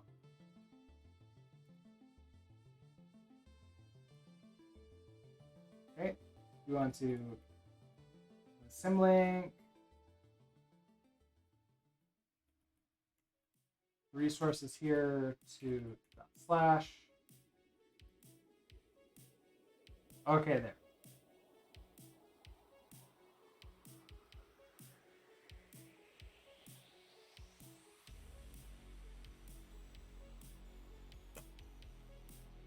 Let's see. We had an error there. I didn't catch what it was. But it ran the game. Okay, moving a little bit faster. With all the trees and everything else, the colors are really odd. And that was the wrong keyboard. Our draw is 93 milliseconds though. So that was a problem. What was that error that we got? Lib EGL warning DRI2 failed to authenticate.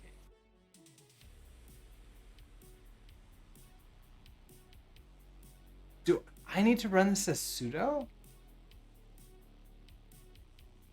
I mean, we can try. It's a Raspberry Pi. If this like gets, if it breaks all the stuff, I just reinstall the operating system. You can try running this as root.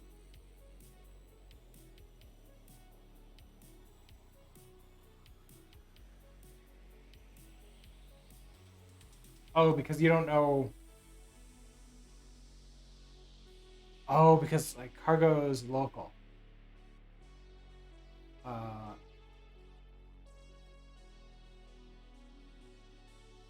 But you know what I can do? I can cd into target release and do sudo that.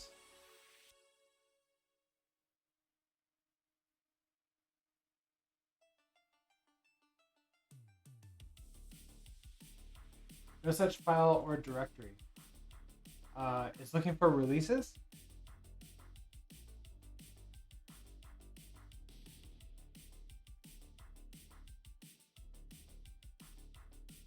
Target.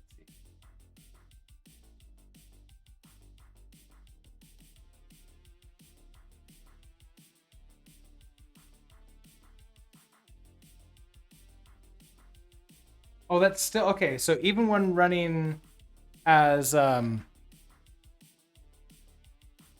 root, we get that error.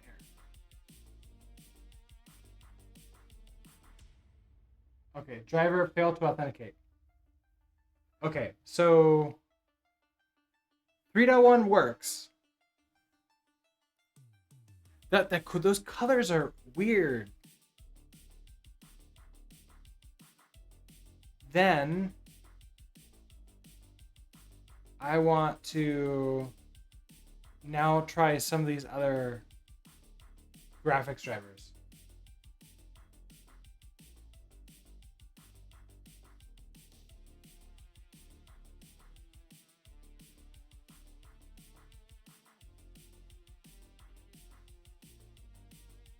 What version of Raspbian am I on? It should be the latest, but how do I check?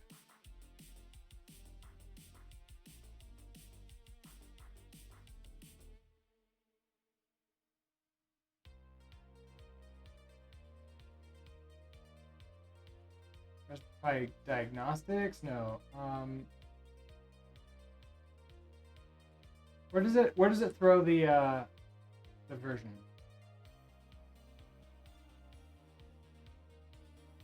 There's that configuration.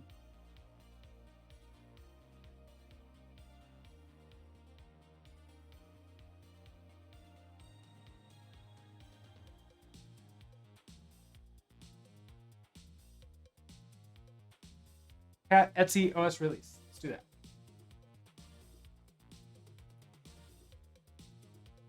Slash Etsy OS release. Raspbian 10.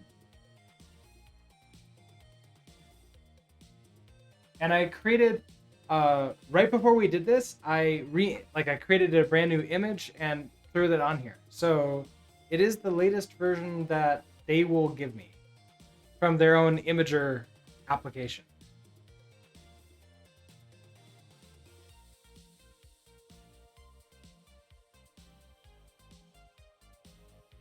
Anyways, where were we? We wanted to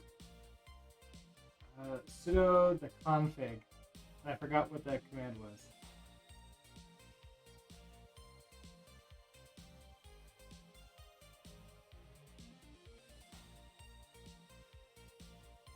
Down.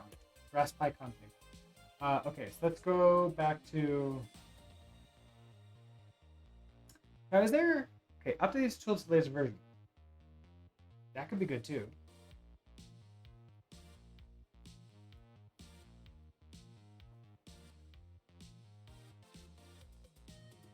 Okay, never mind. It already is the latest version. Okay. Performance options.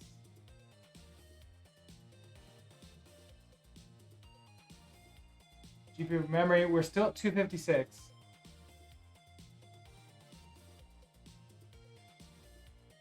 Advanced options. GL driver. So this is the one we did last time. We can try this one again.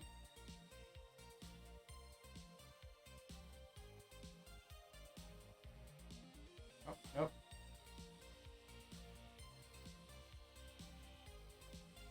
And reboot and rerun time and see how this works.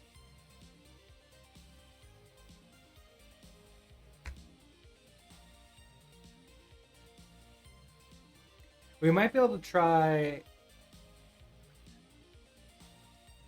There might be some other tests that we could try too.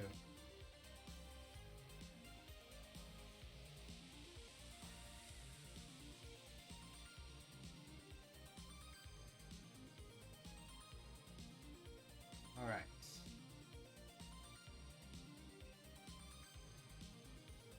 Come on.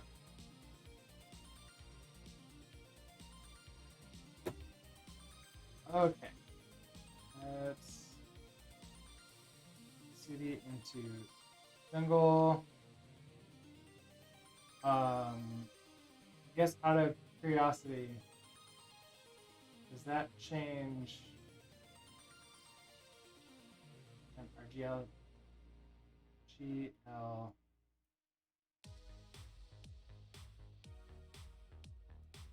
Oh, my reverse lookup? Oh.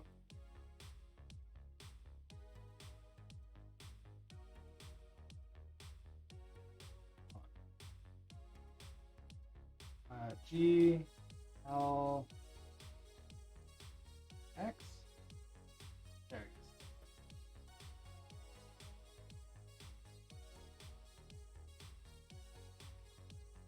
Okay, so when I switch to this, now it's OpenGL ES 2.0 and OpenGL 2.1.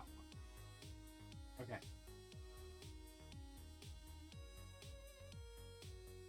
So we can run with this, but I'm guessing it's gonna fit. We're already in.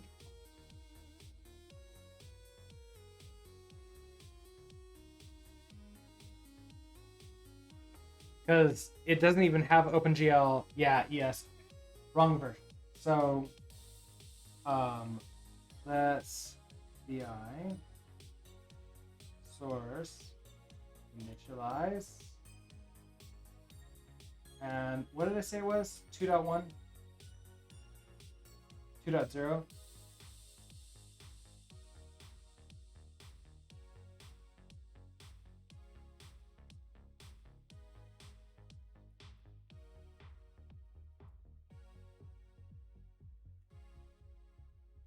Okay.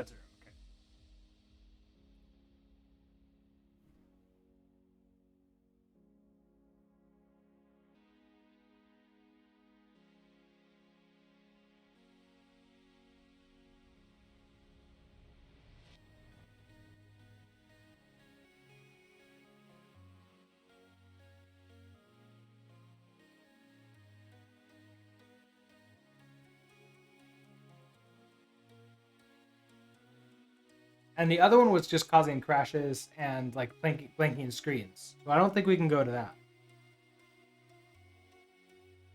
But the other thing I want to do is try running any one of those games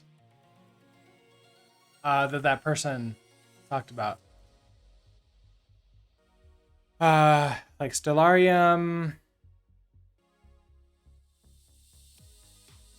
Never Ball doesn't even work without the OpenGL drivers active. Okay, we'll try Never Ball.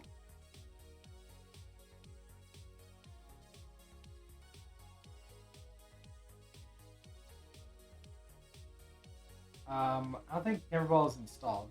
Okay, so this failed.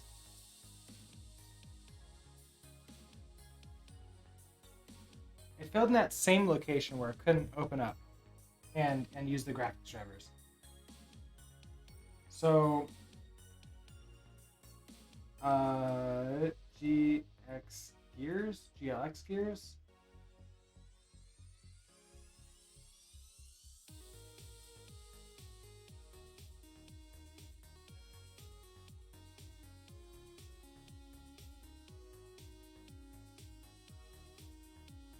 This one is attempting to get... Okay, so this one's working at like 60 frames per second, but it's also synchronizing to the refresh rate of the display. So I think it's interesting because our VSync isn't working when we're able to get that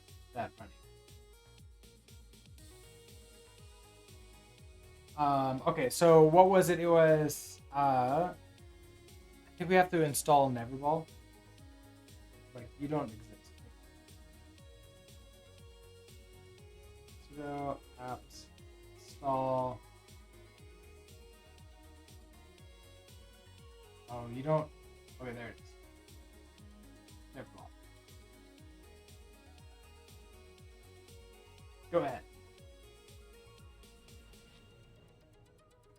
Now, if you can't get you running with OpenGL, what's my option? OpenGL, like would Raspberry Pi 4 have better information, better stuff?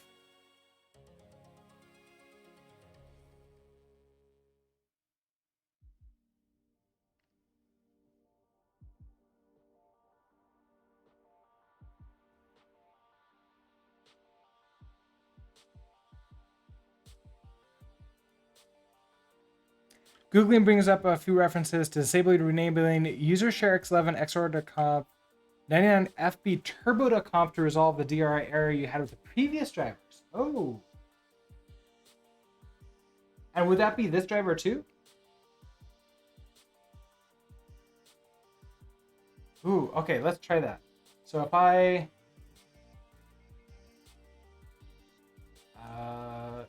this is an user share. Probably going to be a sudo. No? Sudo vi. It only happened... Oh, right, it was that error, but then...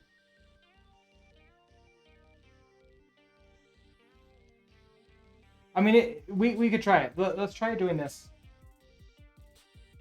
See if it like also somehow improves performance. If we're able to get access to that driver.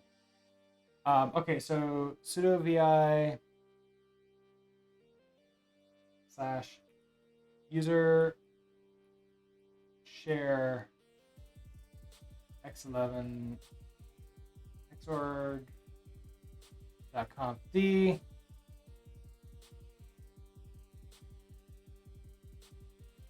Oh, I have 10 and lib input. So FB turbo to comp.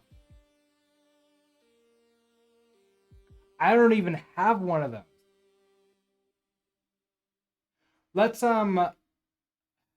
Let's try switching back to the previous driver.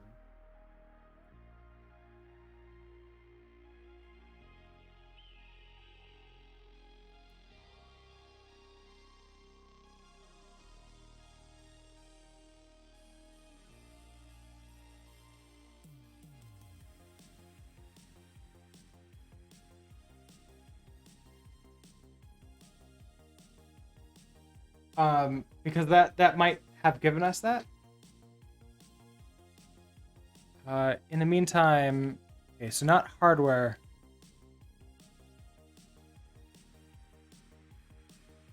Raspberry Pi OS. So Raspberry Pi config.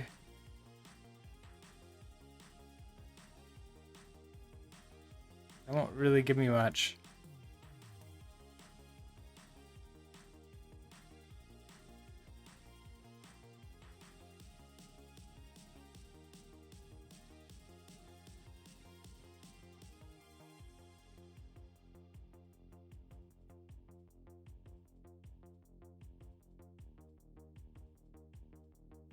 we're back. The game runs, but slowly, suggesting it fell back to software rendering. Yeah, that is a good point. Let's bring you back again. Okay, so let's try this. First of all, we are back to this one again. Okay, so VI, probably a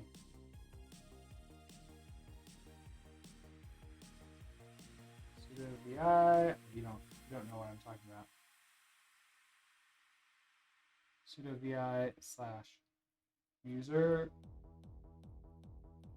share x11 comp.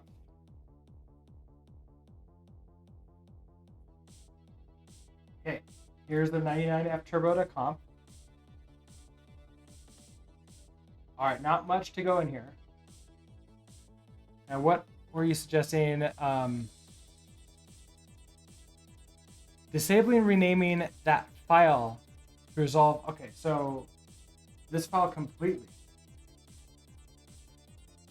This is a minimal sample config file. It's copied to xorg to comp in order to make the xorg server pick up and load. Oh, when troubleshooting, check xorg.0.log for the debugging output and error message. Okay.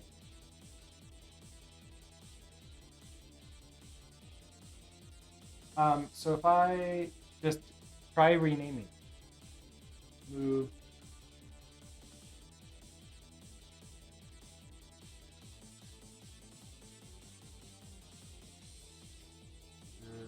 there. It's 11 or move 99 to 99.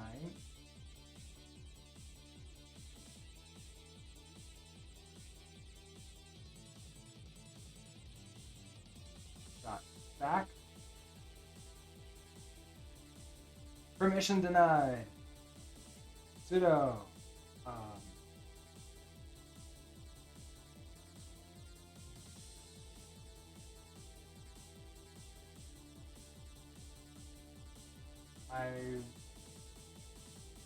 Well, ban backup, the same difference, right? All right, cd back to there. Actually go to slash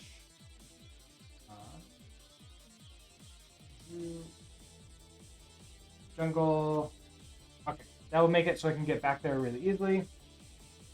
Let's try another VI source. We're going back to 3.1. Initialize.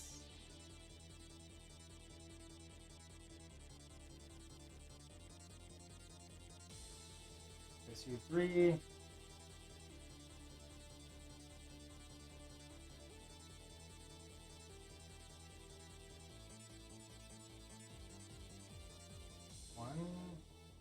Okay.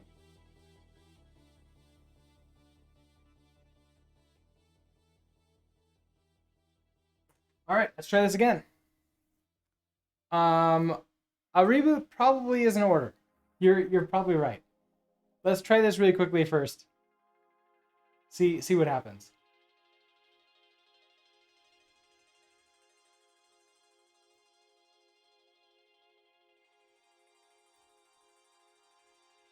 Since it's this should be a pretty fast rebuild because it's only the that one line we're changing.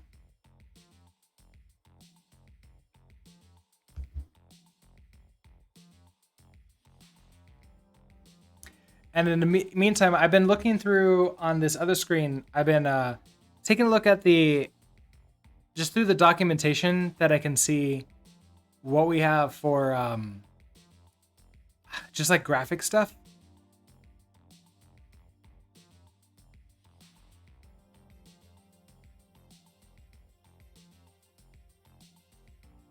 I'm looking for like OpenGL, anything OpenGL that we can do.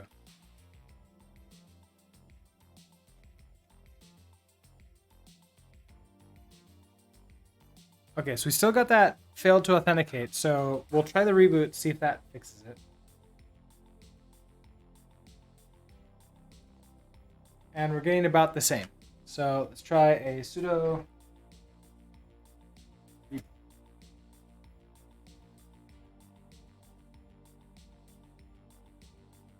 Now if I search for OpenGL, GL, open, where do you find the word open?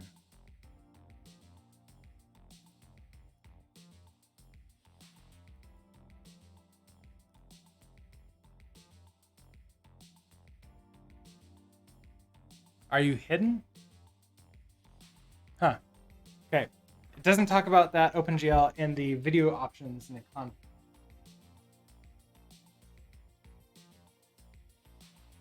Okay, so jungle. All right, let's try again. Still got that libgl failed to authenticate.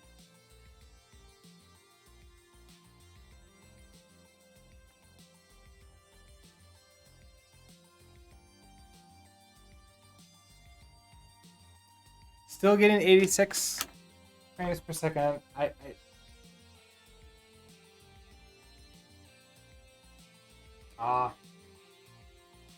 We need to cd slash, so come into here. Now, it was talking about inside of 99F. Oh, wait a second. I didn't actually, I just copied. Oh, I did a move, didn't I? I did a move. Did it regenerate this?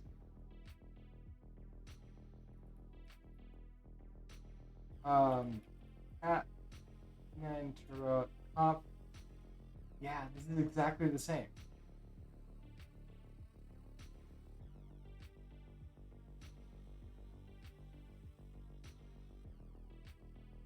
Now we can check out, we can take a look at what that var log xorg.0.log is. So let's head over there. So slash var log.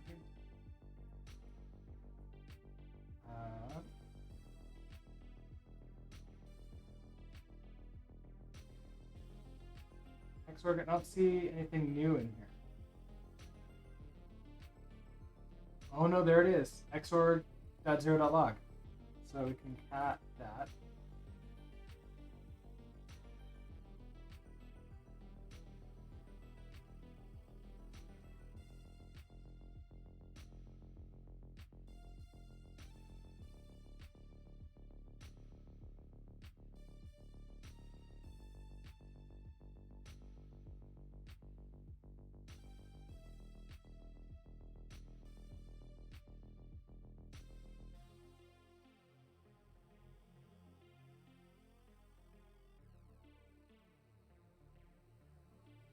Huh, I'm not seeing anything.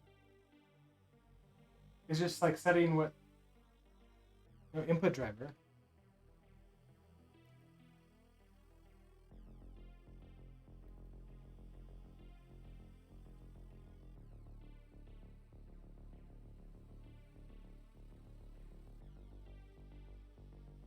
Sudo apt-get remove it. What should I remove? The xorg? If I remove xorg, doesn't that for x11?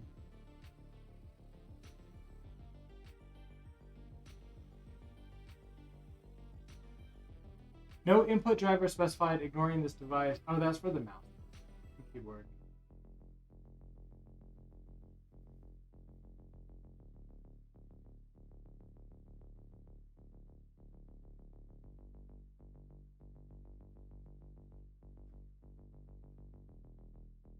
Yeah, we could try it.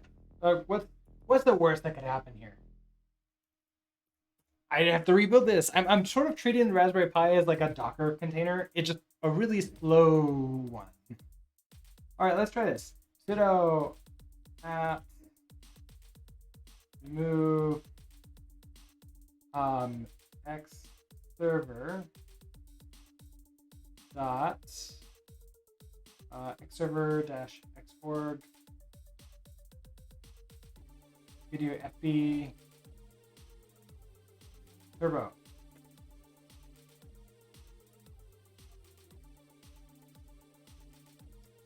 Turning off that cat cam so we can actually see what's happening here. Okay, let's do it. What could possibly go wrong?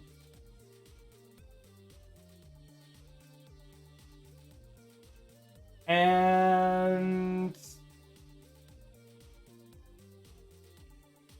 just because it doesn't take any rebuild time, let's head back to jungle and try rebuilding.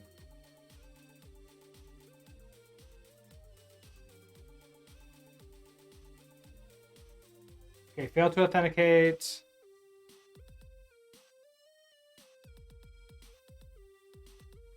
Not terribly surprising. That draw only took 17 milliseconds though. Hold on, let me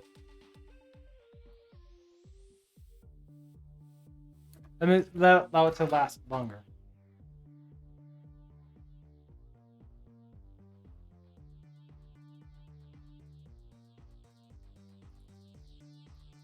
Okay, there we go. Now we got up to 82. Okay, so let's try a reboot.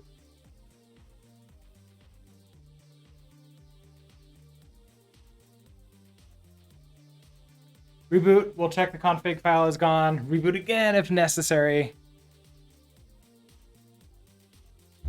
Where's my mouse? There you are. These are all the different mode options, so I don't think the config.txt is helpful.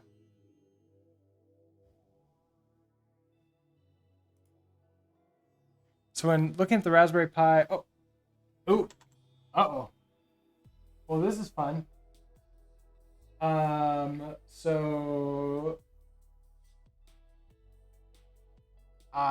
Yeah, so I think that file is gone.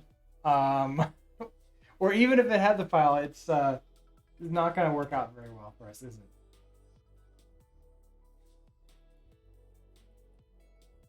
it? It's going to fail to create. Yep. No compositor listening X11 status.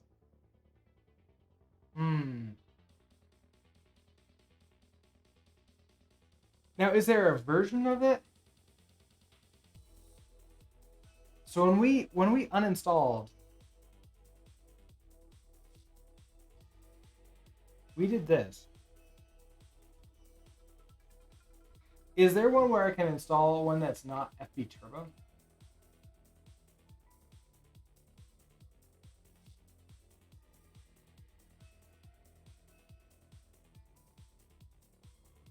Like, what are my choices?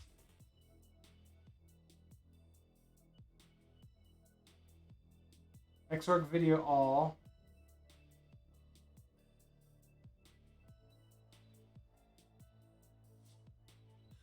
I don't really know what I'm looking for. Like we have a whole bunch of choices here. So FB Turbo is the one we had before.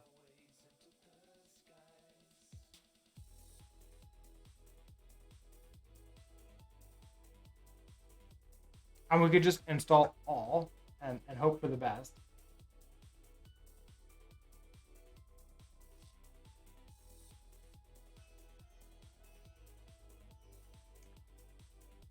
Vesa is the Vesa one the sort of like just generic?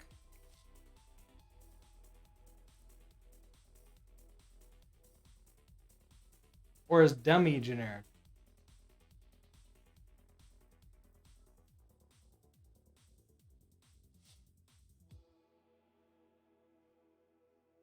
There's also FB Dev instead of FB Turbo. We could try that too. I don't know what FB stands for though.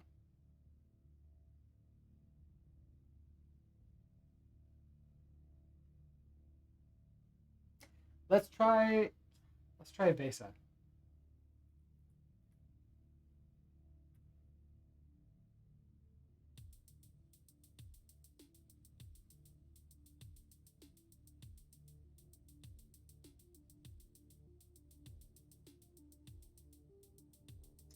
And rebooting.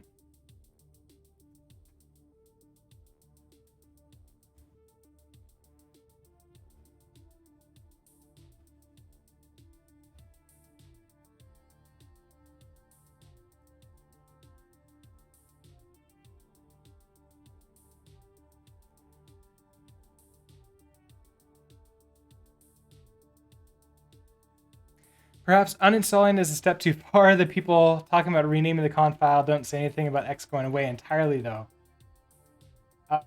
Yes, that's not happy at all. Let's go ahead and get that back. So let's uninstall you.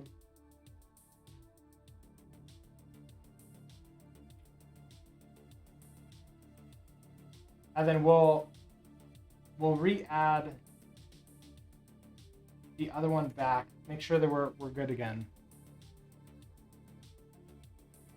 The configuration file did say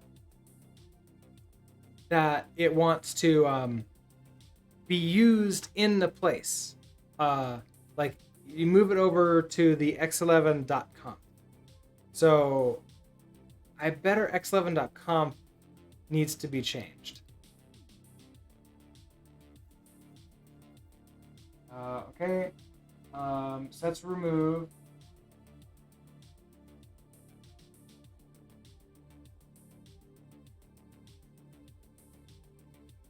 Let's install you again.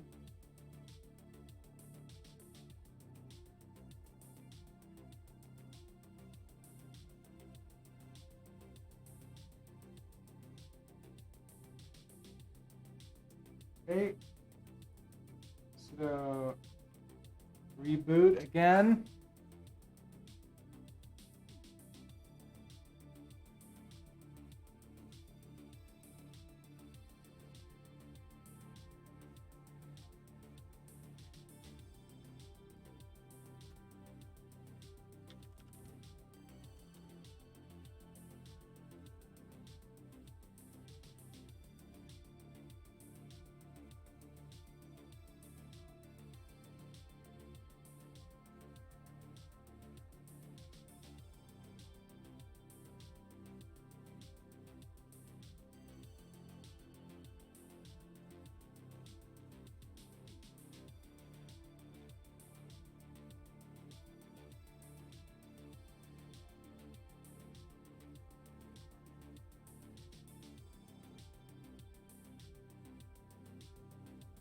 Okay, back to here. I just found a really interesting article on Raspberry Pi 4. I'm going to switch over to that to take a look at this. Which might be helpful. It might let us know, like, maybe we can't use a Raspberry Pi. Maybe there's something else, like some other chip that we can use that supports OpenGL. Okay, what were we doing? So we're back to this working. Let's try cd / back into here. So okay, we have those backups. We have the 99 turbo comp. What are you? You're all full files, or your hard ones. If we cd, Denny, hello. You're new here. Well, we are. This is a Raspberry Pi 3B Plus that you're looking at. I'm trying to get a game on it and working that we're creating, but we're having a bunch of performance problems. And so we think that there's either something wrong with the Raspberry Pi, like this setup and configuration of it. There's a problem with how I'm interfacing with it in the code, or something else. All right, so take a look here.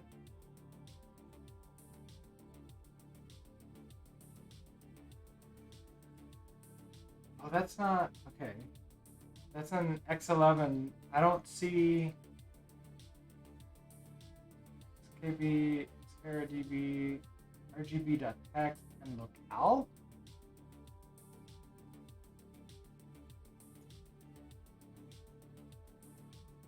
Oh, I don't think you're what I need. Oh, where? Interesting. So like, I don't know who's referencing that file. We can try removing it again.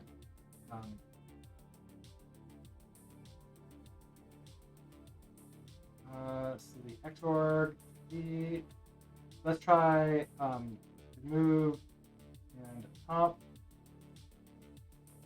Yes. Sudo remove. Okay.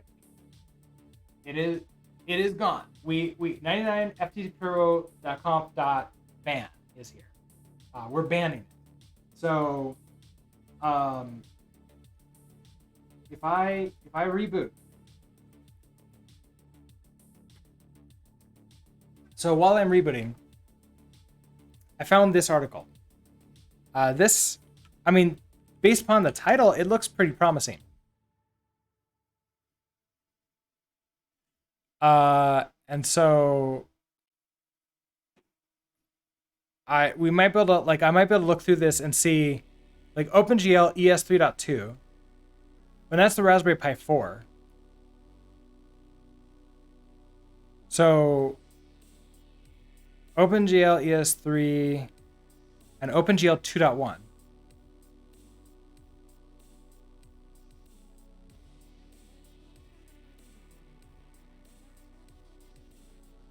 So that's interesting. And they're testing with all the previous. Oh, they have fans in their Raspberry Pis.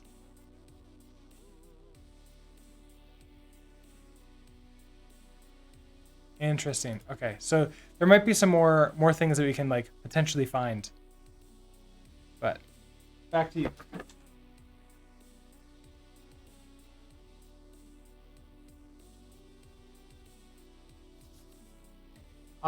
First of all, I want to check to see if that file is back.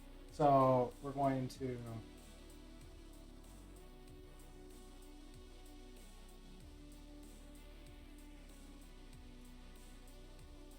It is back. So on reboot, it's creating it. Interesting that it states the 3 only supports GLES 2.x and your drivers are reporting 3.1. I know, it's I don't know what's happening.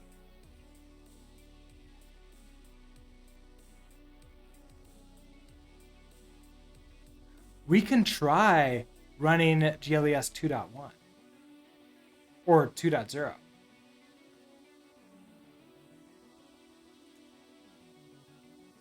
Okay, so we're here in jungle. Hey Danny, we're trying to get things working here with good good performance on the Raspberry Pi, and we think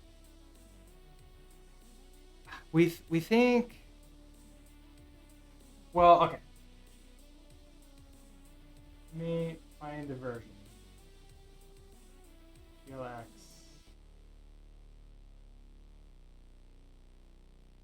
Oh, that was a long time ago.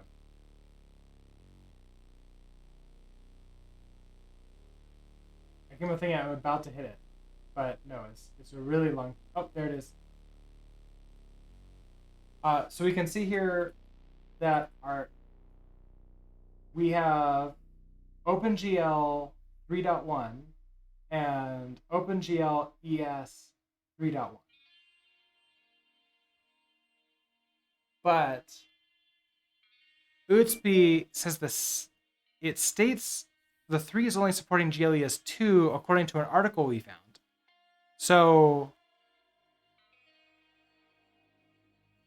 So maybe this is lying to us.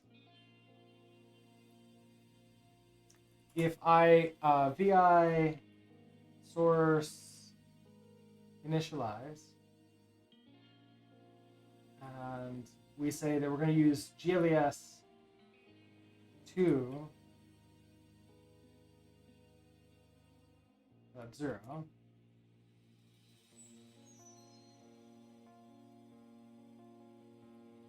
Now I know the documentation says do not use GLES, anything below 3, but let's see what happens.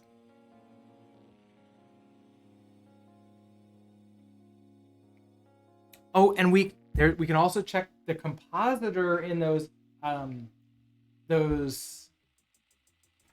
the system like preferences, the advanced configuration that we were playing with.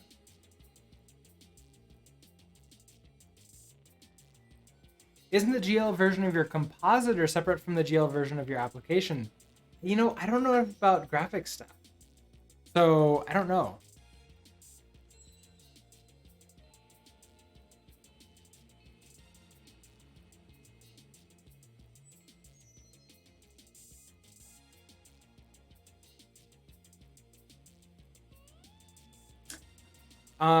Okay, so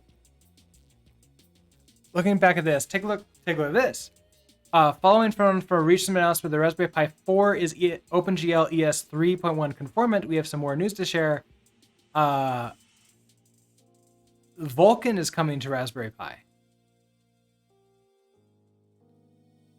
So that would be good too.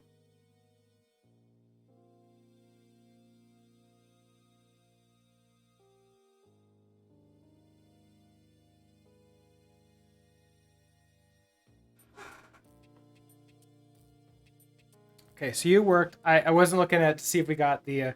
I have a 3B.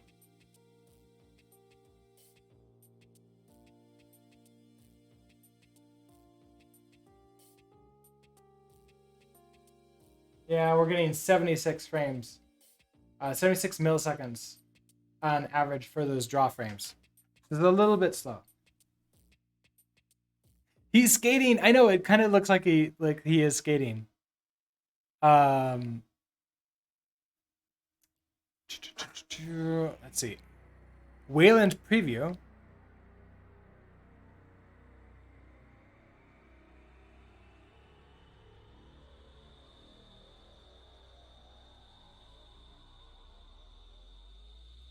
Okay. What can you do?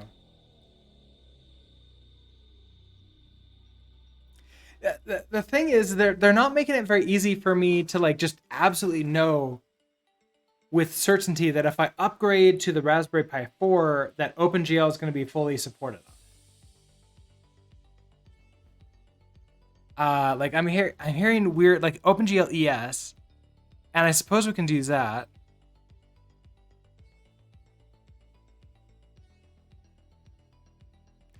In comparison to our current X11 desktop environment, Wayland frees. So wait.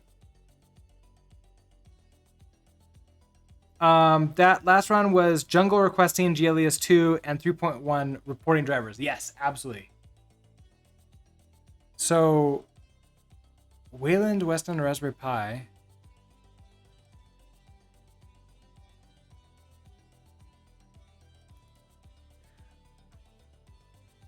So what's X's? What's X11's method here? So yeah, GLX info, we can see here it's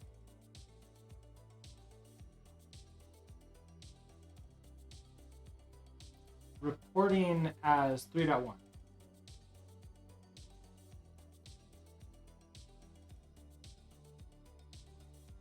Core is 3.3.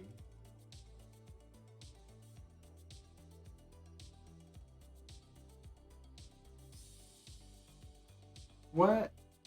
Okay, there's that other. Oh, and I forgot what it was. It's like the sudo raspi.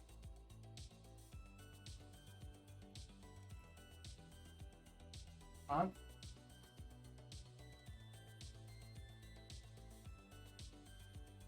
Rasp info.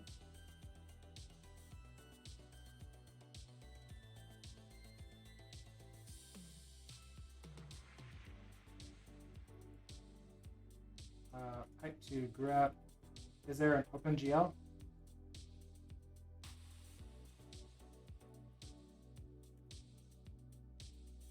No, okay, you don't give anything in there. There's the RAS.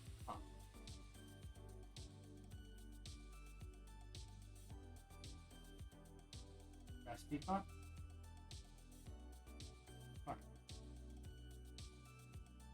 RASP dash conf. Let's go to advanced options. Compositor. Yes. Okay.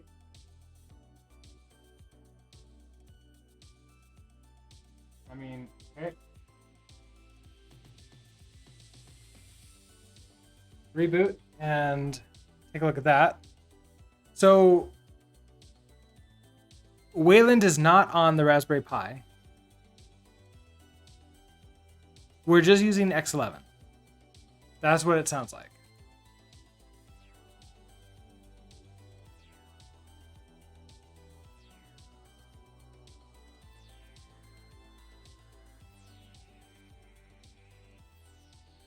Wayland versus X11 should only affect your window. Right.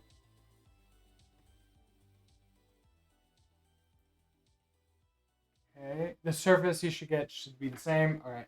That's good to know. Let's try CD2 single.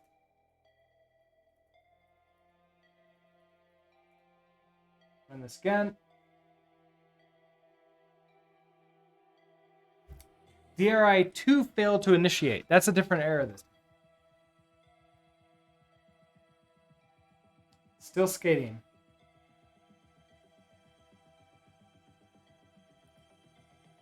Still getting those same frames. But, okay, so what was that error? We got DRI2. libEGL warning, DRI2 failed to authenticate. If we switch back to the GL instead of OpenGL, so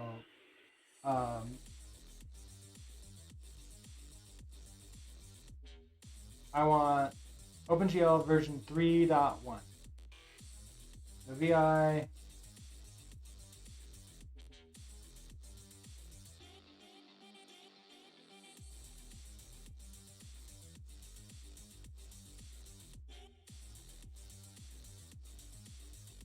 So I think it's GL version 3. It said 3.2 or 3.1. I think it was 3.1.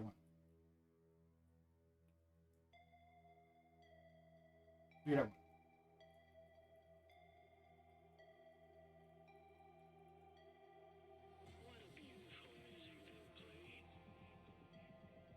I think 3.1 was the compat and 3.3 was the core.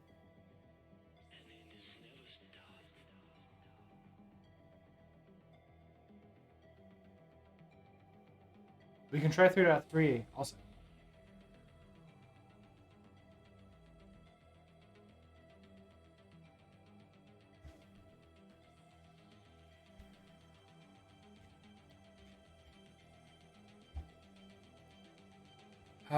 So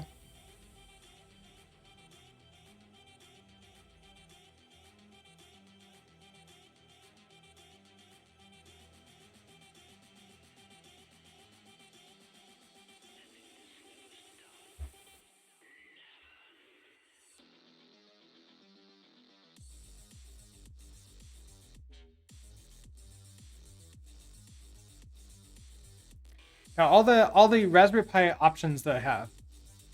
Let's see.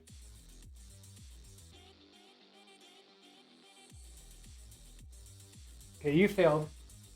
Right, this is what we were running with here. Is we're getting this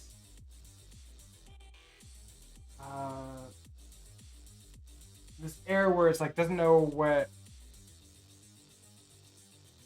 version is available for it. It's GL.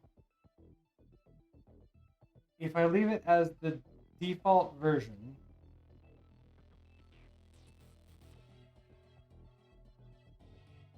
Oh, I can't do that unless I also...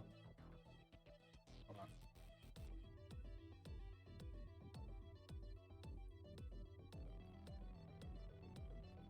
Just get rid of you.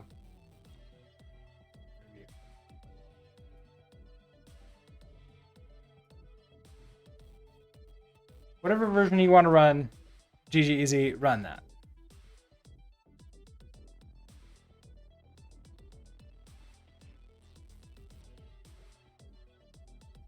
Now, Ubuntu desktop, like if I wanted to run a Ubuntu desktop here, we can see for our Ubuntu server, Ubuntu desktop 64-bit edition can run a Raspberry Pi 4 or the 400.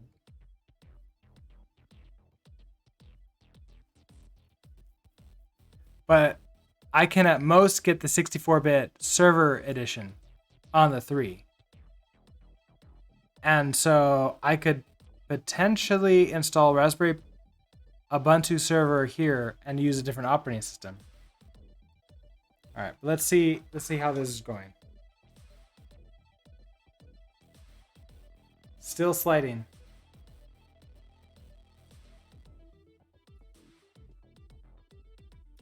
And 111, so even worse performance. We do not get any of those errors though. And then is there anything else that we can do inside of the config?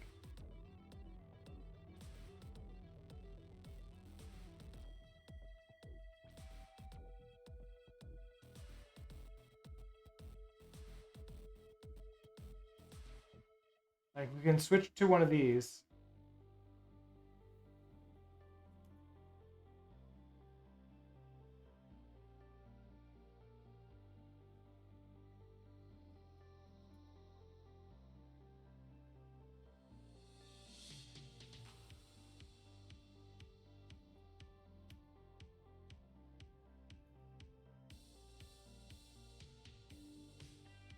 We can switch to a different resolution.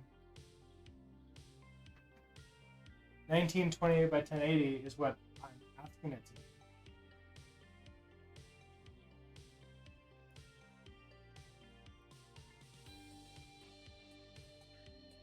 Let's try that.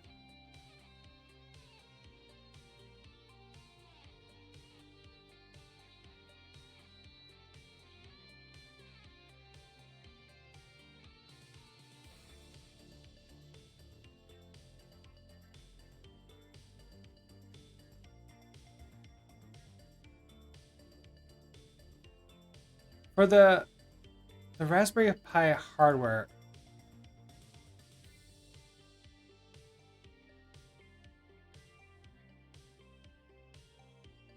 like if I compare, okay, so we look at the Raspberry Pi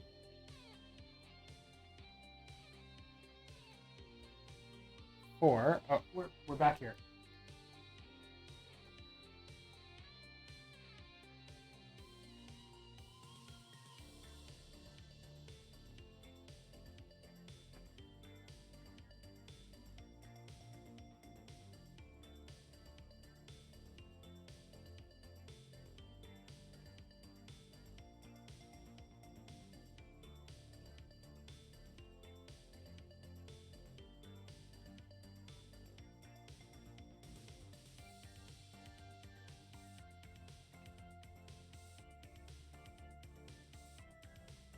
It's still not looking that great. 162. So I could potentially change the resolution way down. And that would work. So different options that we have. I could upgrade to a Raspberry Pi 4. Raspberry Pi 4s have Let's see, looking at this. Raspberry Pi 4's tech specs. Yeah, no, 60 milliseconds draw time is 60 frames per second. And I'm getting like 150 milliseconds per draw frame, which is not just not ideal. Oh, what you were seeing. Okay, I have two things here. Up here is how long it's taking for each loop through for update. So 3 nanoseconds or microseconds. Not bad at all. And then for each draw loop through, on average, it's 162 milliseconds.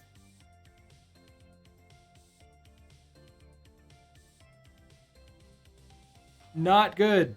Not good. Oh wait, what's that game? We were taking a look at the game too. Before I go. What game did I install? I installed Neverball.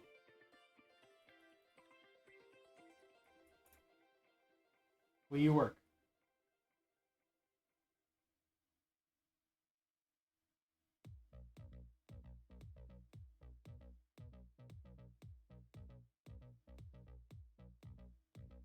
It doesn't look like it.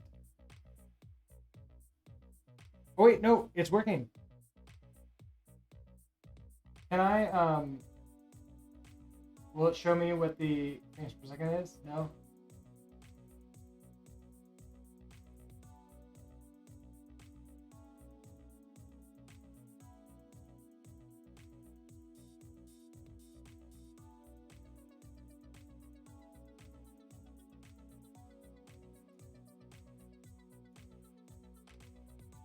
I mean, it's the fact, I mean, it's running.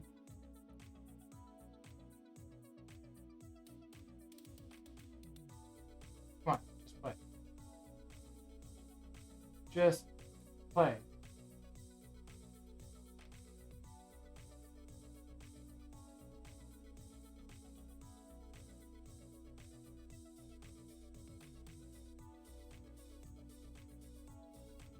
It's clearly not playing super great.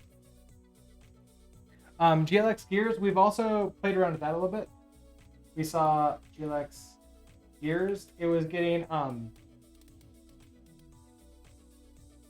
around, yeah, this is getting 194 frames per second. 206. Sure Shock, hello. Kitty Cat was here earlier, but is no longer hanging out.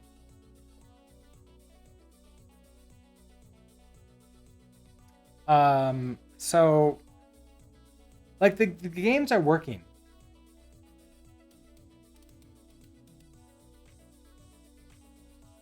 Like, is it possible that I don't think it would be possible for me to have damaged the Raspberry Pi.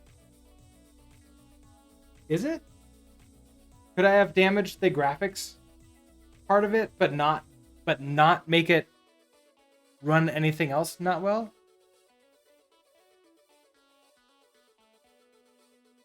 I don't think you can degrade performance. That's sort of like what I was thinking. I don't know, like, I don't know, I'm stretching now. So what are my options? My options are upgrade hardware. Buy a new Raspberry Pi 4. How can you damage a Pi? I don't know. Maybe like it was just in the box plain, like without not being in the cover. Oh, you have a demo for me to try. What does this look like here?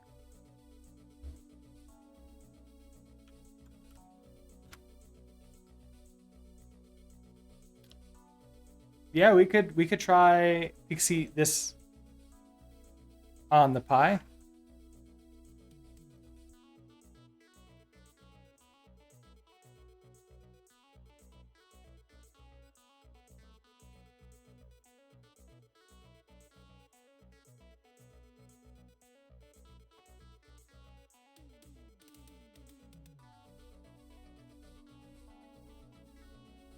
Okay, so what is this?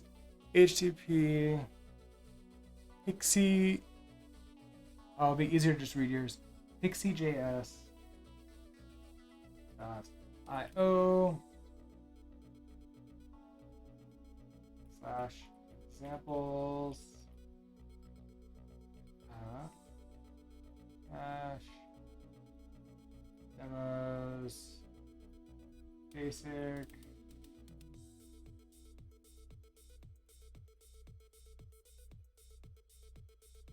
article container .js.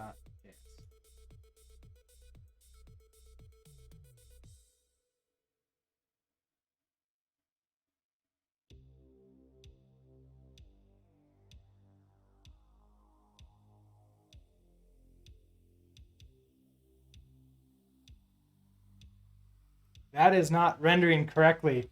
Yeah, this is looking wonderful, Danny.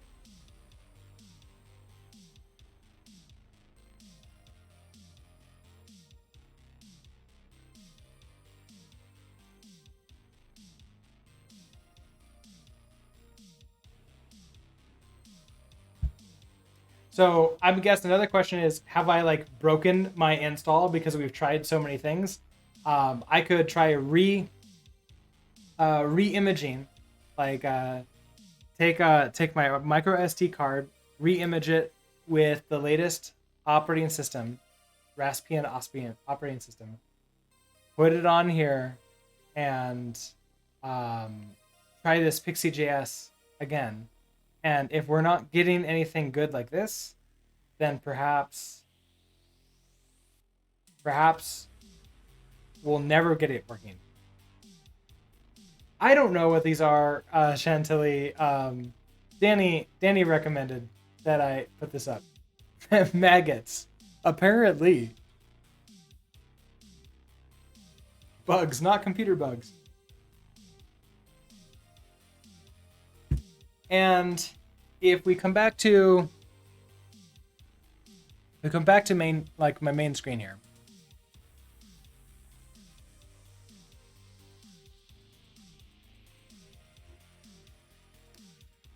What would I get?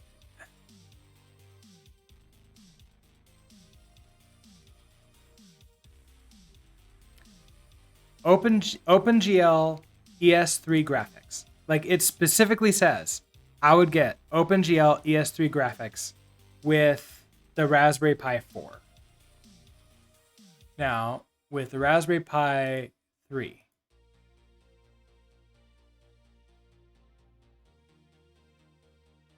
B+. This is the latest version of this.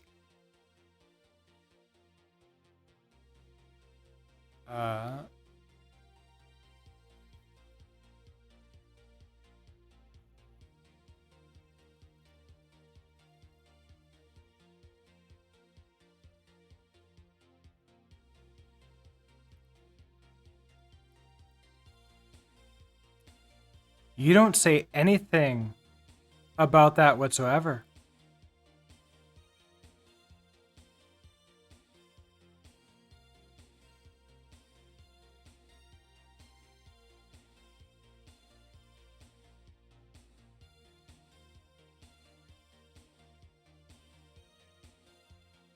Micro SD is very slow and gets damaged easily. Write cycle is less. Yeah, although in this game, it doesn't matter because everything just loads into memory and then runs off of there. And memory is not my problem. I'm not even coming close to maximum memory pressure. So it's really just all about the graphics at this point in time.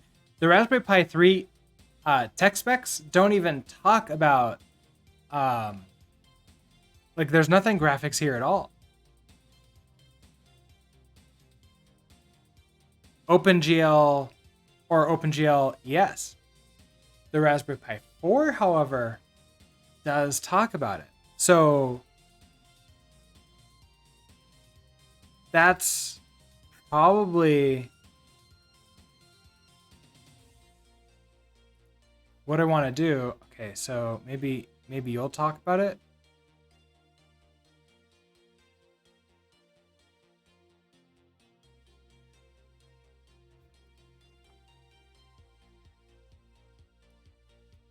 OpenGL ES 1.1 and 2.0 graphics.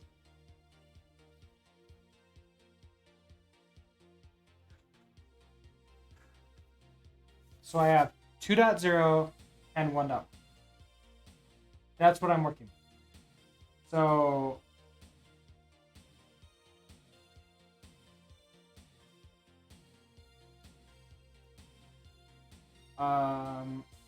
let's reset.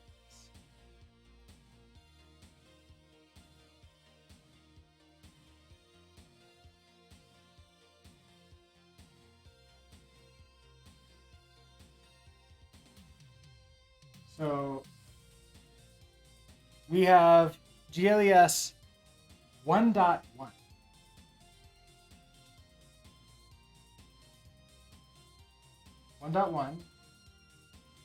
Okay.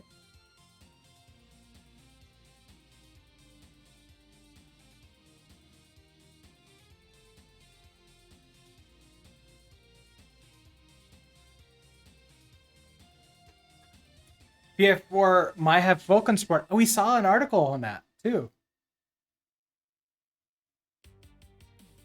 So I'm thinking that the Raspberry Pi 4 is what we're going to have to do. I think we're going to have to go to the Raspberry Pi 4. Because these graphics are just terrible.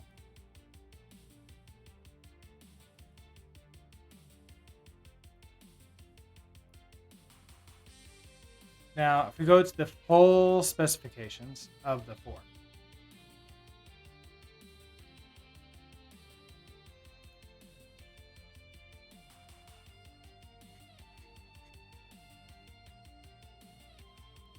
Where's that same document?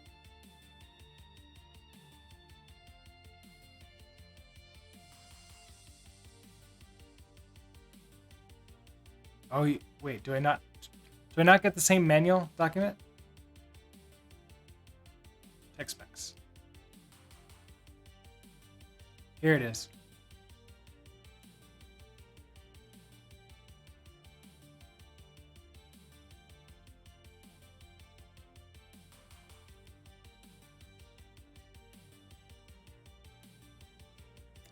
Well, this is interesting. Oh, I forgot to switch back over to this. This is interesting. The Raspberry Pi 4 doesn't talk about OpenGL at all. Anything. It's just OpenGL ES. Now it is ES3, but that's good. ES3 is good. ES3 should work. All right. Yeah, okay. So your OpenGL 1.1 is not supported.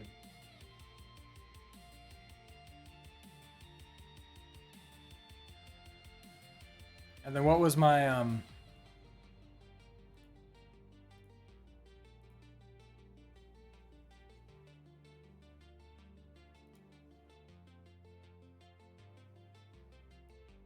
2.0 graphics is my other choice. So coming down and saying we're just going to be GL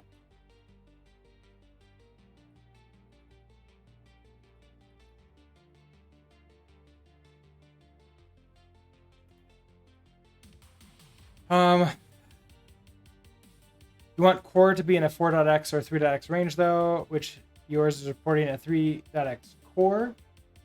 I mean, which is good, but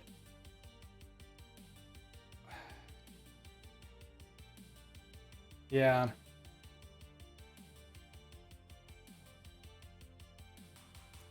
Okay, so what choice is it? Like, what's my purchase option for this?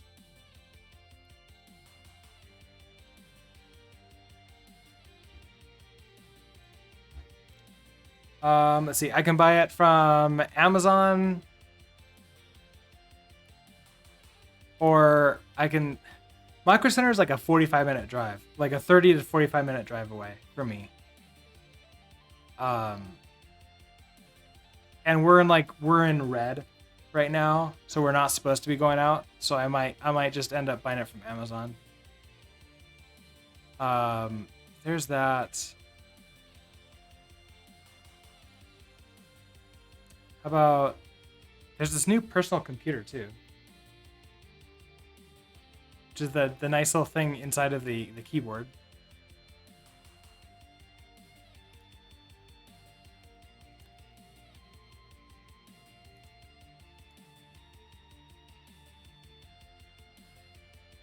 This is also Micro Center.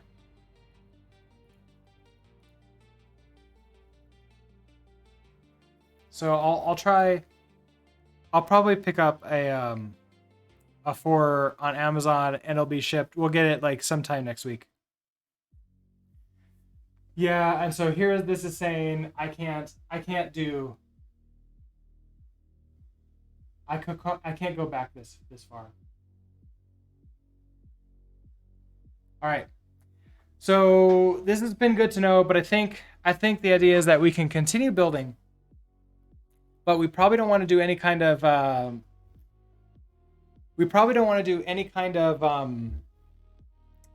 it's just that any kind of like more trying to optimize for this until we have a Raspberry Pi 4 for us to play with, because that's going to give us a 1.1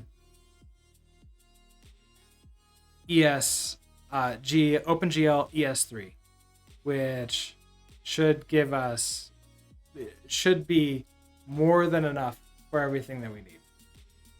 So anyways, it is 12:32. It's time for me to go grab lunch. So I'm gonna go do that.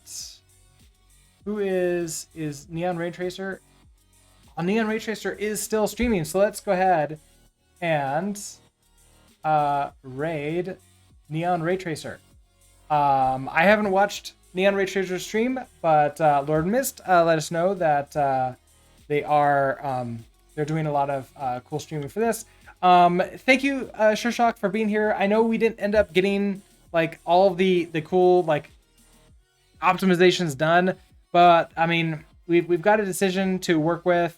I will repurpose these Raspberry Pi 3s. Like I already own these. I will find some other use for them around the house, and maybe it's something we'll do with stream. Who knows?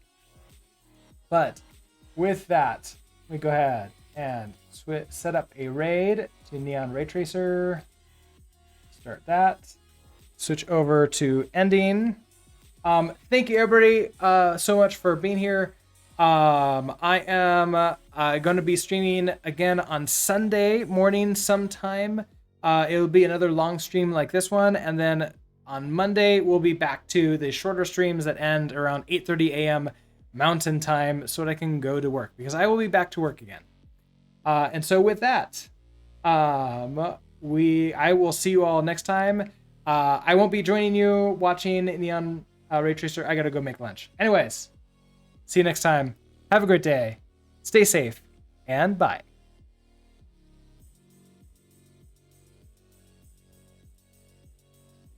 Message #channel